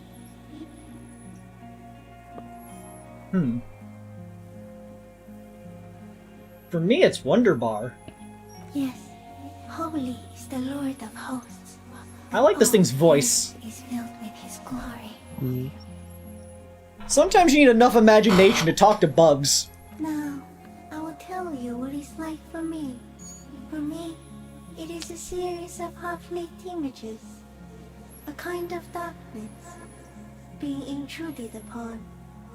Transient, dim, moist. The bug's Christian. I don't think that's the... Tell me what it's like for you. For me, it's fire burning. Fire? Where? Present, pale fire. This thing we're both sensing is coming to an end. That is your problem. Nothing ever ends for me. There is only room for 2, maybe 3 pictures in my mind. For me, it is a series of half-lit images. Tell me what it's like for you. I'm ill. What is your illness? I'm ill in the head. Same. That's how it is for me. I am not. There isn't even a central nervous system in my head. Only mouth parts. We're eating white blood clots. Valid. Now I will tell you how to do. Tell me what is your My body illness? aches and I'm bleeding. I smelled it. As soon as you stepped on the island. Strawberries. Fresh bursts of red strawberries. Ripe, turning riper. Soon, you'll be rotten. That's kind of a rude thing to say. Also, just because something is red does not mean it's like strawberries. Now I will tell you how. Tell me what is your illness? In my heart, for me, it's sadness. Input after input. For me, it is not like that. I have states, not the emotions. For example, I experience excitement at unexpected sugar rewards. Ooh, But sugar that is rewards. not important. Now I will tell you. Tell me what is fire? Inside. I do not have fire inside me. In me, there is not even blood. but limp. Like Bloodless sap bug. from a one palm.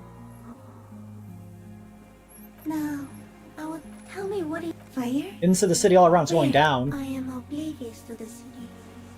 It is only on my margins. A ball has sometimes been, a toy, or the cylinder of a discarded trash bin. Now, I would tell me what it's like for you. Yes, now, I would tell Intruded you upon what it's by like what? for me. Shapes of plants and animals. And internal sensations. A swarm of sounds. Tiny vibrations on the inside of my forearms. All speak of complexities totally beyond my understanding. Well, see, Inland Empire is our imagination and is definitely us thinking we're talking to the bug, but typically 9 times out of 10, Inland Empire is also correct about anything it's intuiting. Because Inland Empire is our imagination, but it's also sort of our intuition. Like, it's what got us to speak to the dead body and which informed us that love did them in, which turned out to be true. Like, it's our intuition. Well, here's the thing. Yo. The corpse also tells you things that Laylee would not have known. Yes. As stated, it's not the thing itself, it's the intuition of what Harry can deduce about the thing through an ephemeral sixth sense. Also, to be fair, the corpse does say that love did him in, but communism is what killed him. It happens. I am at the end of a narrow funnel. Weightless. So light, it only feels like something to be me. In truth, perhaps I'm nothing. I certainly do not have a soul. And if I did, it would never burn. I'm glad to be me, an incredibly sensitive instrument. Few of us can begin to imagine the horror of you, with all of creation reflected in your forebrain. It must be like the highest of hells, a kaleidoscope of fire and rotting glass. Eternal damnation, even when you're sleeping. And when you wake, you carry it around on your neck, with eyes open that cannot help but swallow more behind the mirror. I feel great, mute empathy for you. It was very disorienting at first, but I'm keeping my shit together. That must be incredibly hard. The Arthropods are in silent and meaningless awe of you. Know that we're watching. When you're tired, when the vision spins out of control, the insects will be looking on, rooting for you. Mako definitely needs to play this game. The pugs are on your side. Come to raise you up, bud from you, banner-like, blossom from you and carry you apart in a sky funeral, in honor of your passing. But not me, because I'm just a leaf eater. In honor of your will, Lieutenant Euphrator, that you kept from falling apart in the face of sheer terror, day after day, second by second. Detective. Yes? Arriving. On the scene. Hell yeah. I love that moment. Probably one of the most hype moments in the game. I'm a detective. So am I. It is one of my top I was 10 born moments. to detect sucrose rewards and semiochemicals. What were you born to detect? Also that. I can also detect pheromones. The ones on you tell me that you will not eat me, and that I will benefit from your closeness. In short, I love you. That's fair. So am I. The killer. He's in a bad state, deteriorating fast now. He thinks I am beneficial to him, but I am not. I only quicken his deterioration. You're destroying him? Very slowly, and only because he won't go away. It is meant to keep them from noticing me, to interfere with the pictures in their heads. But he has looked at me for too long, and I am destroying him. Is this like... Does the Insulidian Phasmid function like, the fucking... creature from There Is No Anti-Memetics Division, a book I assume most of you haven't read. Quick aside, there's a book called There Is an Anti-Memetics Division. It is a fanfiction set in the SCP universe that was officially published. And it's all about creatures and things that make you not remember that they are there as some sort of camouflage. And they give such examples like these little insect worms that they get all over the place, but they make you forget that they're there. Or one of the like plot ones that kind of mentioned early on is there was this race of like large creatures, sort of giraffe-like in like shape and whatnot, that you could like see on the horizon and such, but they do the same thing. You can't remember that they're there, but people figured out how to take pictures of them, and so like they started like making records of them. But it turns out doing that injures them, and eventually they assumed that all of them had gone extinct, that they had killed them off by damaging them from like looking at and recording them too much. And they do a really cool thing at the end of the book where they mention, like they kind of like pan out on the story in the end and then mention these creatures just kind of going about their business because it turns out they didn't die. It was a cute moment, and it reminds me of this bug because it's just like, it's not doing anything. It's not intending to, you know, exist the way that it does. It just does. That also vaguely reminds me of the story of the Col de Mamadakwa, where Roy, well, that was Lena, mentions that it was people trying to record the Col de Mamadakwa is what possibly led to its alleged extinction. It happens. So am I. Yes. No one detected me for such a long time. For thousands of years. I dithered out of sight. Trapped myself in greenery. This is beige, not green. No one believed I exist. Almost no one. Until you came, detective. Dripping of blood that smells like strawberries. Across the calm sea. The first in 1,000 years. So am I. Yes. No one believed I exist. Almost. Shapes of I am at the end of a narrow funnel. Are you sure? No, I'm not. Why are you asking? Sometimes, when molting, I will grow a lost limb. One time something went wrong, and a small leg replaced a missing antenna. Small leg? That's horrible.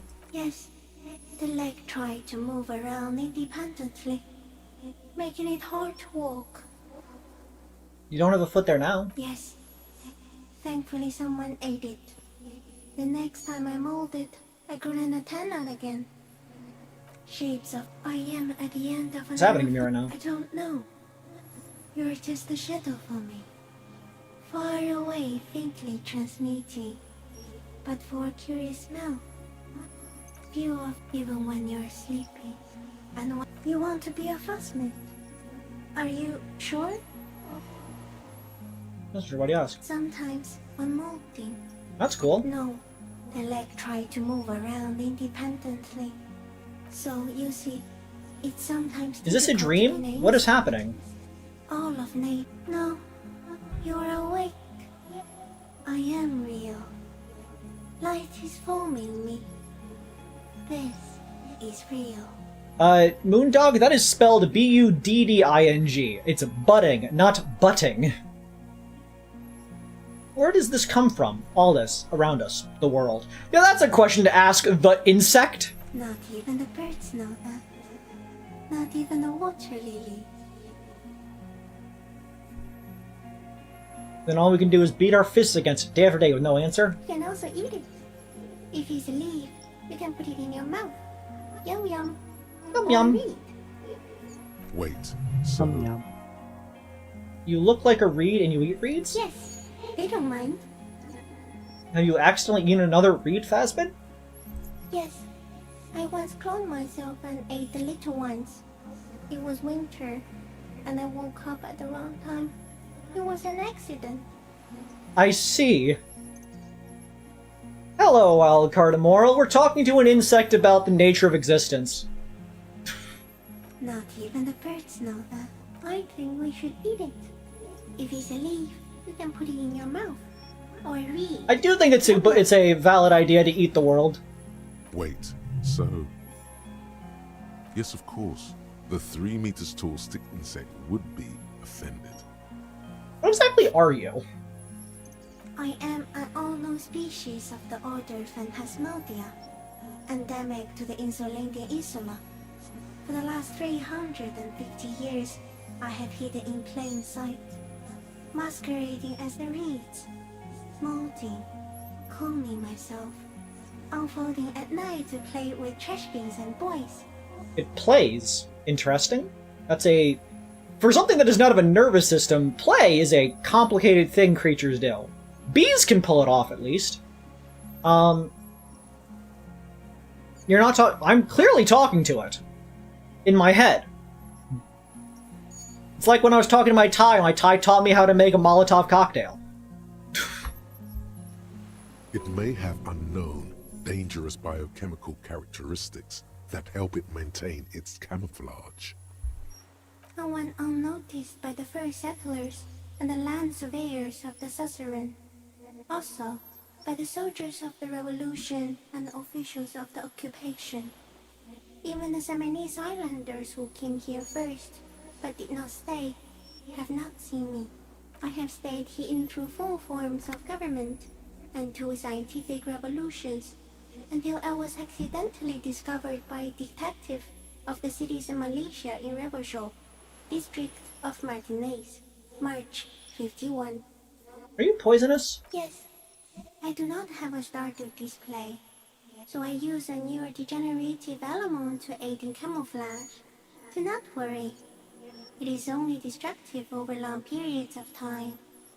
So you just produce a chemical that causes people to, like, lose their minds over time.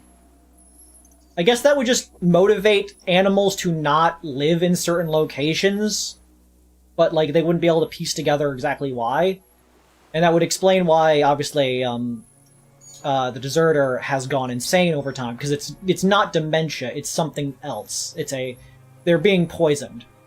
Which... That's also why the island was so quiet. Yeah, because nothing else was there. I mean, there were birds, some birds, but obviously they only fly by it sometimes, I presume. In the earlier top 10 the commandments for mystery novels, no heretofore unexplained poisons. That's another one checked off. Are you the miracle? No. You are the miracle. How? The moral of our encounter is, I am a relatively medium life form, while you are extreme, all-engulfing madness. A volatile simian nervous system, ominously new to the planet. The Pale too came with you. No one remembers it before you. The Nidarians do not. The radially symmetrics do not. There is an almost unanimous agreement between the birds and the plants that you are going to destroy us all. The palest human made? It is a nervous shadow cast into the world by you, eating away at reality. A great, unnatural territory. Its advent coincides with the arrival of the human mind. That makes entirely valid sense. As shown, the Pale is able to be, like, receded and, like, controlled by people believing enough, just in general, that it'll be held in. That's why they built a church around it. That's why the dance club would help contain it. That's why it wasn't affecting the Plaisance, because they actually, like, cared about the place. I mean, hell, Gart liking the Whirling in Rags is probably one of the reasons why that place wasn't failing. Like, they believed in that that all of them were, like, their thing would make that place work, and thus the Pale can't really form all the way past its 2mm hole. So I guess the Pale is sort of coincides with, like, the human idea of, like, I don't know, hopelessness? despair, which a lot of things suck, so that makes sense that there'd be so much of it. It would also make sense on why going through the Pale lets you find a new place, because you just believe you can get there. You gotta think about it. You go into the Pale and discover an Isla, not because it's there, but because you will hope that it's going to be there. Think about that one. I don't have that kind of power. You're a violent and irrepressible miracle. The vacuum of cosmos and the stars burning in it are afraid of you. Give me enough time, you will wipe us all out and replace us with nothing. Just by accident. By fortress accident? How? We suspect it will be something like the oxygen holocaust that wiped out anaerobic life 2.6 billion years ago, when organisms first started breathing. Only much worse. Instead of air, you exhale thoughts. There are no trees that eat thoughts. Worse how? Everything your eyes touch goes back there, behind the nose mirror. What if you blink? Are we still here? Please don't blink. What if he misplaces us all one day, or just forget?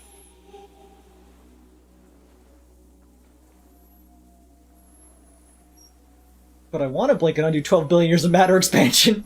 This is the gloaming I've been waiting for ever since I woke up in the hotel room. The Apocalypse Cop has been calling it the entire time. So, it is already happening.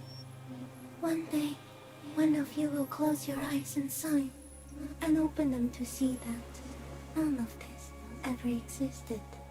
No, the Mara, the Pale too. You're a voices. Instead of air, you exhale. Everything your eyes touch goes back. Have I always thought this way? No, you're only thinking it now. This is a revelation. I already forgotten the world once when I drank too much. So it is already happening. Soon. No, the Pale too. You're a violent voices. Instead of air. Also, very, very dangerous. No, the Pale. You're a violent voices. Instead of air. Everything your eyes touch. I'll be extra careful not to blink, Stick Insect, don't worry. Please be. Or one day, one of you will close your eyes and sign, and open them to see that none of this ever existed.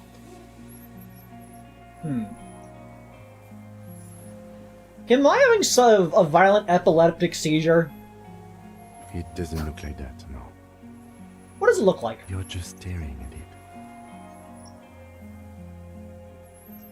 Then I think I'm having a vision about the final fate of mankind. Okay. Is it somehow related to the case? Thank you, Cam. The case is meaningless compared to this. I have totally transcended the case. Sort of? I like sort of. I think we should take the picture, and then you should back away from the unstudied species. It doesn't look like that, no. Yeah. No. What's going on? I think I'm having a vision. Okay. This Is is about it our fate. I think we should take the picture. It doesn't look like that, no. No. Nothing, just look at the Stick Insect, everything is normal. I think we should take the picture, and then you should back away from... It doesn't look like... No. Okay. The case is meaningless compared to this. I have totally transcended the I case. think we should take the picture, and then you should back away from the unstudied species. I think I've said everything I want to say. Don't really want to blink and, like, give the bug anxiety. Yeah. I have to say goodbye now. Anxiety. I have no more thoughts. That was all. No, there is one more.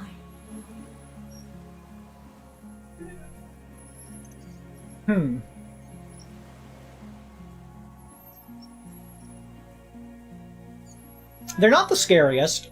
We've met way too many people for that.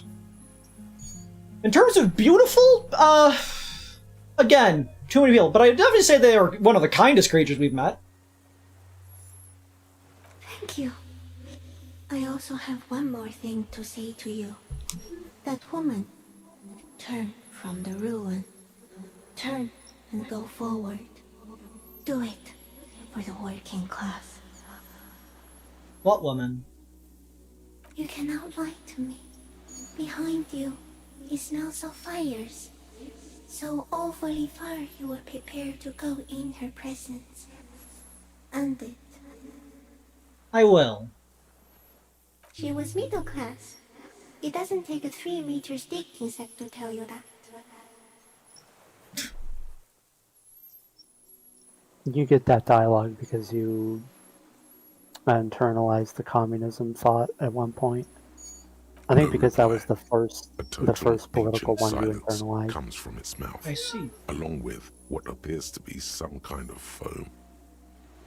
The invertebrate stops, raising its scythe-like arms and tilting. So what would have happened if I didn't do the communist that one time? Plates around its mouth. They would have said something different depending on what your political alignment. Like, damn. Can you find out what the moralist one would be? Since that's the one I'm supposed to be. Yeah, cause it's something the game doesn't explain to you. Is that like the first political thought you internalize is like tends to be the default a lot of the time. Damn. Moralism's the way to go, though. I'm very curious what their response is if you have the fascist ideology put it. Stand by, if I ever played this game again, I'd be going like a fascist Motorix run just to see what happens. Okay, I guess take a picture? Okay, can take the picture. Okay. Slice the lens open and raise it to eye level. There is no change in the insect's motion while it's being aimed by the camera. It remains fixated on you. In 3. If it moves, you jump back. I'll shoot. Here we go. 3, 2, 1. The shrill flash of the camera cuts the air like the blade of a sword. It's so big! The fragment freezes in its bright light. Head turned toward the lieutenant, hypnotized by the flash. It stands frozen before you. Hell of a picture! The sweat on your arms feels cold as ice, as if you're frozen as well, in the shadow of this great statue of chitinous marble. I got it. In advance, as the creature's shape develops on a photo paper in his hand, polychrome ghost of white streaks against the reeds of the sky, and you as a shadow before it. For all time.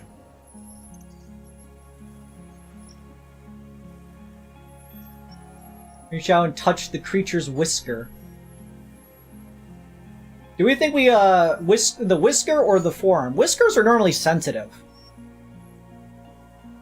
I think the forearm would probably be more careful. The limb before you is incredibly light, like eggshell. It's much lighter than a reed. You feel a soft push could tip the creature over. Its hollow exoskeleton collapsing. Warning! It's about to move. You can sense it. So, pull my hand away, I presume? Yeah. A sudden shiver passes the limb. Looks like the creature is awakening. Wave by wave from its stupor. The antennae hang from a great height. With your hand shaking, you barely touch the tip of the left whisker. On contact, the chitin curls into a spiral, like the tip of a poison ivy. Its touch on your fingertip feels cold, ticklish. The sensation is electrifying, resounding through your body. Hell yeah! Drugs! It is surprisingly delicate, the curly end of the whisker, like a young vine. It's even a bit wet. Looks like someone's got hurt in a fight. This antennae is much smaller than the other one. Be careful, detective. It's moving. Look at your finger. You were right. It glistens with some kind of moisture. The creature in front of you stays frozen. Lick your finger! It tastes like sugar, very faint. The anthropod towers above you, tufts of reeds pointing from limb and head alike. Odorless, mostly comprised of water. We consumed bug saliva! Alright, I think that's about everything I can do here. I wouldn't want to hurt it. Okay, I guess we got it. Another shudder pulses through the creature's limbs. It jolts back to life, like a record continuing where it left off, in a swaying, praying motion. Even the small black pearls of its eyes do not stray from you. Disengage slowly. Kim, show me the picture again. It's good. Don't worry. We got it. For a moment there, he was afraid you didn't get it. But he's calmer now, looking at it. The arthropod towers above you, just like in the picture, oblivious to your chattering. The ventricles on its abdomen slowly expanding. Vestigial wings, like barely visible gossamer, hanging from the inside of its slender joints. Oh, it used to be a flying insect. Nifty. Disengage slowly, leave. As you're turning away, the phasmid mirrors your movements, stepping on the water. The long limbs. That's how it can get across the water. It works as a water insect because it's incredibly light.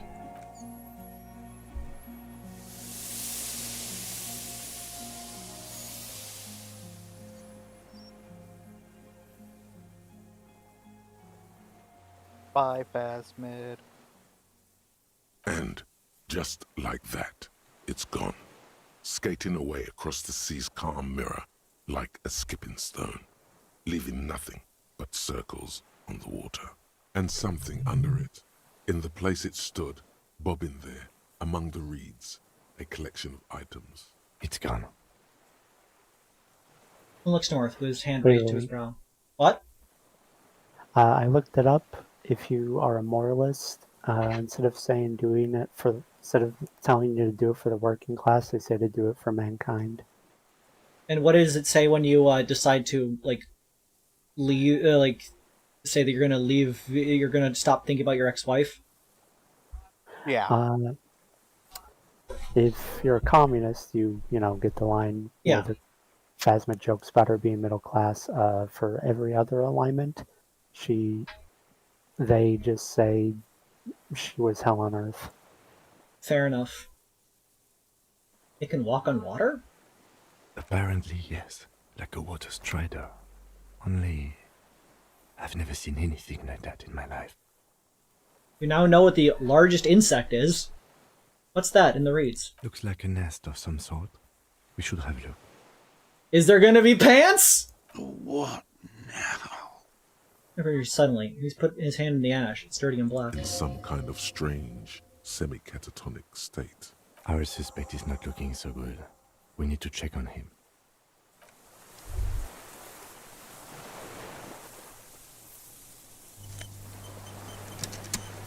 Evidence. Klage's passport.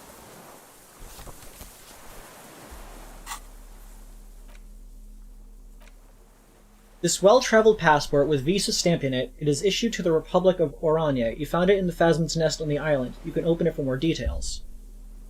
This passport, issued by the Sovereign Republic of Oranje, is issued to a black-haired woman called Katarzyna Alazie. Classia's hidden documents from the MT boy. With a photo. It's Klasia, with short black hair and glasses. She looks boyish, younger somehow. An old photo, before life came and did what it does. What's this doing in the Phasmid's nest? Maybe our man, Mr. Dross, took it from Classia's, or whatever her name was. Hiding place, or... Perhaps for some blackmailing plan? Perhaps, but that still doesn't explain how it got into the nest.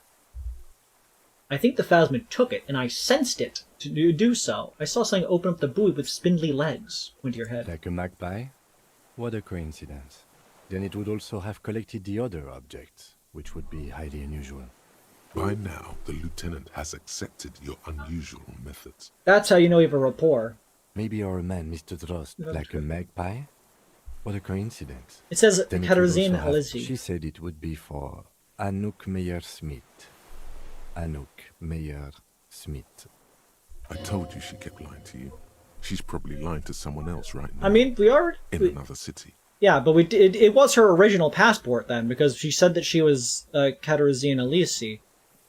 Unless this is her real name. You know, it's always complicated. Maybe this is a real password, not a fake because this is a real name. No, she lied to us. Her so-called real name was not her real name. Somehow she's managed to lie to us about that too. Uma smiles. She said it. I told you she kept lying. It's supposed to be her name. Yes, somehow she managed to lie to us. One more time. In a way, she's still lying to us right now. The lieutenant does smile. What's her real name then? I don't know. But it's not Katarzyna Alasia, or Klasia, or Anouk Meyer-Smith. We didn't even scratch the surface with her, detective. Perhaps it's better that we didn't arrest her. Who knows what hell she'd be raising in my district by now. If we did arrest her, I'm very curious how we would have found out about the island in the first place. Like, if we didn't pass that check, like, how do we get the information of where the bullet trajectory is? The winds are silent. The streets are empty of her. She is no longer in the city of Revachol. Thanks, Shivers. Alright. What else did this thing collect for us? Pants? Give me pants! Fairweather T500 helmet! Half-light suggestion. A T... Oh, I got it. Brother, you've managed to collect all the armor pieces. Too bad it's too late for the big showdown. Don't think this helmet would have helped me anyway. Look down your wound. It would have looked very impressive. Still, you found it all. Now your mortal coil is completely protected. Few cops are this futuristic. At least now I am truly invincible. Title card. Where's... Head as a battering ram. A fighter, not a lover. This monstrous-looking bug-eyed ceramic helmet was the Phasma nest. It still has some reeds sticking out of it. It smells of seawater, but it's otherwise wearable. I'm not exactly comfortable putting it on feels scary somehow. Also, pointing out, those eye slots are the things that Kim shot through. Yeah. Which is fucking insane to me. I look good. Your skills do point out it was a, like, miracle of a shot. And what else is in the box? A T9/32 rifle scope.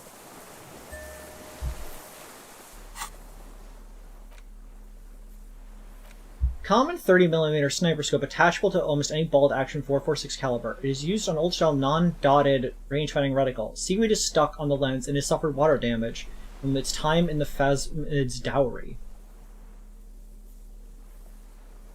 Yes, that is why his gun did not have a scope on it, as the Phasmid snatched it. Yeah, but that is a really fucked up scope. Like, it's got so much algae on it. Like, when did it take the scope is a question. You've been here for 11 days. Actually, no, 18 days. Yeah, but think about it from the actual minimum game time perspective, not how long it actually took me.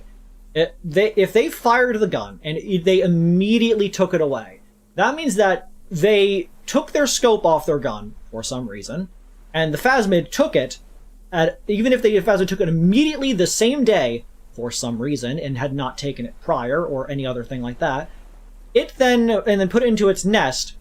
It then got that damaged, waterlogged, and covered in algae in 2 weeks. 2 weeks and like 5 days. I mean, it just says seaweed. Yeah, it's stuck to it. It's not like algae growing on it. It said it suffered water damage from the time the Phasmid damage. Like, Yeah, water damage is not hard for a piece of mechanical equipment tied to a gun. Yeah, because I mean, if I took a rifle scope and threw it into a swamp, it would be water damaged and have gunk on it. I have my suspicions.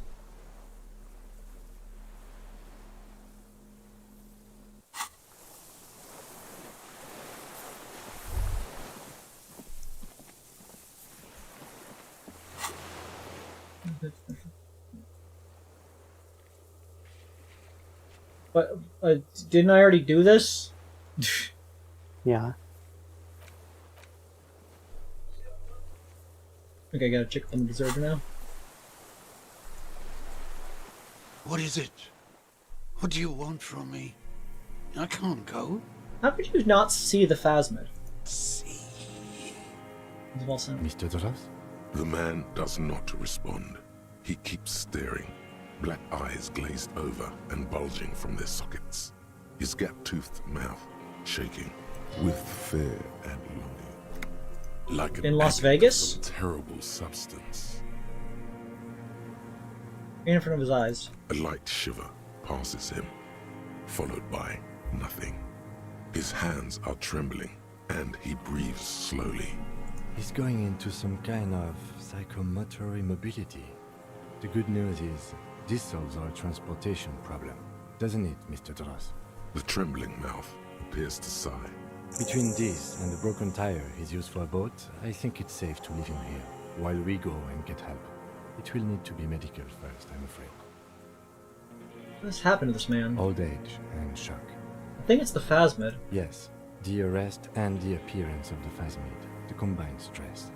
But you think it's something more than that, don't you? There's much more. Remember what it said when it spoke. Yeah, when it spoke. Thank you, Ember. You couldn't see it, Kim. It's just the reads for him. That could be part of the shock. But you're right, something is off here. Mr. Dras. No response. This is how the phasmid has stayed hidden all these years. Then how did we see it? Oh, you mean, whatever does this, does it over time? Teenagers, kids, drunks, sightings are brief, and hence not credible. But anyone who spends a long time with it. Yes, you forget it's there. Mr. Dras, have you ever seen a stick insect pretending to be the reeds? The doctors will have to look at this. I hope your station has better medical personnel than 57. This is a little advanced for a nurse. That could be... No response.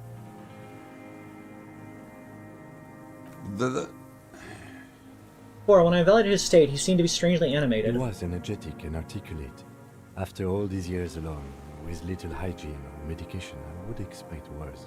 Perhaps this animation is induced by something in the phasmid. It does not seem to be animated now it's left.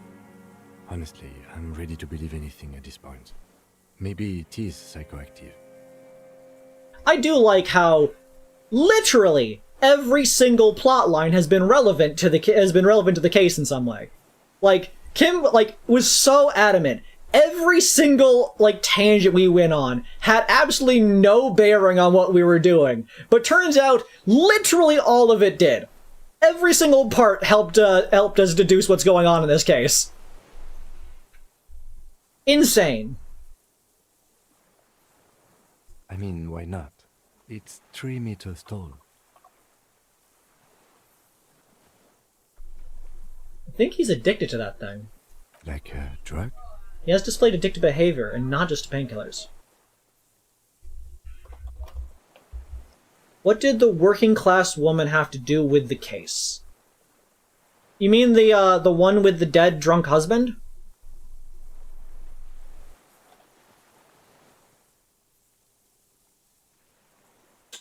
I'll get back to you on that one. The haunting commercial building does do it, because the haunting of the commercial building has to do with the pale hole. Because the idea is the hole in the pale that's inside that church is what causes everything around it to be going to shit.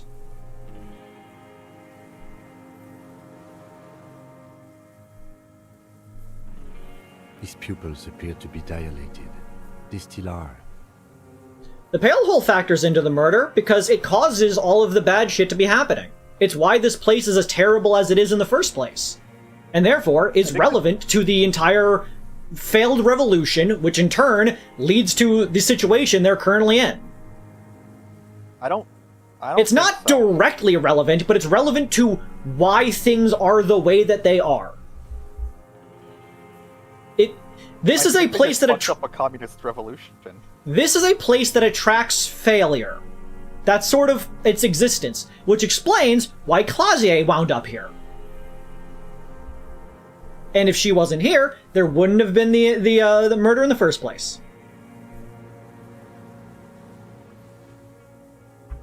The sun is too indirect. I will say, in regards to, you might have already said it, I was busy typing something to respond to Chev. But the working class woman, that's like one the game like even like specifically pokes fun at if you try to connect it to the case. Yeah, like you're allowed to have one. There's allowed to be an exception, and that's the exception. You technically solved a different death during the investigation. For all intents and purposes, this should say 217. It would be funny if it did tick that up for you. It's not just chemical. It's as if he's infatuated with it. Some kind of oxytocin release mechanism? Would go with the pupils. But this is way above me, detective. Like, his pupils. It's not just... The man shudders lightly. His eyes swallowed up by their pupils. Could there be something hormonal in a relationship to the Phasmid? You mean pheromonal? He seemed a little off for a man his age. Randy. The scope, knowing of her bruises, his disposition toward Miss Oranje. I see what you mean. It made him horny? Love did him in? You mean pheromonal? He does not look hormonal anymore. Motionless. His plastic cape flaps in a sudden gust of wind.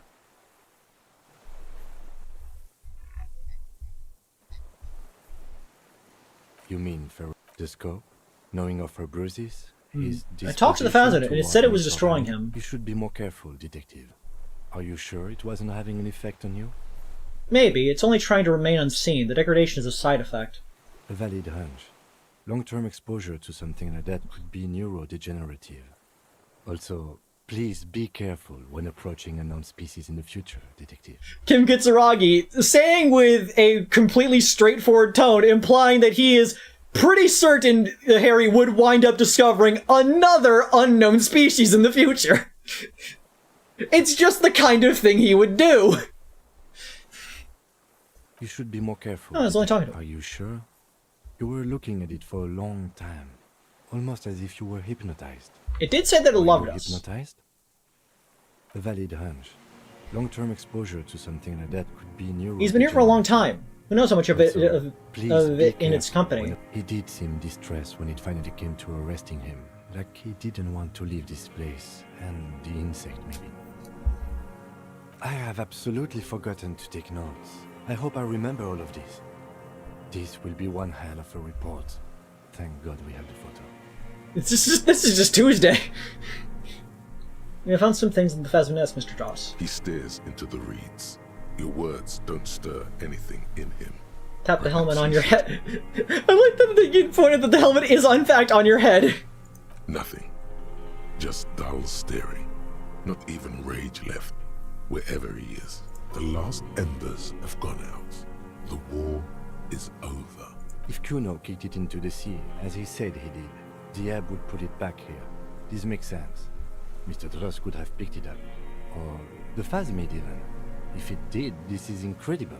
The fact that we did find all the parts of armor, which were a helmet kicked into the ocean, the boots that were still in the body, the gloves that were taken by a child and hidden in the sand, and the chest piece, which I literally cannot remember where I found it.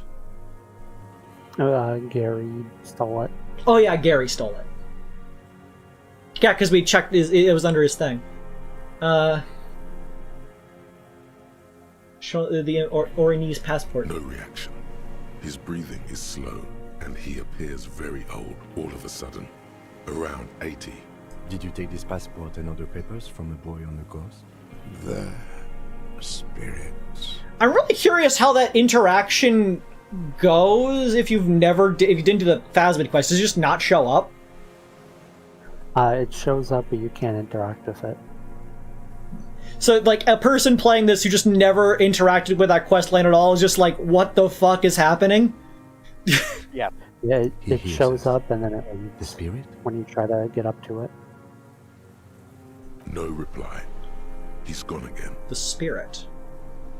Try something else? We got him back for a moment. It's from the detached scope. I I lost. You lost it, Mr. Dross? He turns his eyes to the reeds again, as he's done so many times. Beige and white stripes. He lost the scope. Then it somehow made its way over there. With the help of a magpie phasmid. There's that sparkle in your hand. This sight is a T9, Mr. Dross. Was it attached to the rifle when you made the shot? Silence. Not even a sigh. You've gotten all you will out of this poor being. Only your rest now, Mr. Dross. The plastic cape flaps around his face in a gust of wind. His back is slouched and his mouth open. The blacks of his eyes are receding. His pupils are returning to normal. The strength has all gone out of him. Just frail old bones in a sack of tracksuit trousers and a windbreaker. Hang tight. We should think about getting back to the mainland. To get help. He'll be safe here. If we don't take too long. We did it! The return. Use the boat to return to mainland. That's a statement. I got 9+ notifications on Discord. I should check it at some point.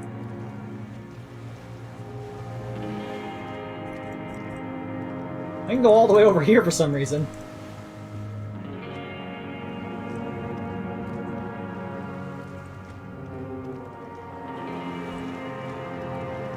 I think that's to let you know that he would be able to see you when you were in the room looking from where he would have shot.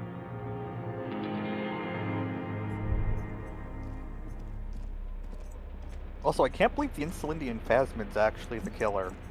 Yeah. Love vitamin. This old cylindrical generator. Downstairs into the... I don't know. Someone with... The wind out. Liquid... The kind that... The lieutenant... Long and cold. There's no time to dwell on this moment.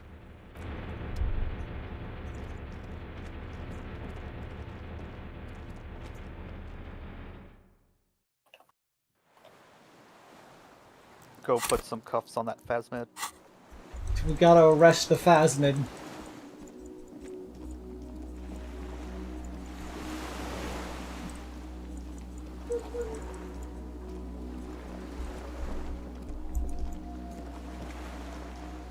The skiff is swaying on the waves by the dock. Let's return to the mainland. We are done here. I should have saved. It doesn't matter. The skiff rocks gently under your weight as you get in. The ride back is uneventful and quiet. But for the sound of conversation on the water, there is someone inland waiting for you.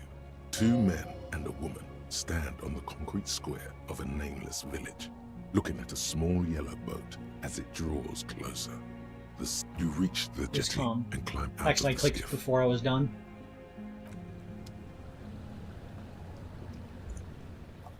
Save game.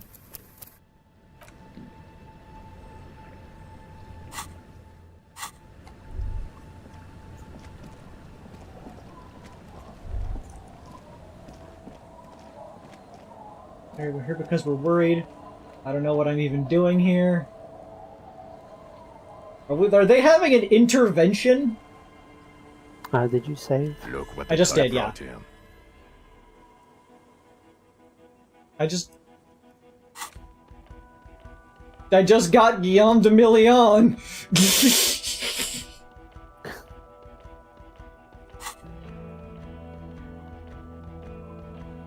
That express. Says the man without sunglasses. Suddenly his expression changes and he tilts his head. I want to call you a teapot, but I'm honestly kind of impressed. No idea where you got all that gear, but there's no doubt in my mind that some bad people are looking for it.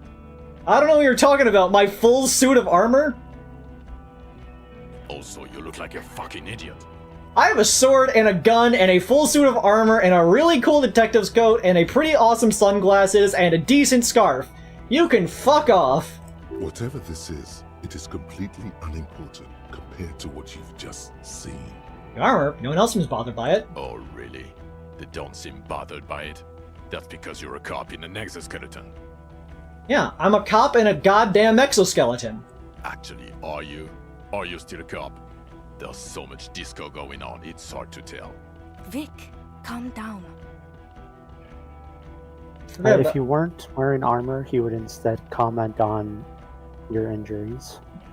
Yeah, because we're built different. There's a giant... We're not forgetting about anything. Look at you. Was he with both hands? Who are you people? Hello, Trent Heilerstein. I believe we've met on several occasions. I bet you killed him. I'm still on to you. I'm your goddamn partner, Jean-Vic Comar, and this is your special task force. Or what's left of it.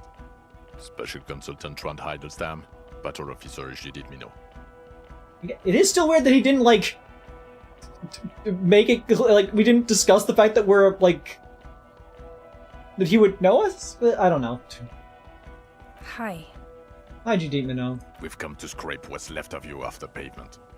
Lieutenant Kim Kisuragi, Precinct 57.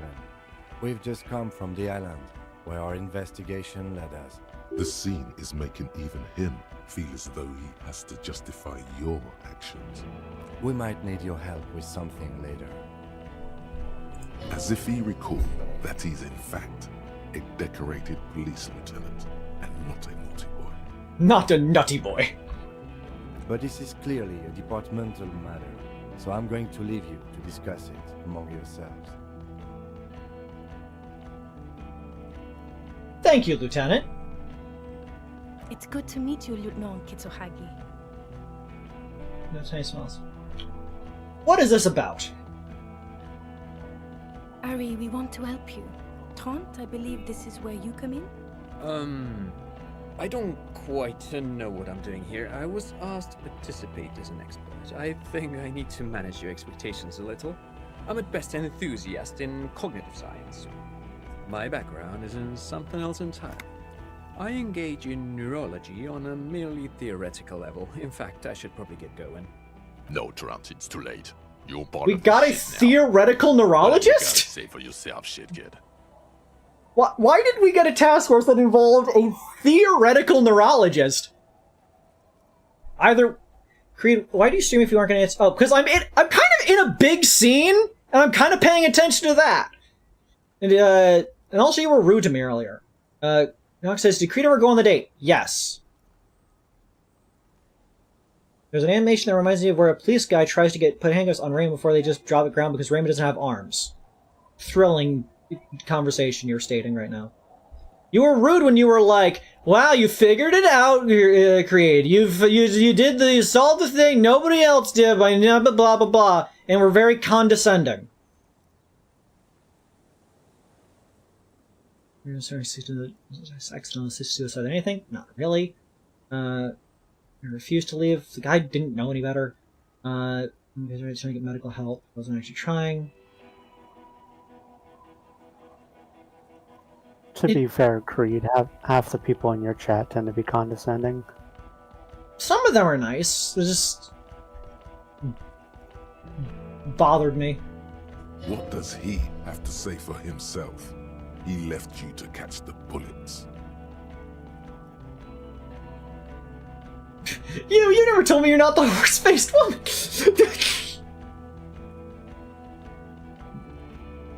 How'd you know I was here? The cafeteria manager you fucked over told us where you went. Damn, you got your major. I understand, okay. Gart told you. And people on the street helped us too, with your whereabouts. You're a legend among the drunks, Harry. A legendary local drunk. The cafeteria manager you fucked over told The trivia us for the where you last went. time. Speaking of which, the giant aerografito in front of the building. The one that's burning. Did you do that? Is this one junior delinquent? I don't know. It had shit kid written all over it. The cafeteria manager you fucked betrays over. me. Shit kid. He didn't betray you. He just told us the direction you went in. Who's Sylvie? Sylvie's a girl I hooked Gart up with, and did that, and saved his establishment. Strange. He didn't mention that. In fact, the establishment didn't look saved at all. There was a giant aerografito in front of the building.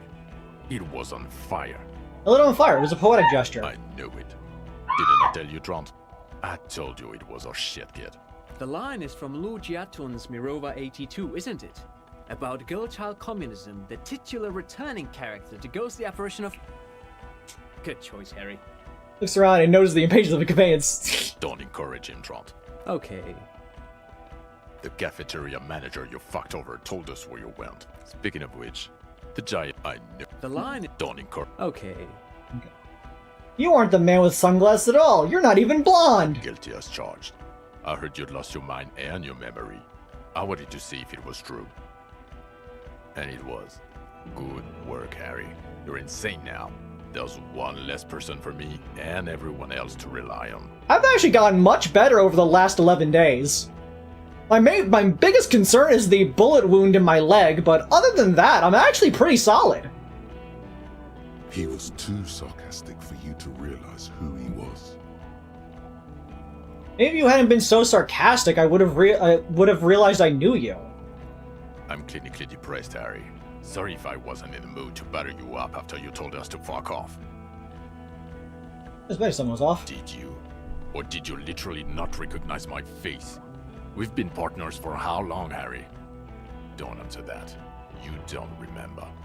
Kim Kitsuragi is a way nicer partner than you, but I assume I've been a dick to you. Toward him. 2 years minimum, or maybe a short but close stint on the task force. Well, let's see.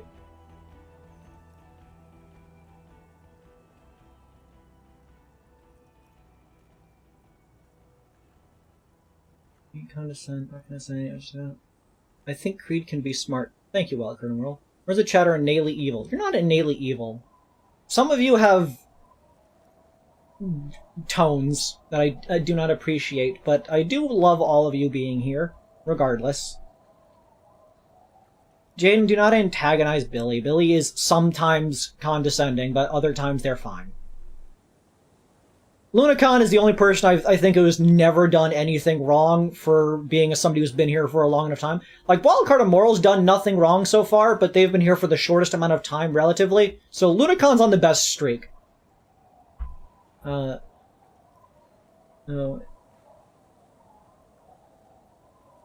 Let's see, how did Harry lose their memory this badly again? Drugs and alcohol doing way too much. Either that, or they met an Insulindian phasmid for too long. Could be both. Could be both. They were getting high off that supply. If the reveal that if we had like a 20 in electrochemistry when we tasted that saliva would have been like, yeah, you've been getting high off this thing for like the past week before the investigation started.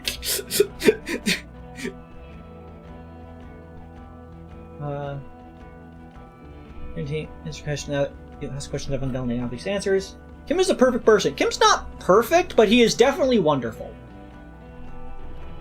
He's constantly expressing. What have I done? Okay, so drugs and alcohol. All the brats. Ask what point of mag having an overlay was for this. Yeah. Can you stop fighting in the chat? Keep playing the game. Yeah, I know, but I don't want people fighting in my chat. Blah, blah, blah, blah. He's right. Don't start guessing. Now's not a good time. And you never told me you're not the horse-faced woman! Lieutenant, my name is not horse-faced woman. It's Judith Minot. I was assigned to your unit 2 months ago. I thought we were friends. We're still friends, I just have a stupid head. Okay. Because you're my commanding officer, I really want to respect you. I want us to have a normal relationship. That will never happen, Jude. He's the rudest man on Earth. He's the reason why the rest of us have to take sensitivity training. And I hate sensitivity training. It's important to take sensitivity training. Lieutenant, my name is I'm glad to have you in your acquaintance. Let's put the past behind us. Right, sir. I don't apologize for anything. So, Trant Heidelstein turns out to be Special Consultant Trant Heidelstein? Yes, I'm Trant Heidelstein. I never said I wasn't Trant Heidelstein. Wait, what was up with that kid then? Mikhail? Mikhail's my son. What? No, I enjoy you saying you never apologize for anything right after Jean says you're the rudest person on Earth. Look! Not apologizing is different. You don't need to apologize for things, you just need to make things better. I have no regerts. His son? What a joke. Everyone is lying to you. No apologizing. Oh yeah, what's up with all the interesting history? Spying on me? No, I was just interested in the Feld building and the Martinez beachhead. And Mikhail wanted to see Martinez. It was a coincidence. Him being there with his son, it was not a coincidence. It's difficult to see, but he was worried about you. And also interested in the Feld building. So what are you special consulting here? What indeed? I was asked to share my take on some of the more obscure theories developed in Königstein in the 30s, like partial psychotraumatic amnesia, group personality theory. He's here to see if you're insane. He is smart. Let's move on. Yes, I'm Khan Heilerstein again. I was asked to share my take on some of the more French academic theories developed in Königstein. He's here to see if you're insane. Yes, I'm Khan Heilerstein. I never said I wasn't Mikhail. His son? What a joke. What the fuck is your son now? lying. Special consultant? I sent him home. Mikhail's with his mother. We share custody. Ah, divorce. I get it. I told you. He's one drink away from killing someone. I wouldn't quite say that. But yes, he is displaying aggression not atypical of late-stage alcoholism. I'm displaying aggression because two of you did not come open to me and being like, hey, we are cops that know you, we heard that you have memory loss, and probably want to talk to you about this. It's kind of a fucked up thing on your guys' front, to be honest. What indeed? He's here to see if you're insane. He is smart. Let's move on. Duped again. No one's who they say they are. Duped? Hey, here's a brilliant idea. Don't be a morbid drunk and you won't be duped so easily. Gardner, scab leader, this, turn to the lieutenant. Tell me at least you are who you say you were. Yes, I'm still Kinkisolagi. Still a lieutenant from Precinct 57. Still caught up in this crossfire, too. Duped? Okay, that Hey, doesn't need to do here's with it. No. Everyone's just a brilliant master of disguise. To be fair, there were a lot of people pretending to be people that they weren't. Like, a lot of people. Even a lot of people who were things that they weren't actually intending to pretend to be that they were. That is true. You mentioned a task force. Yeah. Major Crimes Unit. Under Lieutenant Dubois and Vicomar. Ring any bells? Refresh my memory, who else is in this? Refresh your memory? It's a goddamn Major Crimes Unit. There's you, me, Jude, Tron fucking Heidelstown, and Guillaume Baby. Are they related to Guillaume de Million? I'm technically just a civilian advisor. Also, my dude, you literally stated you came back here because you heard that I lost my memory. Don't be mad at me for not remembering! Oh, fuck you. You're part of this shit show. Yeah, first, who's Guillaume Bevy? Oh, that's an interesting story, actually. Guillaume Bevy is a police reporter who joined our team. He was really good. Then he left because he lost faith in your ability to lead the unit. Other people have left too. Good, smart people. People we won't get back. Only me and this really patient patrol officer are still here. And Tron because I'm forcing him to stay. That's kind of a rude thing to do to Trant. Do? It's a major crimes unit. We clear the desk of cases so Precinct 41 doesn't look like the worst station in town. We are shit tier now, Harry. Because of you. How about you admit their cops is a myth creed? I like how they keep saying trying to Heidelstamm's full name. Yeah. The 41st isn't... Oh, all of my discords have just... Oh, is it gonna come back?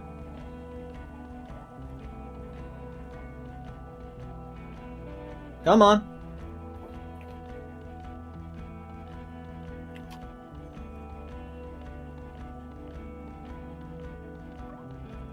Hello, you guys can hear me, right? Oh, there's one. There. Okay, we're back. So, Fujitech was freaking out for a second.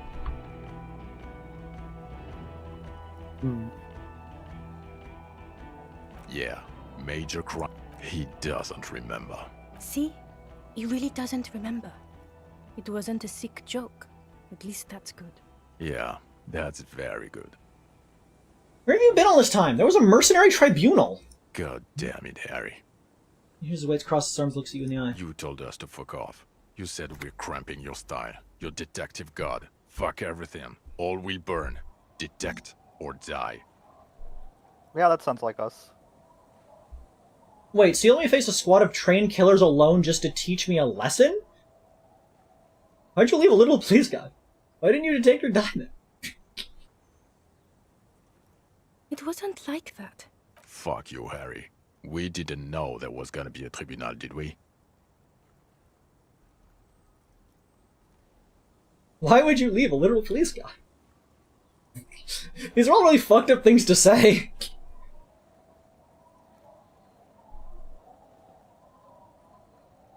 Is it all those things? I'm not like that anymore. Sure. Talk on the town is you're the mouthpiece of the gloaming. Deranged apocalyptic rhetoric. Nothing has changed. Look, there's nothing wrong with being an apocalypse cop. I was right.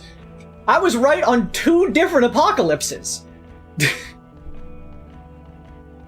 God, you told us to fuck off. Here we go. Alcoholic delirium. Visions. All must pay. God, you told us to fuck off. Oh, you think it was cool you saying that? Aesthetic somehow? You were crying when we got here. Breaking things. You said we were going into the abyss. None of us wanted to see the abyss. So we fucked off. We were going into the abyss. Like what were we going on about? God damn, you told us to fuck off. You were crying hysterically. You were drunk, breaking things, being emotionally abusive. You said we were going into the abyss. None of us wanted to see the abyss. God damn, you told us to Sure. Talk on the town. None of this is ringing any bells. The gloaming. The bells aren't ringing because you have brain damage. Detective God. Trant, this is where you come in. How bad is it? Well, he doesn't have visible tremors, he talks without slurring, he can drive a boat, he's standing, reasoning. All good signs, but complete retrograde amnesia, episodic and semantic. Meaning, you forgot both who you are and the definitions of money, Isola, hell, and so on. As displayed in the station call, our interactions with him, and I don't want to be a snitch, but also mine with him before when Harry did not seem to know who I was. It's all very interesting. Action and snitch makes air quotes. Also mine with him before when Harry did not seem to know who I was. Oh, so he was just doing it because he was fucking checking us because why would he point out that we're having memory loss? It would have kind of a dick move, my dude. Interesting? Yes, interesting. I have my theories, but I would like to hear Harry's thoughts first. Harry, what do you think happens? I think him neurologically, psychologically, and why not socioeconomically? I think him choosing to just like casually be around and wait for you to recognize him is less of a dick move than just sitting around and antagonizing you. Oh yeah, this guy sitting around and antagonizing me is obviously the far worst of the 3. This one kind of like rabbit-like staying out of it is very kind of rude in my opinion. What? Granted, it's honestly kind of justified antagonism, but still. Well, yeah, he's upset about the way we acted before we lost our memory, but like if a person loses their memory and clearly does not seem to be acting the way they usually do, like you gotta like have some sympathy there, like my dude. Like you're allowed to like hate what the person I was, but like you can't just be a dick while I'm like literally suffering from brain damage. I mean, there's a very real chance that he didn't realize you were. I see. Jean even thought it was all just a bit. It's socioeconomically, you think I'm so poor I lost my memory. So much I lost my memory and I'm slowly recovering from it. Love this fantasy, I'm joke, I know who I am. Maybe something to do with an anomaly in the church, tomb limit, hole in the world. Experimental detective, this is the method I used to solve a case. Happened to me that I couldn't make. You can say one and still say others, I think. You could, I know, okay. I know that much. So, you think I'm so poor I lost my memory? Not when you phrase it like that. But I don't think critical theory... I know everyone thinks this is far-fetched pink academia, but still, I don't think it should be off the table here. What? He lost his memory because of capitalism? No, not like that. I'm not talking for Hedefort's cool here. But Harry, I asked you, what do you think happened? Capitalism fucked me beyond recognition. Trainers, right? It might have something to do with anomaly in the church, a 2mm hole in the world. Corresponding to the 20-centimeter hole in your brain. Sure. This theory has great symmetry. I see how it folds into itself neatly. Precisely, Satellite Officer Vicmere. It's Martinez. Take this I split the racing around with Martinez. This sounds odd, but I was there. The church on the coast was shaking from an audio-spatial anomaly. It may have been anthroponetic or perhaps related to radio waves. Either way, it was real. I've even put it in my report. You should read it. I do not, however, think it has anything to do with him drinking himself to the point of brain damage. Yeah, because, like, as they say, like, we don't seem to be suffering, like, signs of, like, other signs of brain damage. We are coordinated, we're not slurring, we just seem to have forgotten information, which is suspicious, especially because, like, if you drink so much alcohol, because alcohol, as is known, is a poison, you're lightly poisoning yourself when you're getting drunk, if you were doing enough that it was causing brain damage, there would presumably be other signs than you forgot who you were and basic information. Thank you, Lieutenant. And what money is. Just to clarify, I do not think his other anthroponetics are a hoax. Pale produces global phenomena. It's proven. However, what has not been proven is total memory loss after drinking too much Komodo Red. Honestly, I think he's just lying to us. But Detective Vicmere, he has blanked out before. I have? Yes, a couple of times. After some of the more serious benders. One was after the two drunks case, the other when we looked into that mural. The two cases in your ledger. The unsolvable case and the Next World mural. Those were recent. I've been losing my memory more often lately. Interesting. Those cases were hard on you. Interesting. So at first he dipped his toes into it, prepared. That's where he would have gotten the idea. Yes. Practice. And then he used alcohol to get there, so to speak. What do you mean? Well, here's my theory. What if this is an absolutely normal reaction to the world we're living in? What if this is not a significant anomaly at all? Something to be explained, approached as a defect? Look at the sensory input here. Gestures toward the scenery. Look at the ruins, the neon. Listen to the radio, the multitudes, the people. Live here for 40 years. As a police detective, he's like a magnetic reader on the world tape, to borrow a known metaphor. Harry's been pushed flat against it. Total input. Understood. Hardwired to the free market. He just needed for it to end. Okay, Trent, thank you. That's absolutely meaningless. I'm glad we brought you. Will he or will he not be able to work in the major crimes unit?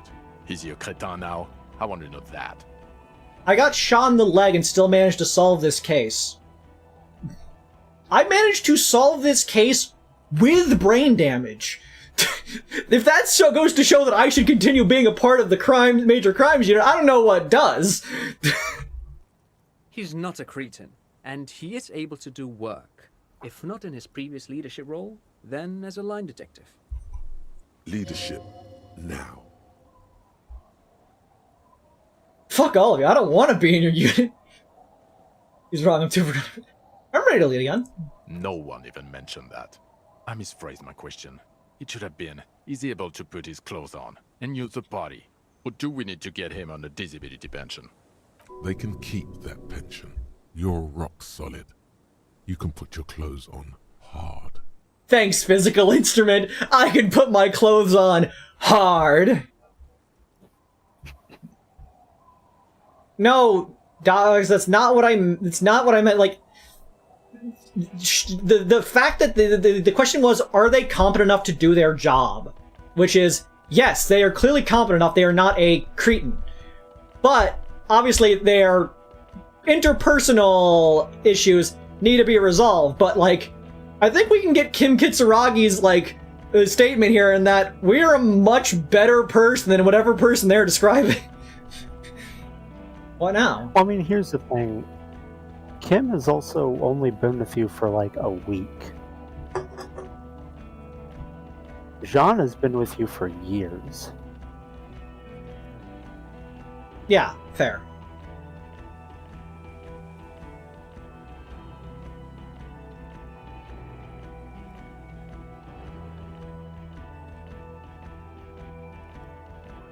What now?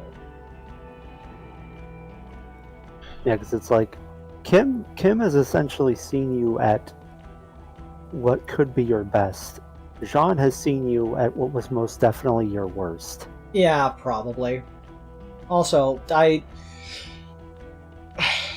trying not to comment on it, but can people please calm down in the chat? Like, I understand that you guys are bickering at each other, but like, you don't need to interact with each other. You could just both be in the chat. You guys don't seem to have valid chemistry. What now?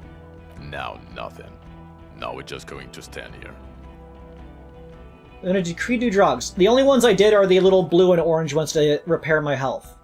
And I've never drinking or did any drugs otherwise. Really? For a second I thought they were asking about IRL drugs. No. Now we discuss that. What the fuck did you do to a motor carriage? Why is it there, Harry?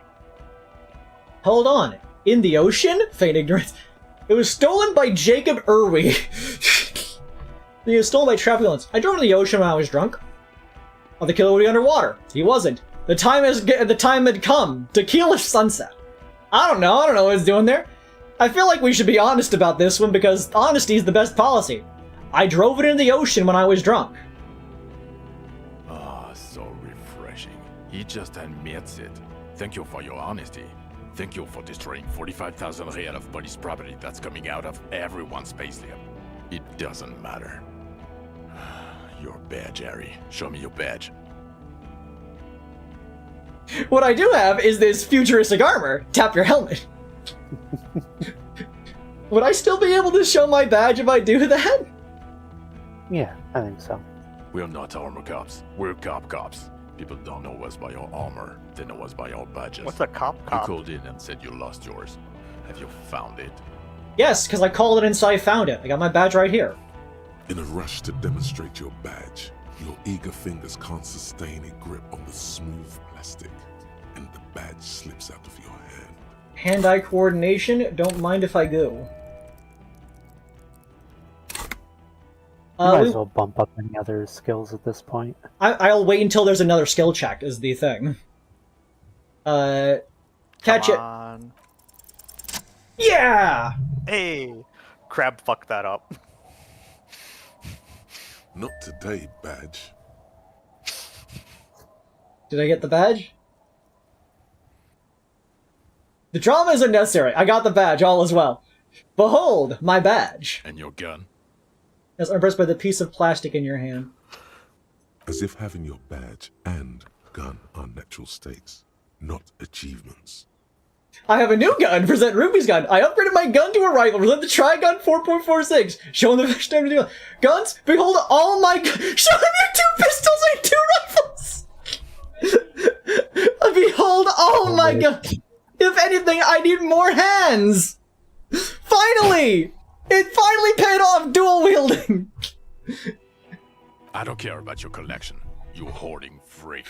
Is one of them your service weapon? I only want to know about that one gun. What? These are all great guns! Superior to my sidearm any day!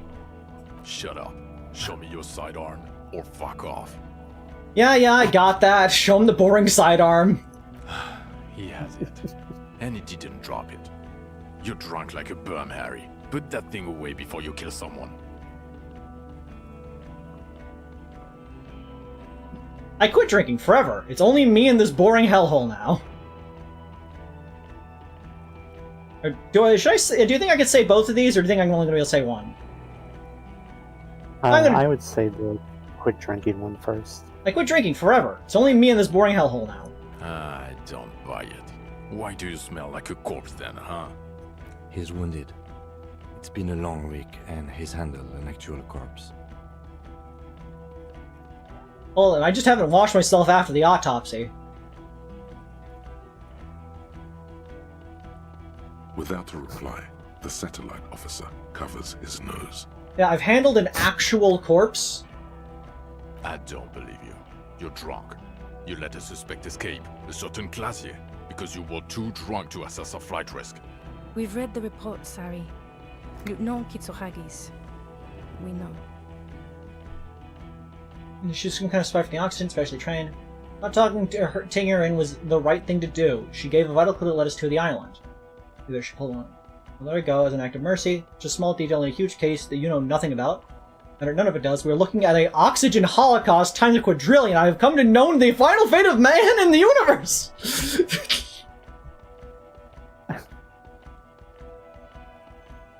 I mean, this kind of helps. Like, she gave us a vital clue that led us to the island. Oh, well. If she was nice. I'm not even gonna get into the other suspect. The one who shot herself. In the head. You can't blame me for someone else shooting themselves in the head. Like, yes, you can ask him. I tried to do something, like, but I have no control over the actions of a person who has a gun and has it pointed at them. Or the fact that you very likely sold your gun for booze.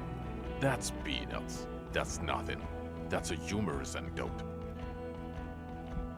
Compared to the 7 people who were gunned down, the streets are literally red with blood, Harry. It was fucking mass murder. Yes, because there was a military tribunal against a bunch of union members who all happened to be pretty drunk at the time. A couple of them way more drunk than the other, with powerful weaponry. I am one cop. I'm not able to just show up and make people stop being violent to each other when a bunch of people are violent, militant people who kill for money and are way too many drinks in and are violently motivated. I did my best under the circumstances to prevent as much bloodshed as possible. I didn't do the best I possibly could have, and I took a bullet to the leg in the process. He did everything he could. Exactly! We did everything we could. The company hired unvetted mercenaries. Lieutenant Dubois got between them and the locals.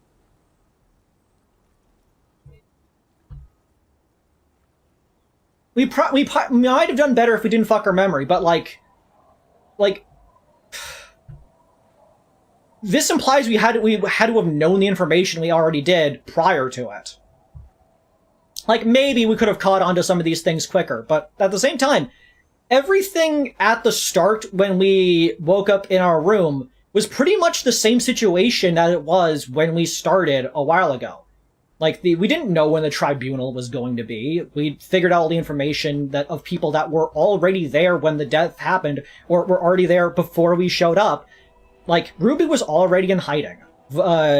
Joyce was already waiting at the pier. Everybody was already there, so really the week of time just made the corpse smell worse.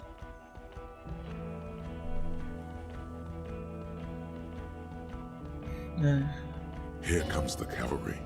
He did so at considerable risk to his person. Remember, he was shot. We stopped an execution, not a negotiation. The loss of life was minimal compared to what it could have been. The department was truly honored compared to the greatest discovery of the century! Yes, what he said. I also solved the case. It's solved. All of it. Detective, it's better if I do that. It's so much better if he does this.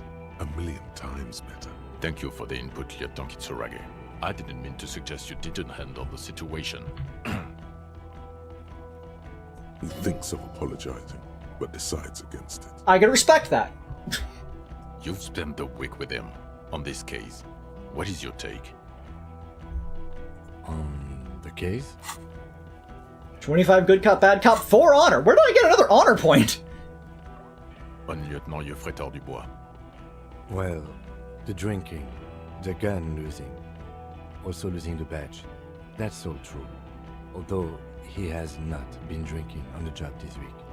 See? 1 week. Then there's the apocalypse thing. At first I thought it was a joke, but it's not. He actually thinks the world is about to end, in a bloodletting or gloaming. We're about to become vapor, even. It's worrying, especially considering his political views. Detective Dubois is, as you may know, a Mazovian socio-economist.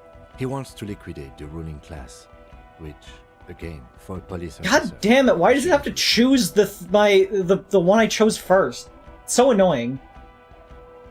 You should yell something.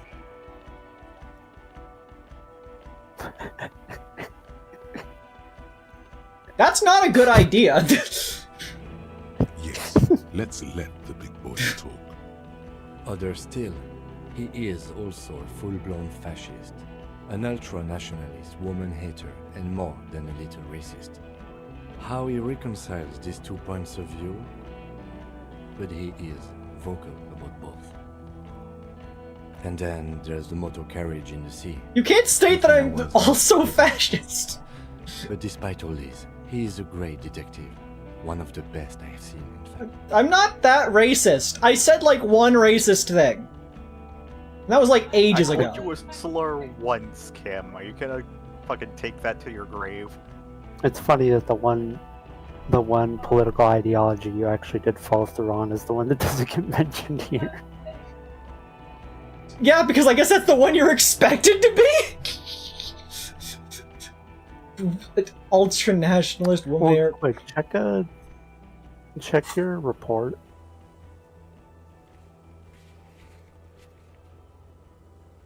We are ultra-liberal, we are communist, fascist, and moralist are tied. How in the end did I get 2 different ties of these scores? Yeah, I think it might have just been because communism and fascism are your highest ones and you have opted into those thoughts. I am somehow both a communist and a fascist. Oh, so you're Dross. Harry Dubois has taken both femboy options. They are the horseshoe theory. He can talk human beings into telling him everything, and he doesn't stop. In all the time I've spent with him, he has not once stopped pursuing leads, however far-fetched and tangential. He is tireless, madly driven. Chevron.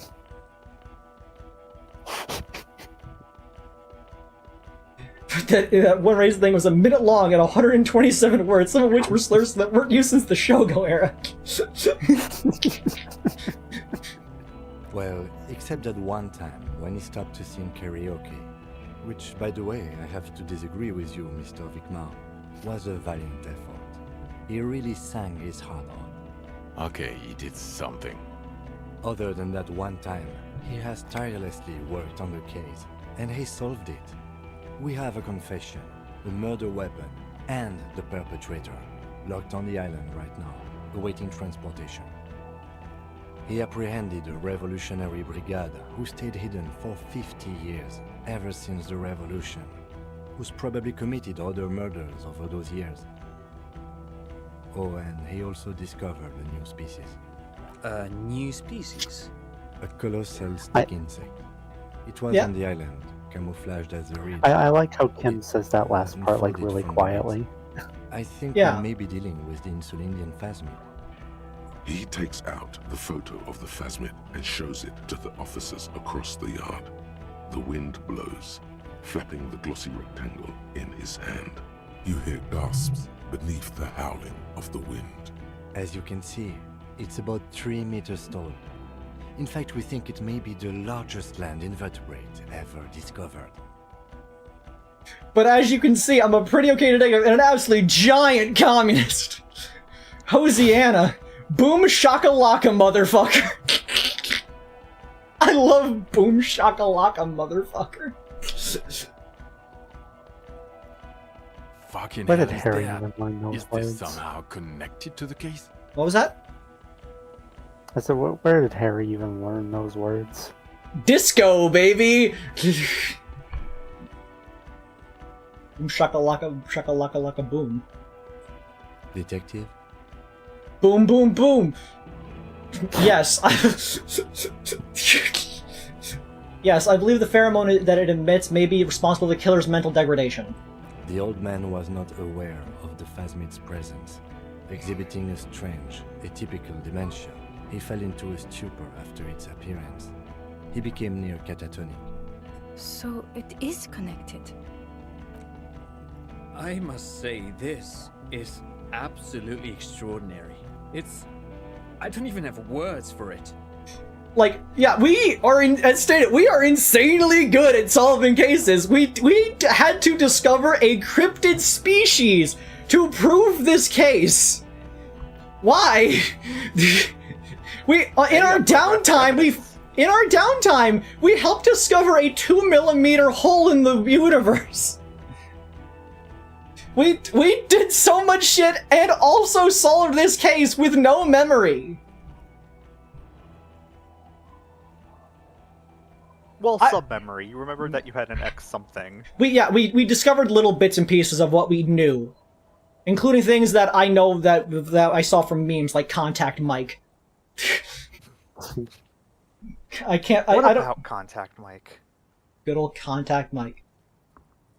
But yeah. What was I about to say? I would love to see, like, I know obviously they don't need to and they shouldn't because of how the company has fallen apart, but I would love to see another game like this, of just a cop solving a mystery who's fucking insane and just solves completely unrelated, completely unbelievable shit at the same time. Like, what other mystery game involves the requiring to discover a cryptid's existence in the process? Like, Phoenix Wright requires you to disprove a cryptid's existence. This one requires you to figure out that it's real and how it is involved. The fact that you could just Cross-examining a parrot. Yeah. Yes, it really does make it hard to fire the drunk. He's tired. I follow the photo as the lieutenant puts it away. This is a very, very sad man who has just seen something that's made him forget his sadness. Now you make your case. Now is the time. Now or never. Okay, let's see. I'll start a nightclub in the church. The Elspasm is female. The Reeds are on this. We have a strong motive for him. He was headed to Barter's Union, was assassinated by our killer. We don't actually know that. And I also fixed the strike situation. What? You can say all of these. Okay. I also started a nightclub in the church. What was that? It sounded like you set up a nightclub in the church. Yeah, and I discovered a hitherto unexplored exponential phenomenon there too. A 2 million hole in the world. Get a grip. No one cares about your anthroponetic adventures right now. 4 kids were living in a tent on the ice. They were going to drown when it melted. It's not optimal, but the building was abandoned, so he put them in there. It's okay. It's not that okay. Get off this subject now. What was that? We're giving it a local nightlife. 4 kids were living in... It's not... What was that?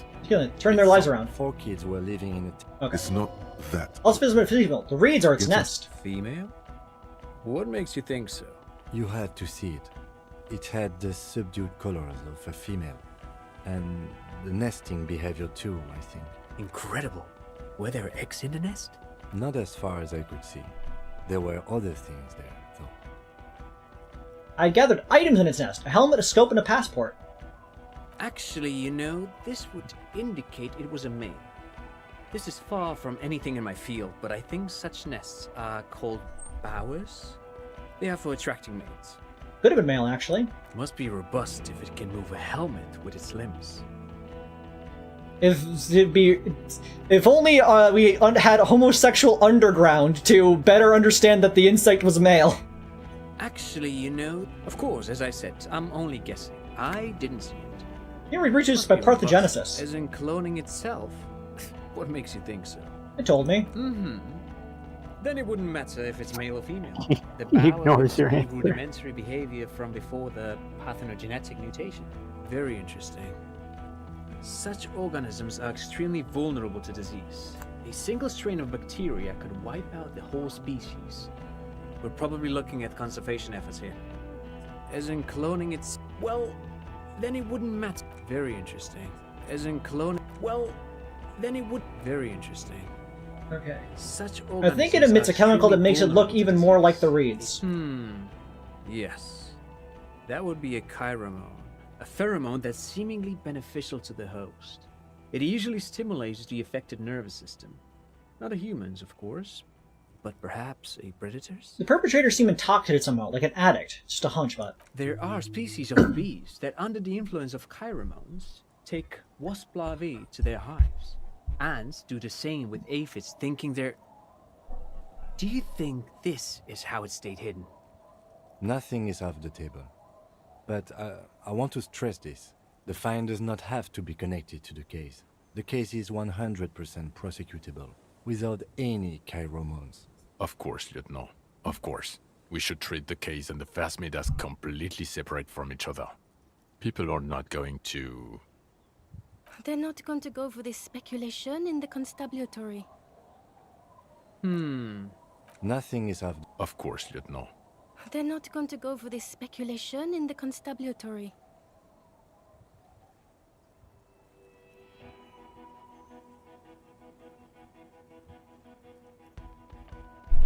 It had mandibles that looked like hair, and it was completely white on the inside. Yes, but also reed-colored, beige and brown, a little green on the outside. After unfolding from a single stalk, it still retained parts that looked like reed tufts on its limbs. Incredible. The PR value of this is exceptional. Carp discovers new species. Maybe even discovers the Insulindian phasmid. No, that's too much. Reminds me of that ProZD skit. Actor in film.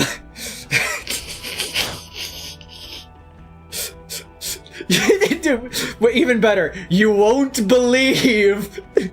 I said I wouldn't believe it. This would really help with some of the problems we've been having. Absolutely, this is great. This does not say vigilante murderers to me at all. This says science, news, human interest. You know, it's a really good thing you have that photo. Yeah.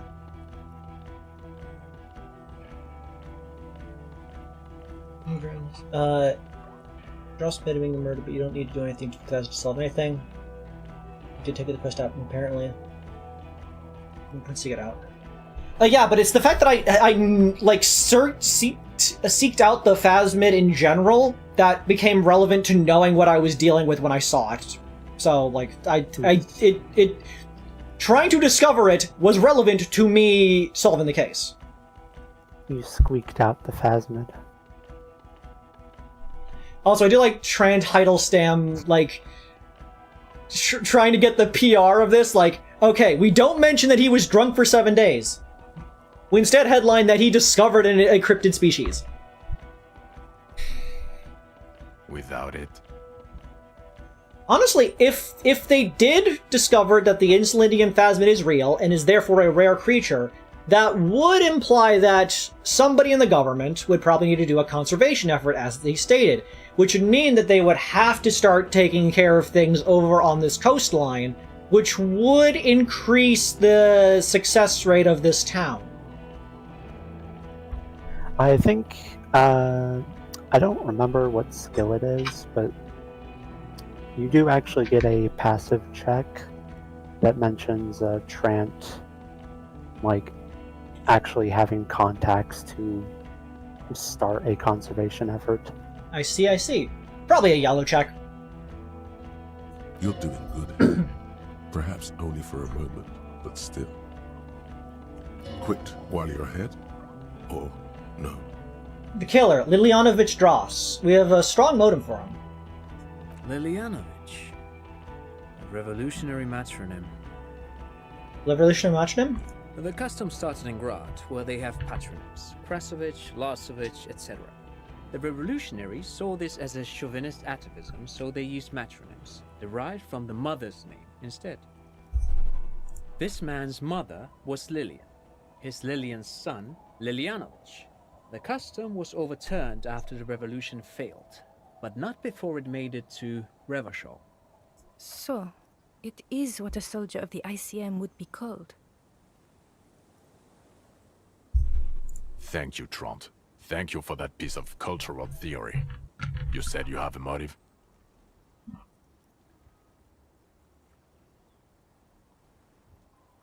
Of course, excuse me, I just thought it was noteworthy. That's not the case. They killed the an act of rage induced by the phasmid semiochemicals. Jealousy is probably the closest one. But it was probably obviously induced by the chemicals in some way. Jealousy? I thought this Lilianovich was an old man. To have been hiding for 50 years. Like 70-something. A strange psychosexual fixation. Aggravated, possibly, by proximity to the phasmid and its chemicals. He himself gave a political reason. Said he had killed an enemy combatant. Also, we have ballistics from the gun, matching the bullet found in the dead mercenary's head. And 2 officers on the scene that Mr. Dross confessed to. It's a clean win. It's way more than that.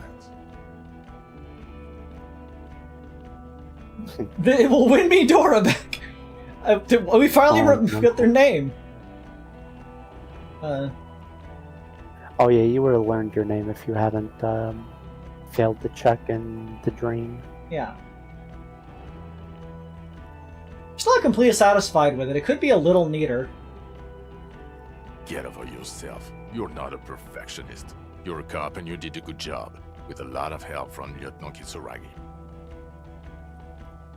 And none of this can hide the smell of booze on the wind. God damn it. Doesn't it ever leave? It is there. Like in your bones or something. It will pass. In time. Lilianovich. Of course, excuse me, I just thought it was noteworthy. An act of rage induced by phasmid semiochemicals. Possibly induced. But even without that, these men spent 50 years on the islands in the bay, in solitude, loathing what Revachol has become. There's plenty for prosecution to pick from in terms of motive. Also, we have a sniper's nest with full view of the room in which the mercenary died, right on the island, and 2 officers on the scene that... It's a clean win. It's way more than that. It's more than that, it's a perfect folding mechanism like the phasmid. Perfect folding mechanism. Get over your... God damn it, it will pass. Lilianovich. Of course, excuse me, I just thought it was noteworthy. This isn't actually true, but I'm gonna say it anyways. Worked? Yes, until we stopped it.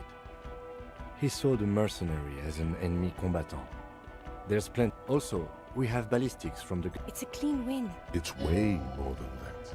I did all I could. Every second was a struggle. I've never doubted you can pull yourself together and work. In bouts. Bouts don't last. I can still smell the booze on the wind. God damn it. Doesn't it ever leave? It will pass. Lilianovich. Of course, excuse me, I just... No, detective. We have a motive. Take the advice. Jealousy. A strange... Also... It's a clean... It's way more My master, they teach us at cop school. Masterpiece. Get over yourself, Harry. I can still smell the booze on the wind. God damn it. It will pass. In time. The previous head of DeBarter's Union was assassinated by our killer. This is a conversation for when we are no longer out in the open. In Martinez, where Evrard and Edgar Clare have ears everywhere. And eyes, too. Your return from the island must not have gone unnoticed. Understood, of course. But a case against Everard would be big. I would prefer not to partake in anything union-related, for political neutrality. Fair enough. And also fix the strike situation. How? It seems to be ongoing. I see red banners on the gates. He didn't quite solve it. he cross-pollinated information between the company rep and Evrard, until the rep came to see that the Union desires war, at which point Mrs. Messier decided to... What? Hand clear the terminal.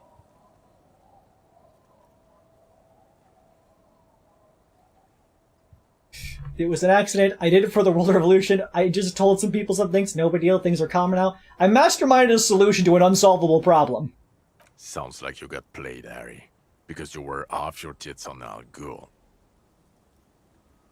Hey, how do you know about Al Ghul? It doesn't matter how I know about Al Ghul. What matters is, you're Everclear's messenger now. A union man, as he calls it. He's a mob boss, did you know? Is that why you want us to investigate the assassination of the previous union head thing? To get off Everard's hook? No, it's nothing like that.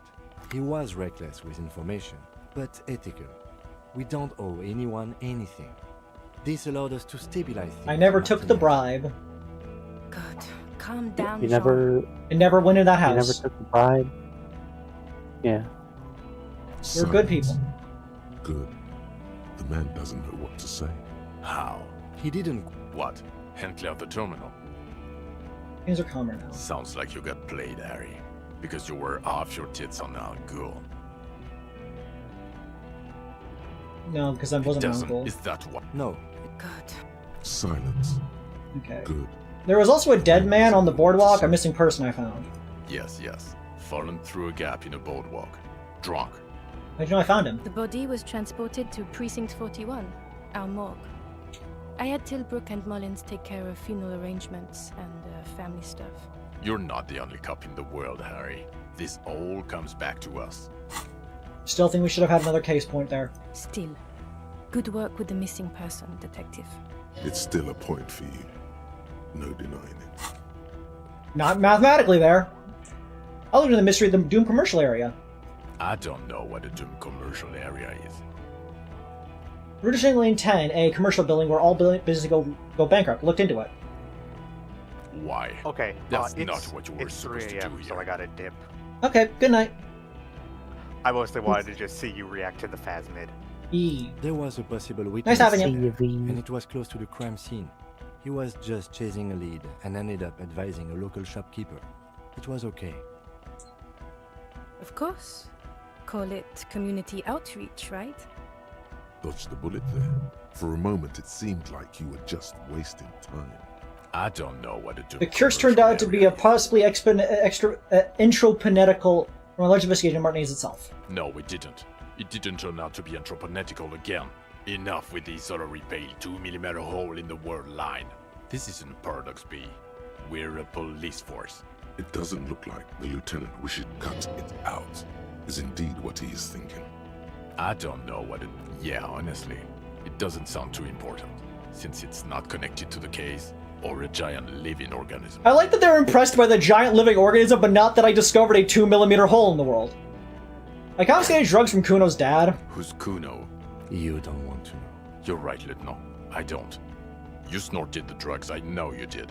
It's alright. No. I mean, at this point, anything is but the drink. If you check my inventory, I'll show I still have the drugs on my person. So yeah. So what do you say? Want to take this hot shit back? I don't want to, but you discovered a new species, and solved the murder. So I have to. Jude. Anything that ends the trial is okay with me. Trial? Agreed. The public relations potential of this is too valuable to let go. Okay. We have vehicles in the square, and the perpetrator needs to be taken into custody. Let's go. Now you will finally get to know who you are. Wait, I have a few questions before we go about who I am. The man looks westward, impatiently, jingling his car keys in his pocket. Who am I? Who are you? You're a gym teacher, Harry. What? Well, obviously you're not a gym teacher anymore, but... Before? Before you were a cop, you were a gym teacher in Coron. It's getting really cold outside. Should we maybe... That explains why our body understands to do physical things so well. Like when we climbed up the tower, when we like did the deadlift, and how it all felt right. Why we knew about sports, weirdly. Sports. That does explain a lot. Harry, it explains everything. The running around, the jumping, the bicep girth, your inexplicable facial hair. The collection of found sportswear, I amassed! Some of your more old-school social views. How you're able to perform a 360-degree spin kick. I don't think 360-degree spin kick is related to being a gym teacher, but like, damn, that does explain why we're so physically fit despite the fact we are a raging alcoholic. The incredible stamina out. Hell yeah. Also, this guy. Just everything about this guy. Physical instrument, you've never let me down. And this guy, too. Savoir faire, you've come in clutch sometimes. When was this? When was I a gym teacher? In your 20s or late 20s. You've really let yourself go since then. Surprisingly, I've been holding on pretty well, apparently. If I can get better than this, if this ain't peak perfection, I don't know what is. I've got to turn that mindset into a grind set. Is that in Quran? I was a gym teacher there? Yes, you taught gym in Cool. I believe that's the term. Taught gym at a high school. You were a high school gym teacher. The smell of sweat and glue. The worn floorboards.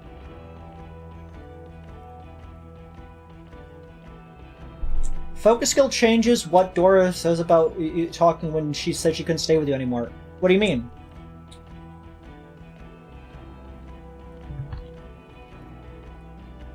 High school. Harry, your goings-on with Kuno, Andre, Acel, the whole thing on the ice. That's why you are that so means jolly. that in the dream, when you're talking to Dora, some of her dialogue is different depending on what your like signature skill was.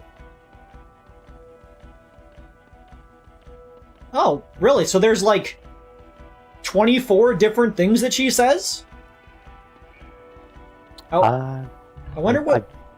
Go on. I don't know if 24, but I do know like there is like a lot of different dialogue depending on your skills. And My one was conceptualization because, like, as stated, I put all my points into physique and then second psyche. But out of all the other skills, the only one I was interested in was conceptualization because art. Which turned out to be a way through to get art cop, so hell yeah. Also, if you want, you can like raise other skills since they're only like I don't think there are any more active checks in this. Yeah, sure. Fuck it. We got the points. What do we feel in here? If there's anything else you want to bump up to an even number. Pain threshold, let's get you up to 8. Half-light, let's get you up to 8. And, Esprit de Corps, since we're in this situation already. Esprit. Yeah, that explains why we're so hip with kids. His smirk suggests barely contained laughter. Why did I join the RCM then? The regular. You found some chick. She inspired you to fight the big fight. Be more than you are. All that. You, every morning, walking from Voyager Road to teach gym. She, leaving for the academy with her spring coat on. The air filled with the smell of smoke and raspberries, and incredible hope. An ocean full of hope. Okay, I see now. I knew it. I knew no normal human being can run like that. He's an honest-to-God gym teacher. I'm surprised that we've never had Kim be like, how do you run so much, just falling behind us like slowly? He does actually mention that on day 1. Oh, I guess I wasn't paying attention. It was a while ago. Who are you? Well, before you were a cop, you were... I was a revelator learned of the ancient art? You haven't told us about that. You just told us... Harry, some of... The also, and this guy too. I knew it. Who are... Well... Before you Gorilla soldier gym teacher? No. A regular one. You haven't told us about that. Harry, some of I do like. The also, and this guy. I knew it. I knew no. Why am I like this? It's not a mystery. Some chick fucked you over. Also, you were drunk. You really went with it too. Really maximized the damage. What's her name? Dora. Yeah, Dora England, I think. Not Dora Dubois. So we weren't even married. No one is married anymore. This is lvoe. When was this? God, I don't know. 6 years Yeah. ago. She was way before my time. She got over us in 2 years, but we still have 20. Or I guess at this point 14. 6 years and you haven't gotten over it. What the hell is wrong with you? Okay, 6 years is not that much. Yeah, you're not doing too good there. It's an old man thing, I think. 2 old years equals 1 normal year. That and Dora England really tore you a new one. A big one. Who was she? Incredibly bangable. Huh? She was extremely fuckable, Harry. Gorgeous. A gorgeous bourgeois woman. Wayfish. Like a Welkin, basically. You know about Welkins? Snow Welkin. Blonde Welkin. Thanks, conceptualization. Heartbreak Welkin. Pain Welkin. I've only seen a picture. Welkin. But it's obvious you formed a real spiritual connection with how pretty she was. One you never recuperated from. Look, the sun is going down. It's time to go home. I think Judo Minoir has a thing for us. I think she taught at the Académie des Arts, east of the river. Way east. Hard to say which came first, the middle-class chick or the drink. Egg and the chicken kind of thing. My point is, you need to see a psychiatrist about this shit. Not a psychologist. Several degrees harder. Is there something harder than a psychiatrist? A forensic psychiatrist? Go talk to that. In case chat does not know, the difference between a psychologist and a psychiatrist ascribes a condition to you, a psychiatrist can prescribe medication to you. Oh. In other words, he's heard enough about this. Like, sometimes you need to go to a psychologist to get prescribed by a psychiatrist.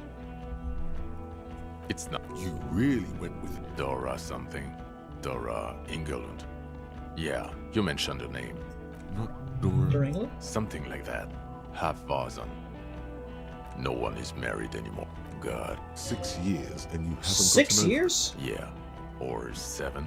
You're not doing too good there. It's an old man. So have I. You bitterly dropped Dearest Dora and really tore me a new one. Twice a week, I think.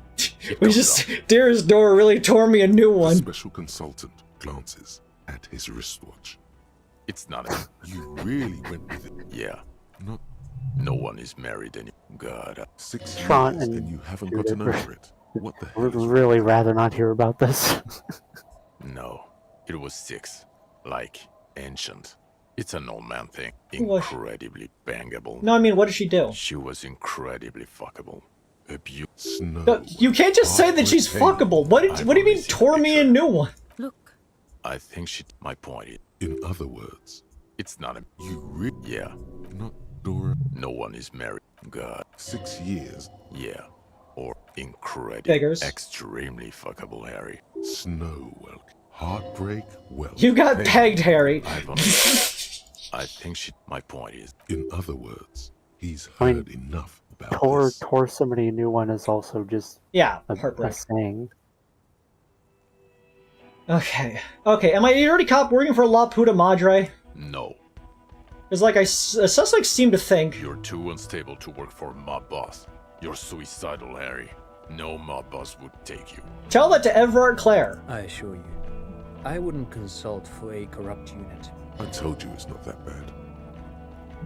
No. Okay, then. Talks concluded. Precinct 41, what kind of station is it? Us?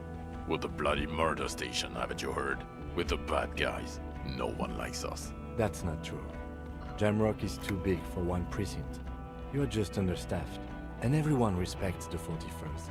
You have Captain Price.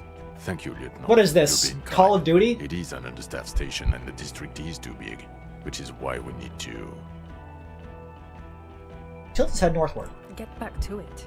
We left Torsen and McLean to run the Sea Wing. It's not good. Torsten McLean? Mac the Torso Torsen and Chester McLean. They're not fit to run a wing. Believe me. Things are shaky as it is. They are damn iconic, though. Torsen and McLean. An iconic duo, I take it? Yeah, not like us. Two clinically depressed old men. Where's the contrast here? We are garbage. Mac. They are damn iconic, though. Of course. Garbage. The iconic duo of the two people we never met. And the C-Wing is? God. There are 4 wings, Harry. A, B, C, and D. Oh, you kind of met You're them. in C. You It's made heard up them of over the They're radio, club and you did members. some mystery You and I report checks. reconceptualized Yeah. it as a task force. It was a mistake. I know, but I mean, we never met them in person. Reconceptualized it as a task force. There's also a lot of outside do- help involved, not only me. Other losers too. I do think it is a shame you don't, like, in person meet more of 41.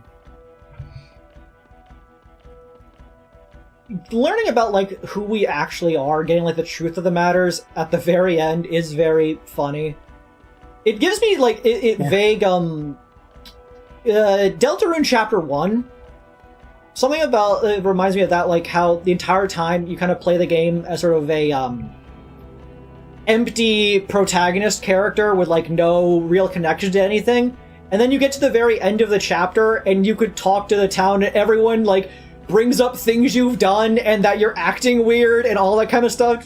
And so it's just fun to, like, go through and eventually get to the end and be like, yeah, you're kind of a weirdo outside of this. Docs, I have mentioned several different media across this series about things I've compared it to. He's anything but a loser. Although he would like to be seen as one. It's cooler that way.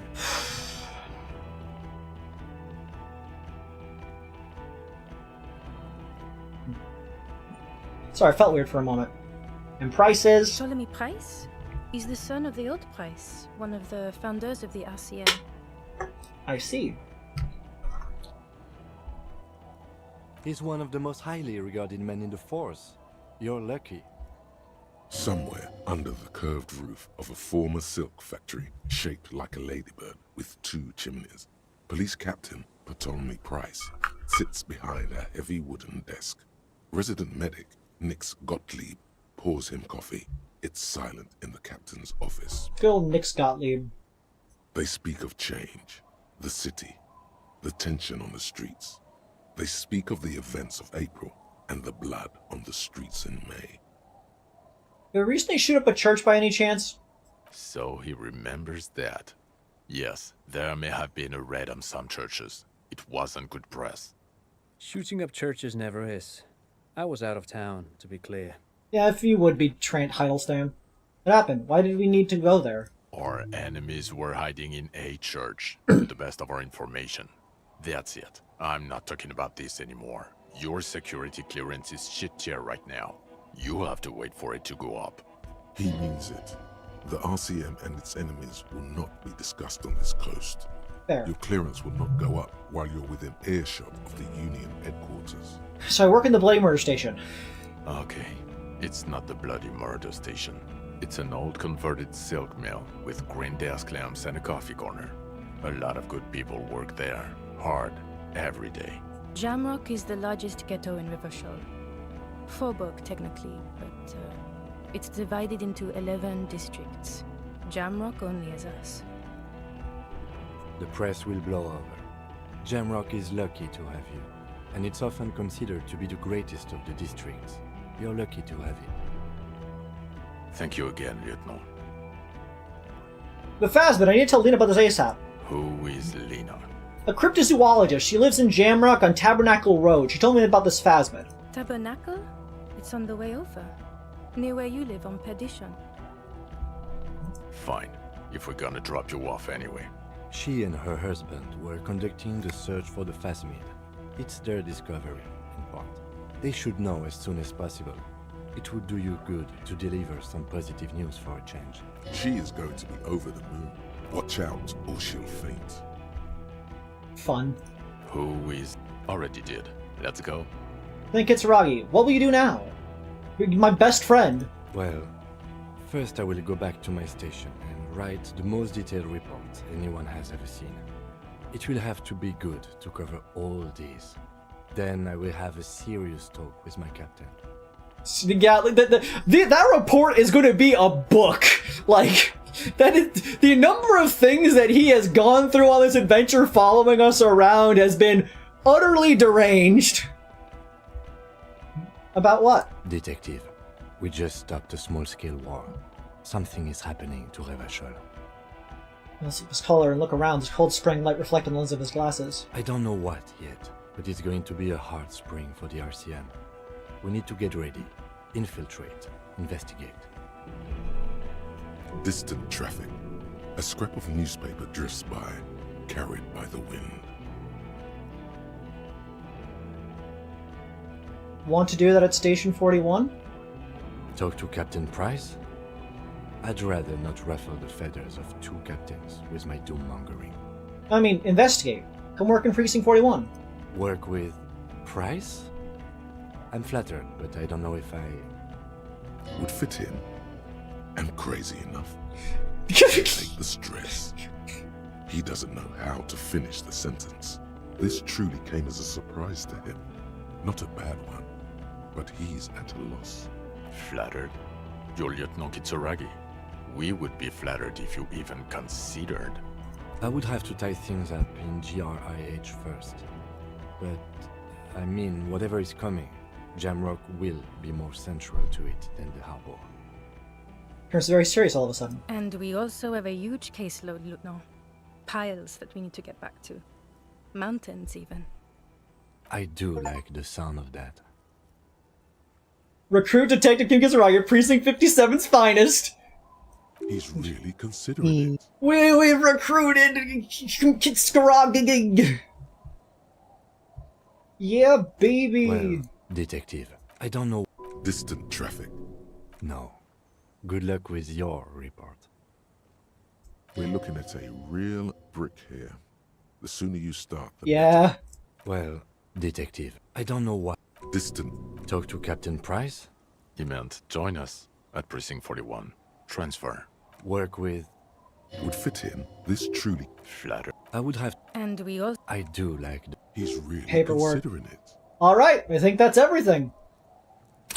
Got all my points. My one shame is that the last second I won't know what the solution to this is if this just ends. I'm ready. I think it gives you like a +1 to the learning cap for psych skills. Ah. Fuck it, let's go. Tron brought his motor carriage. It's a 20-minute drive to Jamrock. Under the evening sky, the great district turns on its lights. A chessboard of wooden houses, 80,000 living souls inside. Fire traps as far as the eye can see, from Main Street to Precinct 41 atop the motorway, to Boogie Street forking into the dark horizon. You close your eyes and hear the dogs bark. A lone woman sits by a factory window, dreaming of meteorite strikes. On Rue de Saint-Jérôme, a square bullet slides into a square-shaped chamber. In Old South, a man without eyelids smiles. Spring has come. It's time. Why are you dreaming of meteorite strikes? The one thing worse than the triangular tround, the squound. So Avery, what do you think? What do you think of the sequel hook dialogue? Oh, this is like an implication to another game? Yeah. Huh. Almost sits by a factory where dreaming of meteorite strikes. They did plan on making Disco Elysium 2. Rue Saint Jerome, square before, bullets. You know. Square bullets, that's just an Old South, man without eyelid smiles. I'd look forward to it if it ever happened. Torsen? Yes. McLean? Yes. Heidelstein? No. Vicmere? Yes. Dubois? Of course. What? Why no for Heidelstein? Well, you know.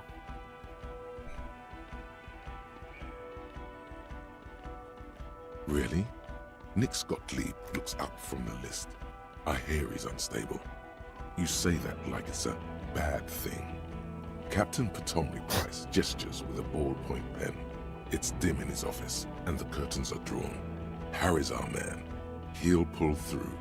When he does, he'll side with the people. Understood. Gottlieb returns to the list. Minnow? Of course. I see. Wonderful. Then can we please just go back to Jamrock now? End. Walking with a limp. The squint. Handshake. I look so slick. If only I had pants. Kim, you have your own car.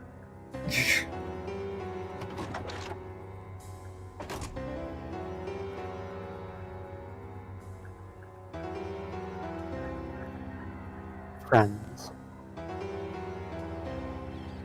Hell yeah.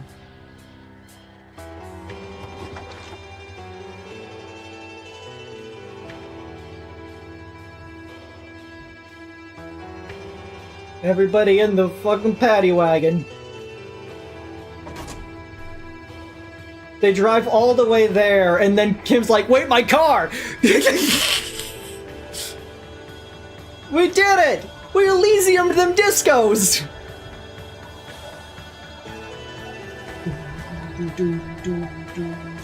It was not a rental, it was his car, it's his pride and joy, it's his baby!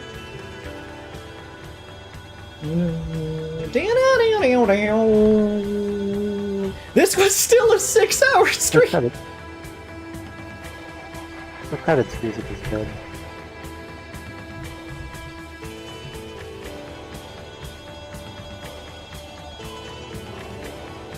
Yeah, I kind of like this jam. I like these names like Machiagolik, Przemysław, Piotr, Radislaw, Kender. That's a D&D race. Sally Hale. Ricardo Aguiar. Victor Rott. Eduardo Rubio. Tyler Anthony. Aunt Mattis Ozelet. Let me Spicer. The music got loud for a second there. It sounded a bit like the noise. Marina Mate. Andre Valentin Olan. Don Alexandrus Samarandash. Radapanate. Danielle Woodford. Sven Raju. Poppy Ingham. Graphic designer Mikhail Oswald. Sound design Andrus Lancelot. Yang Zhangtao. Oh, fucking jammin'. Neil Hamilton Wilkinson. Abby Fry. Des Waltman. Bruce John Dickinson. Cash Dekur. Mikey W. Goodman. Good, yeah, all of those things. Taki Khan, Dotman, all these people. Thank you to all these people. All these people did so good. All of these characters. Who was Zaya St. Ruth? No, they were Cindy the Skull. It's a great name. I like Zaya St. Ruth. Taylor, Freak Cleric, Pale Driver, Sling, Fuck the World, Cordial. So many characters. Smoker on the Balcony, Hardy, Noid, Estelle, Plaisance, Lily, additional voices. And now for Final Cut voice acting. Yeah. The voice acting version. The electronic doorbell. Women's rights. Job market. Sad scab, banger scab. Tutorial agent. Spawn student communist. Mother of a Scab. Baroness. And I do not remember some of these people. Or did not meet some of them. Some of them are like just like the voices you hear in the background when you're over at the like crowd of scabs. Yeah, but there's also like that one person in that house I never got to enter. I don't know what their name is. Very hard to exploit handicap person. What is the very hard to exploit handicap person? The pale latitude compressor has voice lots. Yeah, I guess it would. But honestly, yeah, this game was phenomenal. Like, I had not seen a mystery. I love a good mystery game. I love a good visual novel. And seeing them come together and, like, to try to solve all this was awesome. I really enjoyed it. I'm upset I was wrong, but, you know, what was that? I think you can scroll through the credits to help you run faster.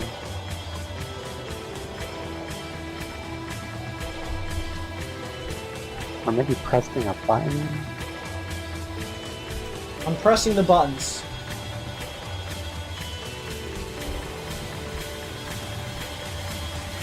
We can just sit through it. They need their appreciation. They did all the hard work.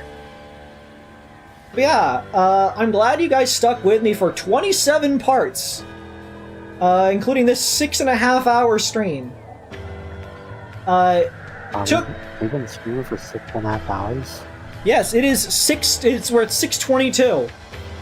Like this, we started this in December of 23. We had a hell of a time. Apologies for the massive gap in the middle of it, but like, this game was great. I looked so forward to seeing Mako play it. It's just, it did so many interesting things. The thoughts, the like skills being voices in your head, making there be more like actual, like talking. Like, there's more talking than a regular visual novel has because of how much you talk to yourself.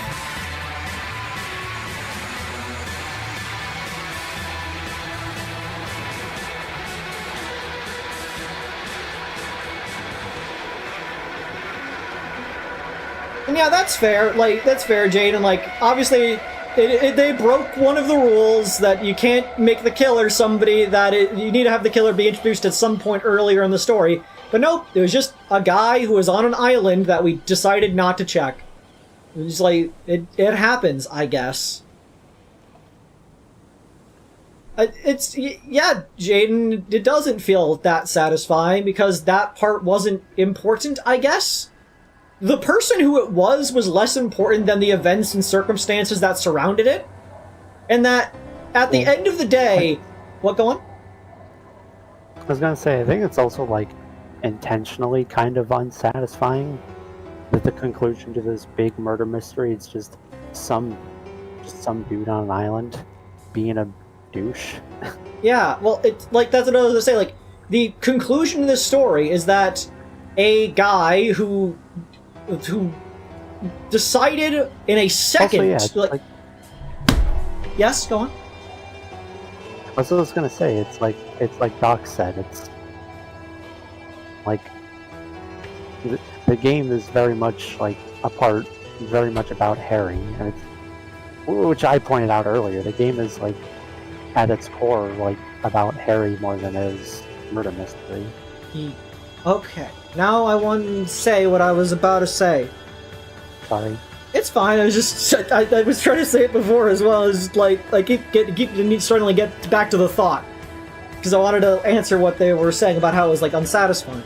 It's like the case, like the actual person was less important than the circumstances, in my opinion, because this is all the fault of a 1-second decision that happened like 30 years ago. A guy decided. The guy who was appointed for the revolution, the Communist Revolution, in 1 second decided to be a coward, and like that it was not going to work, and that was enough of a fear to run and hide instead of actually fight. That made him desert himself onto an island which happened to have an insect on it. The insect caused his brain to sort of decay and put him into an addicted sort of pheromone state.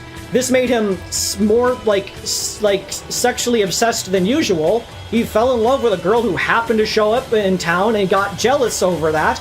Used his skills to shoot a guy in the face, which caused the girl to assume the worst and come up with a plan to hang out the body so that she wasn't caught because of her own deeds prior to this. That got an entire other people involved into it, to which they did the entire fake lynching, to which a union leader then used that to cause a tensions to rise between them and Wild Pines, the people who own the harbor, and thus cause a full-on war in Revachol, or at least the possibility of one. But obviously it hasn't happened yet, or Messier is being able to hold it off. But this entire situation, all of this shit going on, the murder, the union uprising, all of these people are all because a guy decided in 1 second to back out of the fight. And I find that to be a lot more interesting than the fact that he was just one guy that we hadn't met yet.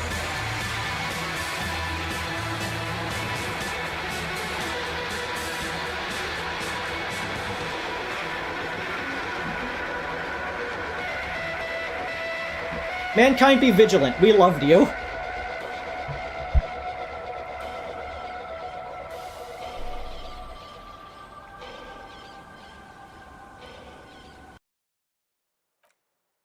Well, now I can look at what collage does.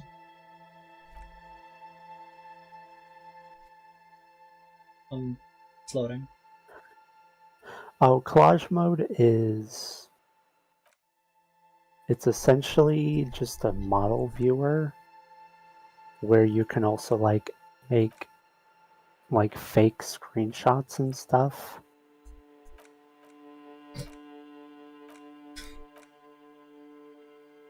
It's just where you can like place models, make fake dialogue boxes, and stuff like that.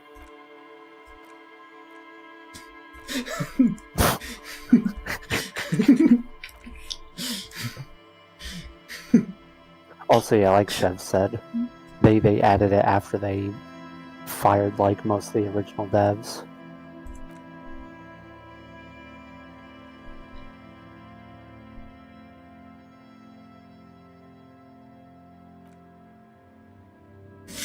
They are being assumed.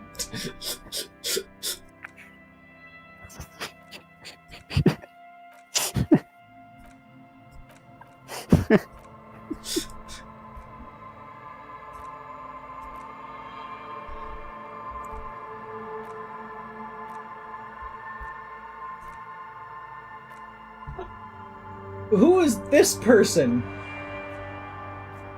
Echo Maker. Yeah. They're a character you didn't meet. Staban the Student Communist. Avery, fun fact, you know that apartment that you steal the white communist jacket from? Yeah. That is Staban's. Yeah, well, yeah, I figured, because it's the student, we figured that part out. Sake Sunrise. Who are you? That is... they're an unused character, I think.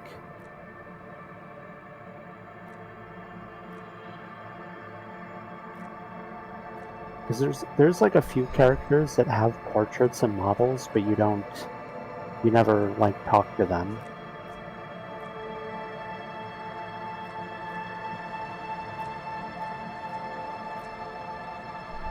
I see. We're in the piss now.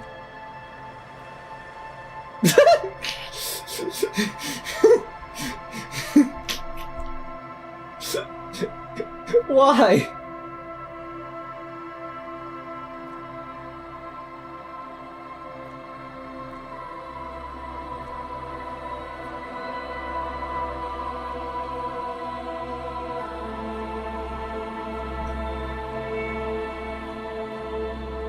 Dick Mullen and...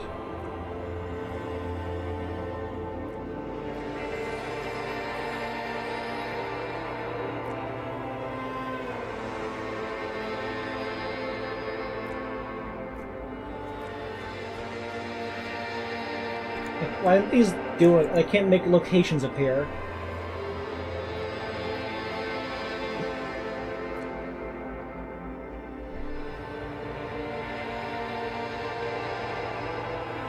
Unless you have attracted towards it.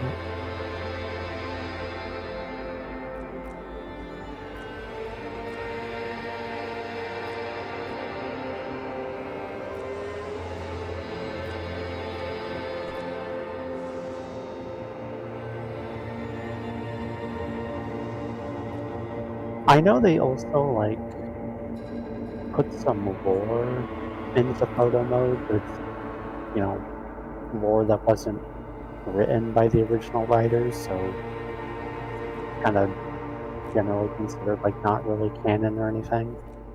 They got stickers! It's him!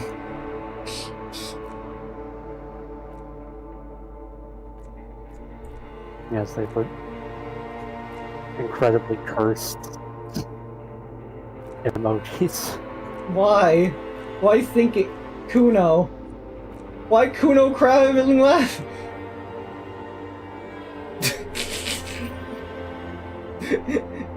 The tie, John McNamara, Amphibian Sports Visor, Orb, all of the orbs, money, money.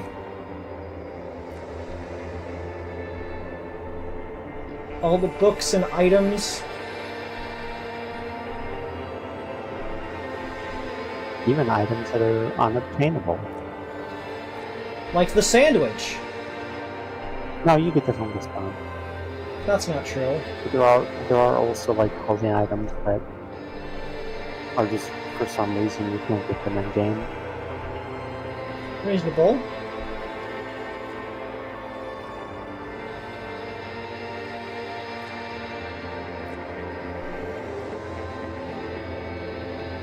Concept of cool.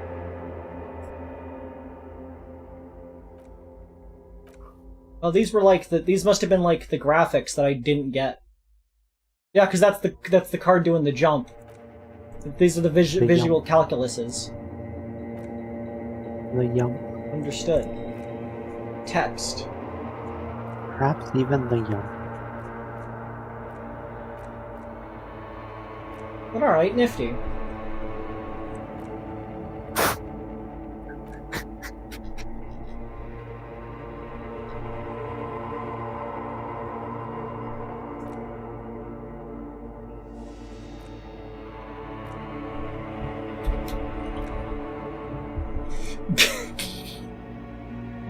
Gaming. But okay. Shivers medium 10. Gaming.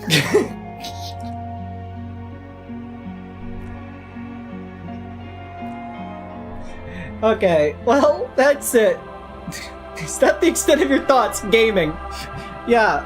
But yeah, thank you all for coming this evening. I hope you had a wonderful time. This was a fantastic adventure. I look forward to starting a new game, obviously. Don't know what I'm going to do next just yet, but it's nice to finally finish this. There's not a new game plus as far as I can tell. There is. There's a what?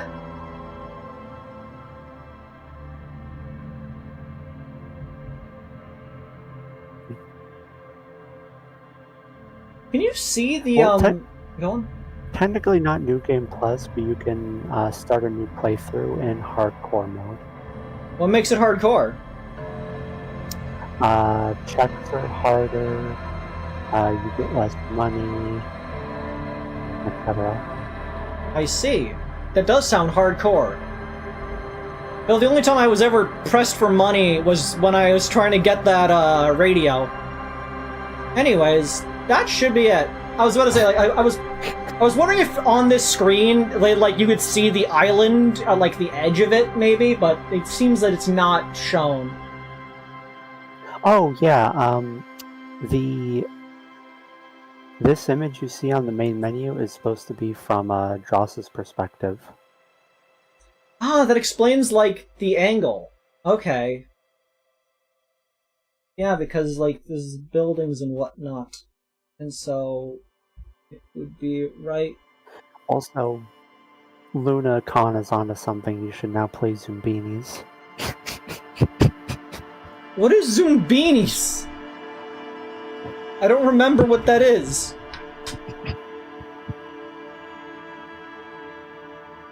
Zumbini. Well, yes, Docs, I understand that we're on the island now, but, like, I was just thinking that this was just a general perspective shot. It wasn't, like, we're from a specific perspective.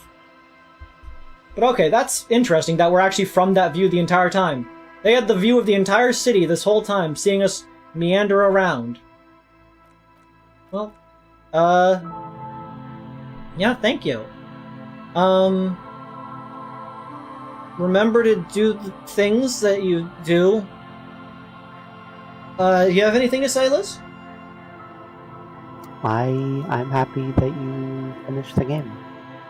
It was very nice. I enjoyed seeing your reactions. I'm happy that you helped me do this game. It's good. I'm glad. I had a fun experience here.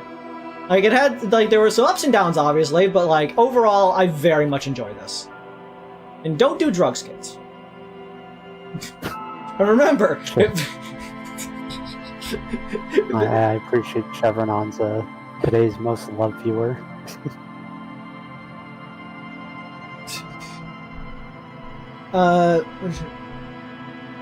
Liz being the most loved viewer for 27 parts. Yeah, sure, Liz, you're the most loved viewer. Why not? But yeah, if there's one thing we could take away from this, one important lesson, it's fuck electrochemistry. Anyways, I hope you all have... Oh, go on. I learned one thing with Disco Elysium, that women will always betray you. Alright, good